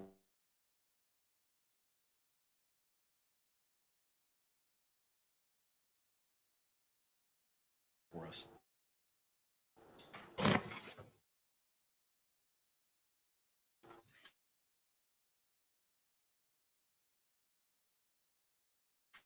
ROUGH office, biologist with the forensics unit. Prior to this, I was a crime scene investigator for 5 years. And how long in total have you been with the Orange County Sheriff's Office? About 6.5 years. Somebody wants to unfollow me because I'm not on the screen and I'm eating. Go for it. Those two, a crime scene investigator and a forensic biologist. Let's turn to your work as a At crime least I'm not all up in your face trying to eat my pizza. What does a crime scene investigator do? We respond to crime scenes. We photograph and document those crime scenes through photographs, notes, and sometimes sketches. We collect evidence, It's we like they think process the it's gonna scene, and faze then me. we do further processing to that evidence back at our forensics lab. When you say People process, didn't get the memo. process the scene, When I said that, Michelle, can you tell it's us gone. what that entails? They don't like It depends on the scene and the evidence, but it includes the photographs. We also take swabs for potential DNA. We can also do testing for possible blood and things like that. We also process for latent fingerprints, among other things. What type of training did you need in order to become a crime scene investigator? Upon being hired with the sheriff's office, as a CSI, I completed a 16-week training program, which includes in-house processing as well as going out to crime scenes with trained crime scene investigators to observe and then assist, as well as taking on calls with the trained crime scene investigator. Approximately how many crime scenes processed in the course of your time? It would be hundreds. I don't know the exact amount. Babe, Were you working in when you're this doing, capacity you come here. as a CSI on February 24th, 2020? Yes, I was. And tell us, where did you respond out to on that day? I responded to 4748 Franz Court, apartment 3. And is that in Orange County, Florida? Yes, it is. And when you responded to that scene, whom did you make contact? I made contact with the homicide detective, Chelsea Capsule. Did you receive information from the detective? Yes, that it was a death investigation. Did you walk the scene with the detective? Yes. And tell us, what does it mean to walk? Second. Yeah.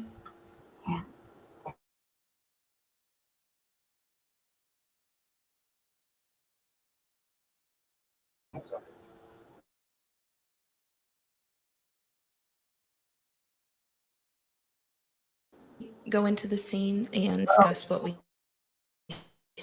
Daddy. Still have yours, right? He was located on the floor in the living room of the apartment. Did you, with the detective, identify potential items of evidence to be collected? Yes. You had mentioned previously about documenting scenes with photographs. No, I was trying to tuck Aaron into the tree. Yes, it was.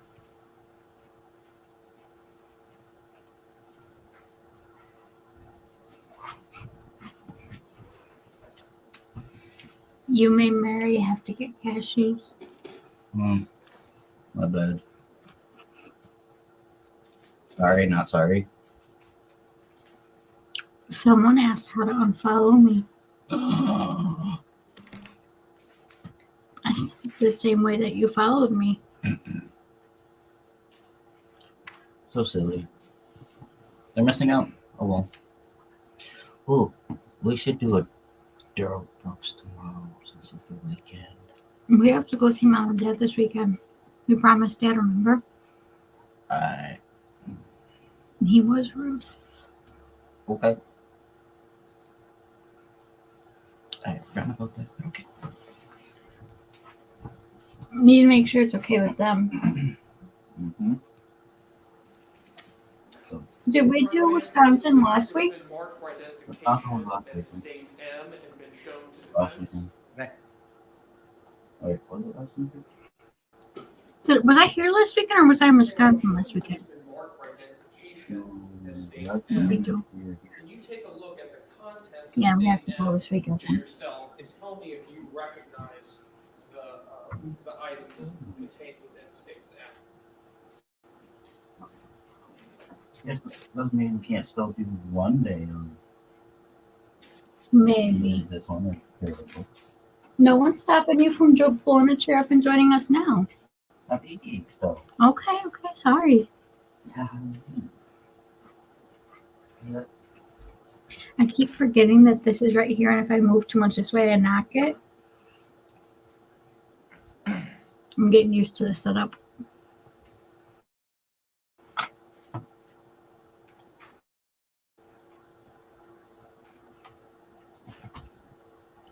Mm-hmm.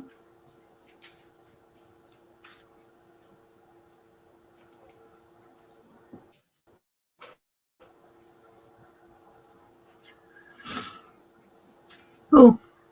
Aaron?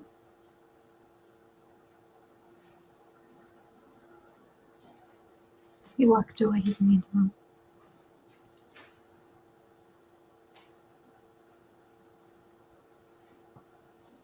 Can I ask you a question? You recognize the contents of State's What's Act. your name? Yes, I do. Tell us, what is the contents of State Act? They are photographs I took on the crime scene. Do they fairly and accurately represent how that crime scene appeared on February 24, 2020? Yes, they do. Here at this time, I'd like to move what's previously been marked for identification. The State's M. You have their own banner on. How many photographs are there? Do you have a total? 111. No objection. All right. What was pre-marked as States M will be received into evidence without objection as States 8. What name do you want us to call you? Like, I don't want to just call you Cuss Bucket.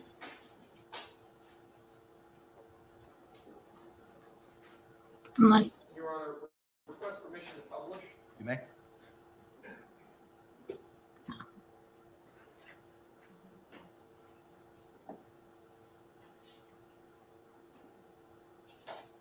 Your Honor, do we have the lights dim? Yes.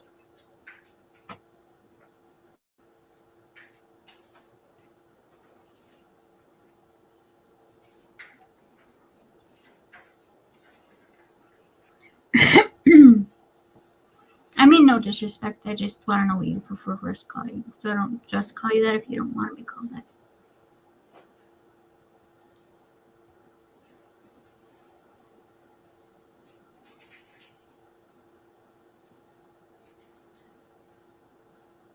Okay. Got it. I had someone come in with a really interesting name yesterday.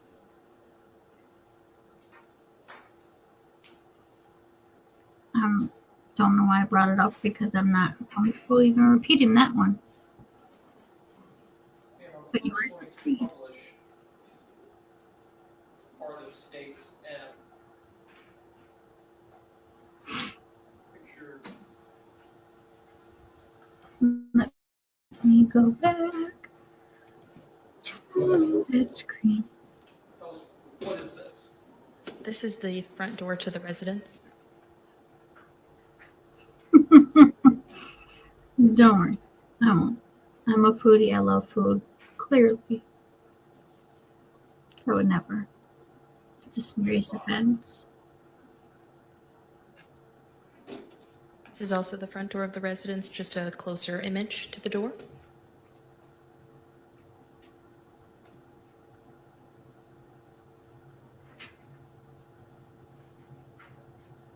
And now we're staring at nothingness.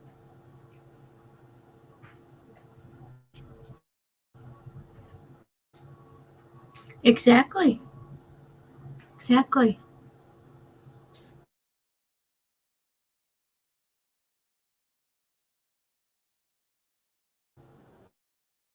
When you enter the residence, what is the first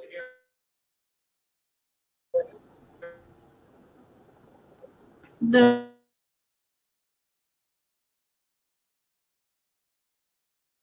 The ghost shooter. This is just Okay, inside clearly the it's door. happening in the To courtroom the too, right, so it's not. there is the kitchen area.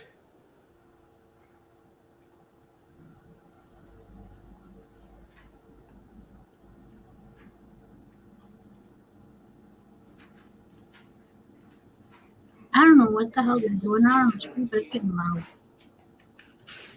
What is this a photo of? So this is the counter with the sink in the kitchen.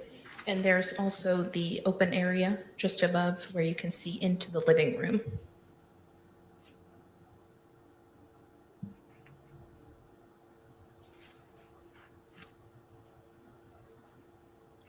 Not funny, Claire, because sometimes when we do certain cases, that's when the ghosts start acting up in this room. I'm not making that up.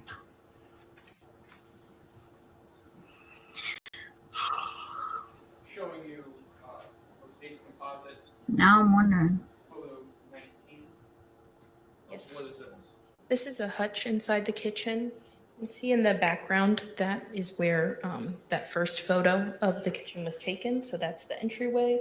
And then this is the hutch, and there is a cell phone on the hutch in the kitchen. Thank you for clarifying. Again, trigger warning, I cannot anticipate what they're going to flip over and show.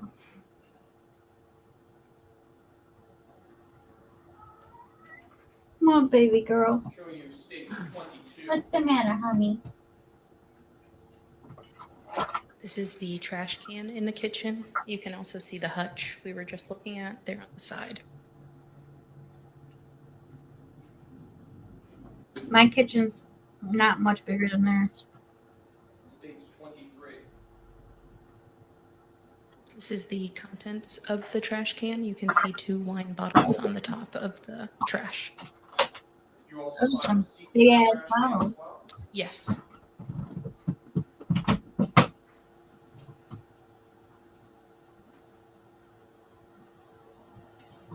Photo 25. These are those same wine bottles and 3 Publix receipts that were removed from the trash can. Did you take these items and collect them into evidence in this case? Yes, I did. Yeah. But now Sarah's trying to say she was still intoxicated the next day when she went down to the police station, so they shouldn't have questioned her.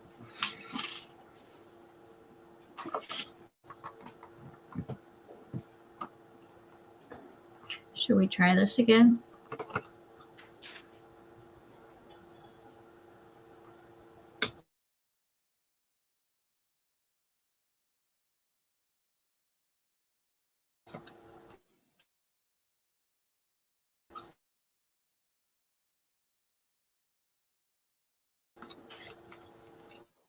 Photo 30. See the living room.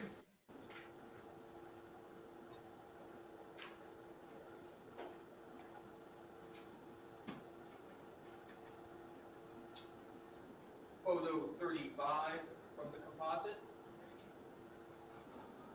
This is another photo of the living room. You can see the victim located on the floor and a suitcase in the bottom corner of the photograph.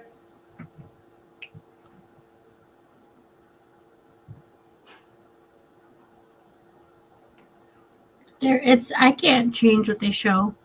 They're choosing not to show it. I'm glad. This is another photograph in the living room. This is that wall we saw in the kitchen there with the opening. You can also see a wooden baseball bat leaning against the wall. That baseball bat collected into evidence in this case? Yes, it was.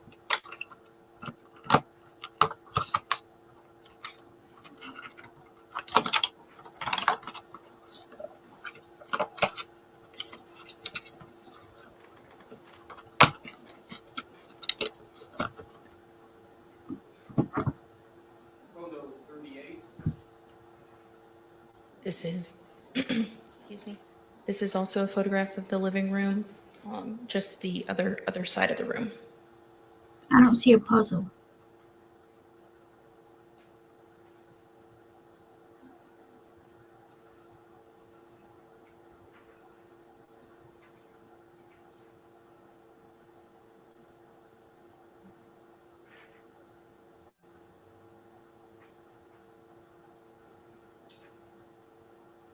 Photo 43 from the composite.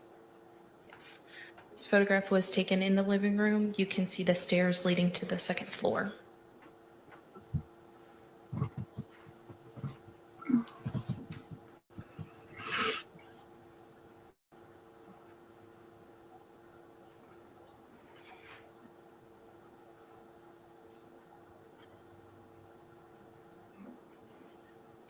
Photograph 45.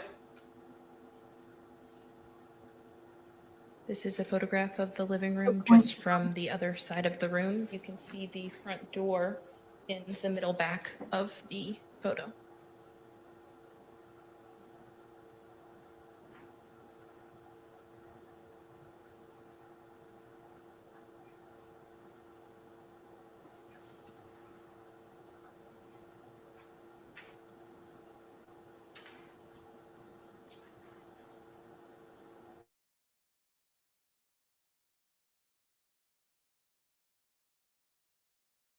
Photo 49 of the composite.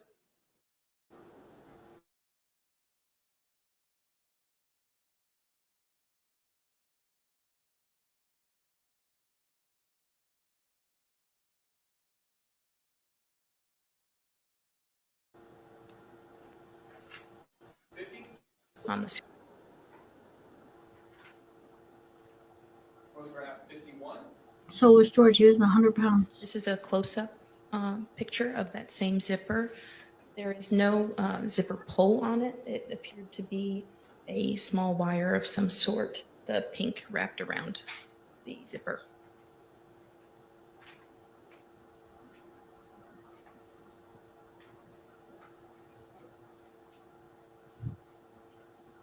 This is the zipper on the other side of the suitcase. Just correct. That's photograph 52.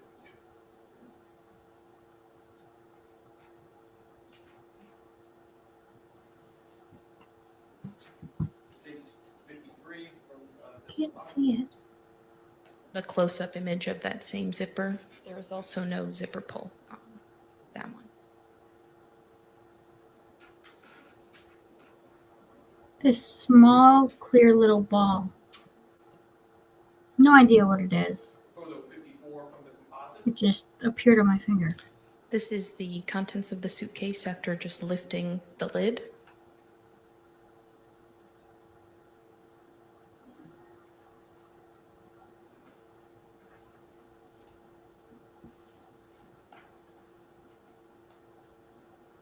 Photo 56 from the composite.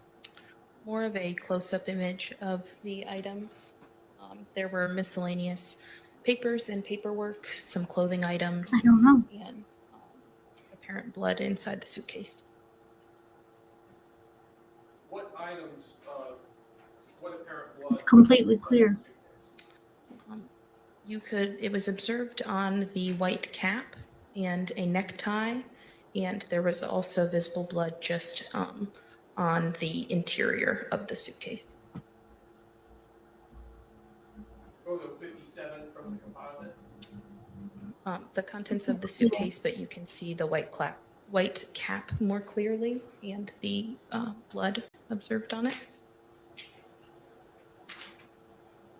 The massager did. 58 from the composite. You can see the necktie with blood. It appeared to be silver multicolored. And then there's also a diazepam syringe in the plastic casing there. It was prescribed to the victim. He's very tiny. So his diazepam was also in there? Wow. Photo 61 from the composite. That is the miscellaneous papers and paperwork that was removed from the suitcase. I was distracted with the silver thing.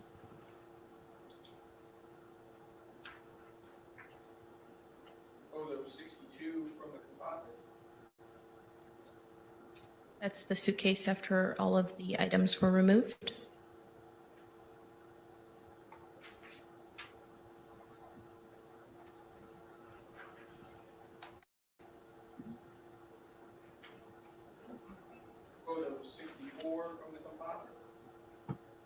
Yes, that is what appeared to be some like small pieces of paper that appeared to be soaked with blood.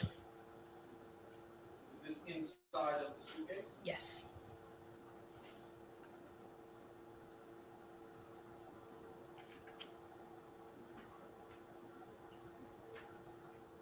Photo 65 from the composite. That is the baseball bat that was leaning against the wall in the living room. We go slower. Yeah, piece of paper that soaked up blood was the one before the bat. Photo 68 from the composite.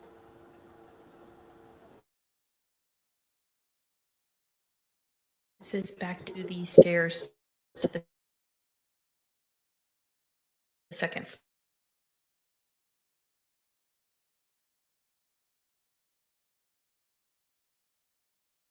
floor in the living room.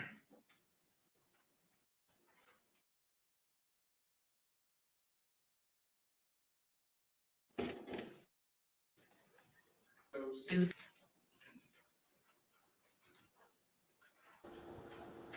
Photo 70 from the composite. Photographing more of the staircase.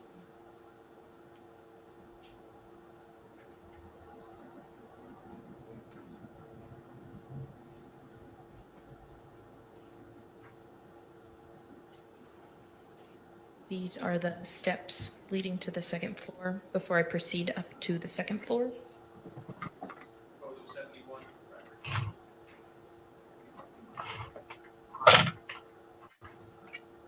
Photo 72 from the composite. The upper portion of the stairs leading to the second floor.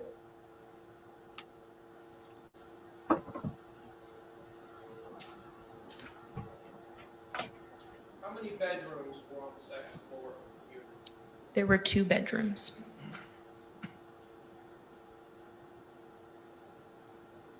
Photo 75 from the composite. What is this? This is the hallway. You can see a closet in the hallway and then the door to one of the bedrooms. This appears to be a child's room. Yes, it did.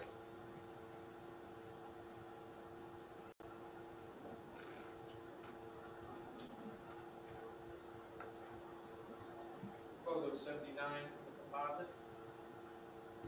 This is a photograph within the child's bedroom.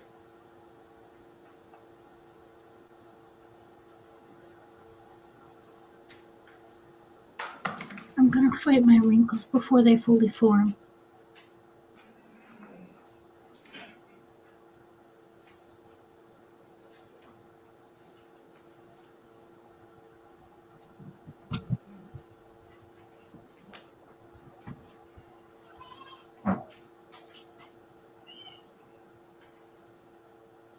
Photo La 87 la. from the composite. This is the door leading to the other bedroom upstairs. Yeah.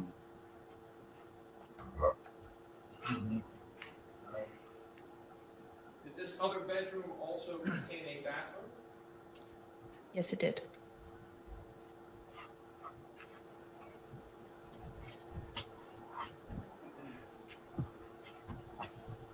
Interesting so far. Photo 90. She changed her explanation for what happened that day. This is the bed within that bedroom. That's not good for her. No, not really. She apparently saw the nearby baseball bat, the really slugger looking one, and hit him with it. Yeah, didn't they say something about that, like during the No, before jury it was selection? about her Or supposedly rolling the suitcase down the stairs with him in it, but I don't see how that could have happened with that shelf there. Unless she just put it there that very day. Photo 97 from the composite. CB says, hey, hubby. This is the bathroom. In that master bedroom upstairs. Yes. That was the original story. Did you also have an occasion to photograph the defendant? Yes, I did. Did you see the defendant here at court today? Yes, I do. Could you please point to them and identify our article of clothing She is right there with a black blazer and a pink shirt. Your Honor, may the record reflect that the witnesses identified the defense? Record so reflect. Showing you photo 98 from the composite. Hello. This is the photograph I took of the defendant. Why is it that you were photographing? Why does she look like she was a zombie? I collected With blood in her her buccal mouth? Like swabs, what? which is a DNA standard from the inside of the mouth, and it is part of our procedure to photograph that person for identification purposes.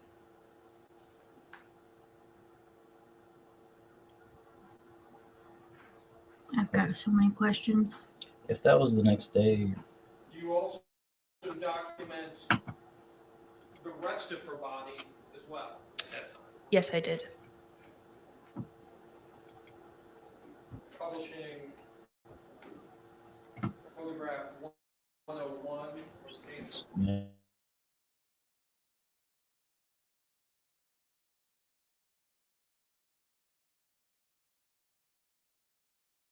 I kind of figured.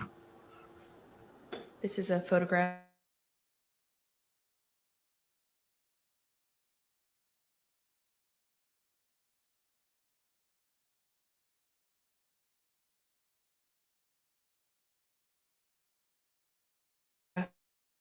of I think right hand facing her left hand facing upward. I don't know. I don't know. You know me. Photograph 104. took you long to come up with that reply. Both of her hands facing downward, so the tops of her hands. Ow.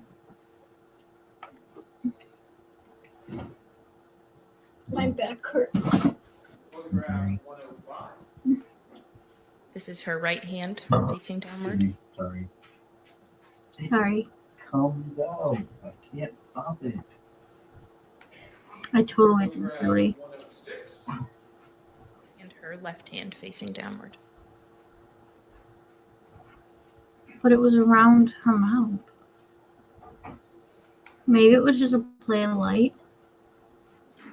So Photograph that's 107. prosecution. This is prosecution, right? This would be of her right arm. Well, I was gonna say probably the reason why she looked like this is probably because she was coming down from Her left arm. stupor she was in.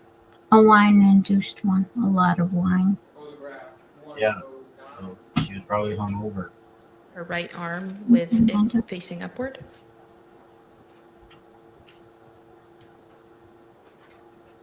Photograph. You're good. Her left arm with her arm facing upward. You can't make During this the stuff. time you were interacting with the defendant, Here we did go. she ever indicate to you My pant leg that was any stuck. injuries? No.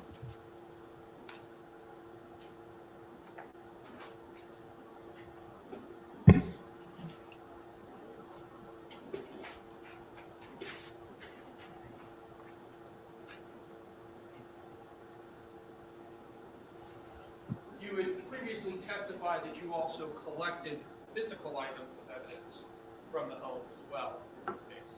Yes, I did. Probably.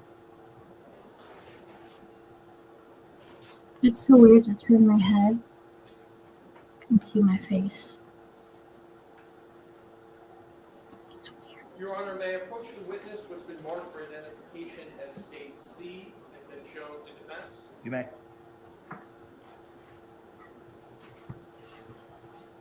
My face needs help. Let's see if the light will help.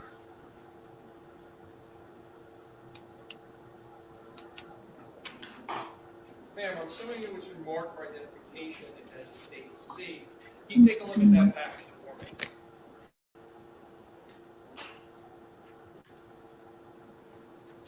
She claimed she did that, but she said when she found him, Yes. he was already Do you dead. recognize that package? Yes, I do. And tell us, what is that package? These are the 2 wine bottles that were collected from the trash can. Is your name on that package?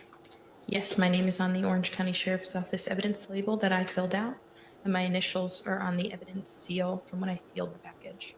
And it also has your agency case number and the location information for the state. Yes, that is correct. Ma'am, could you open the contents of States C and look at it to yourself? Florida versus Sarah Boone. She's the one that zipped her boyfriend up in a suitcase, left him there overnight, and didn't let him out. Next morning, she found him deceased.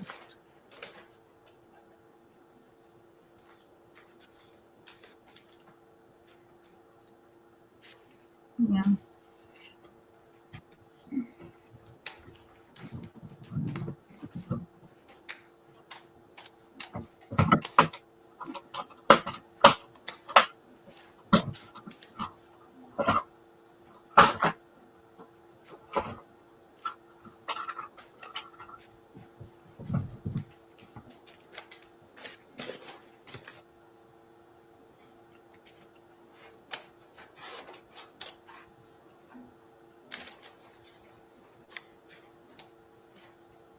Pull them out. Recognize the item they're wrapped in. Sure. Just how the view from.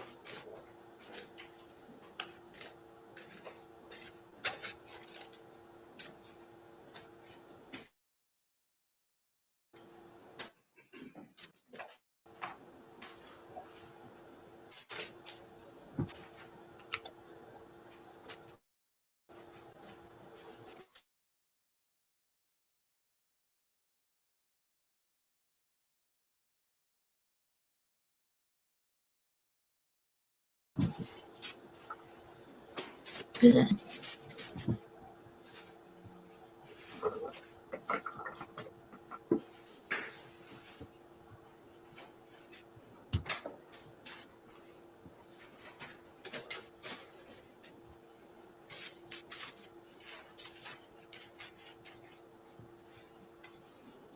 What is the contents of State C? These are the 2 wine bottles that I collected from the trash can. What? Are these wine bottles in the same or substantially the same condition as they were at the time that you packaged them on February 24th, 2020? Yes, the same time I collected them that day. Your Honor, at this time, I'd like to move the previously been marked for identification as States C. If you guys want a closer look, we're on YT Michelle's criminal name. Received into evidence as States 9 without objection. And Your Honor, request permission to publish. You may do so.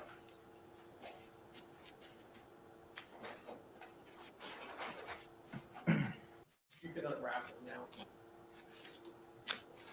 Your blocking camera's back. Okay. Good. There it goes.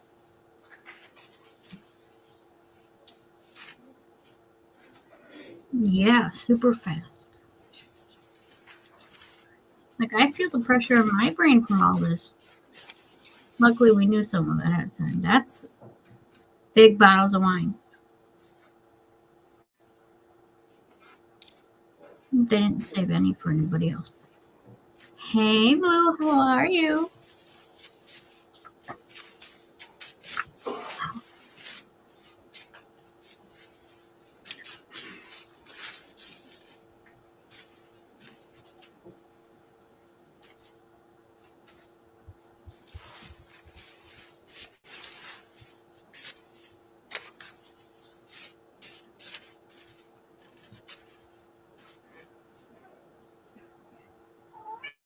What, baby girl? Did you also have occasion to collect the baseball bat from the living room? Yes, I did.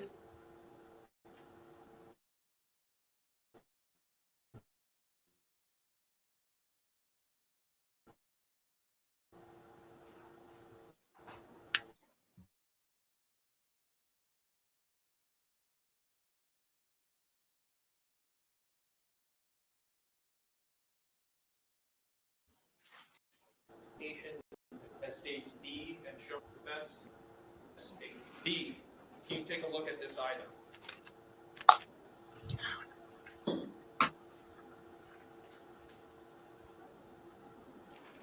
Yes. Do you recognize this item? Yes, I do. This is the wooden baseball bat I collected from the living room. Does this item have your name on it? Yes, it has my name on the Orange County Sheriff's Office evidence label that I filled out, as well as my initials on the evidence seal. And it also has your initials and your agency case number as well. Yes, it does. Ma'am, could you open States B and look at the contents of it to yourself without displaying it to the court? Yes. My neck needs to crack. Come on, baby girl. Come here. Come here, honey. Come see mama.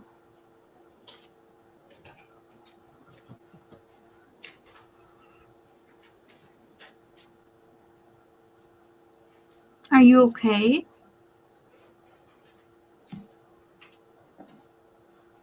It's gotta hurt.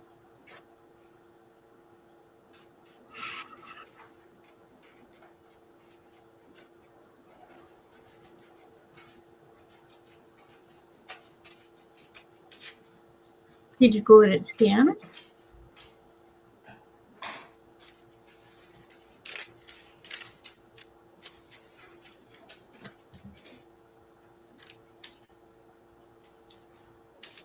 How do you know it's only spraying?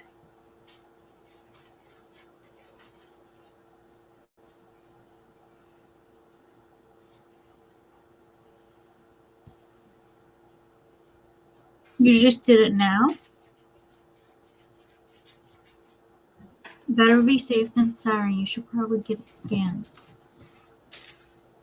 What is contained within States B? The wooden baseball bat. And is that bat in the same or substantially the same condition as it was at the time that you collected it on February 24th, 2020? Yes, it is. Your Honor, at this time I'd like to move what's previously been marked for identification as States B into evidence. Any objection? See? No objection.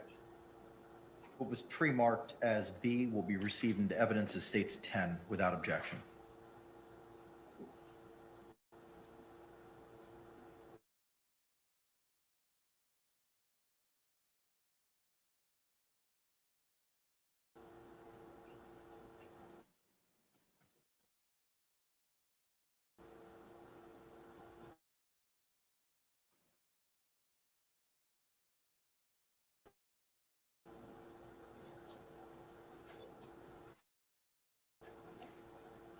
Emergency? Oh, emergency. Your Honor, request permission to publish. You may.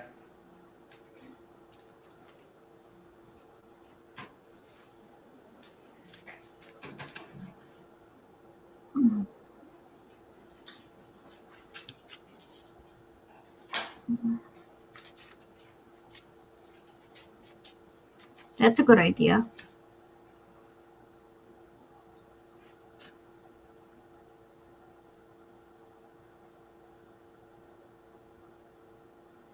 You forget I'm an empath, so if you don't get it checked, I'm going to worry about you even more because I'm going to feel your pain vicariously. Take care of yourself.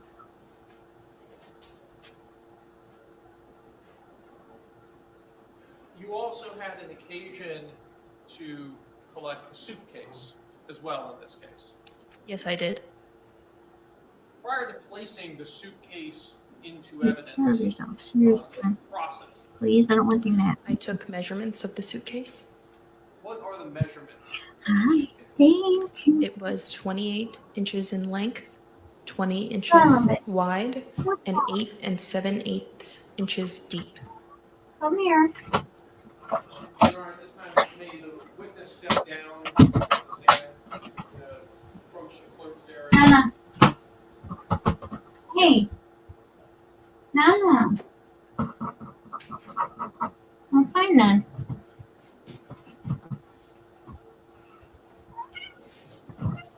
Why do you wait till I turn away? Come on.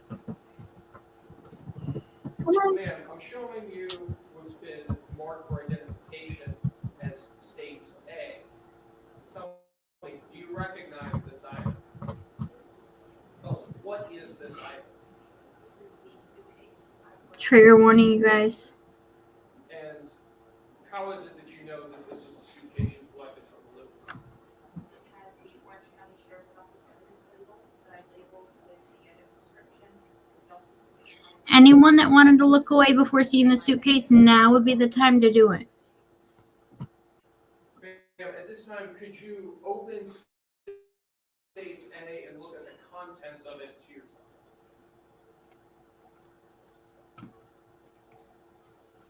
I'm telling them because we have them on the YT too, so I was letting them know too. Thank you, Fallon.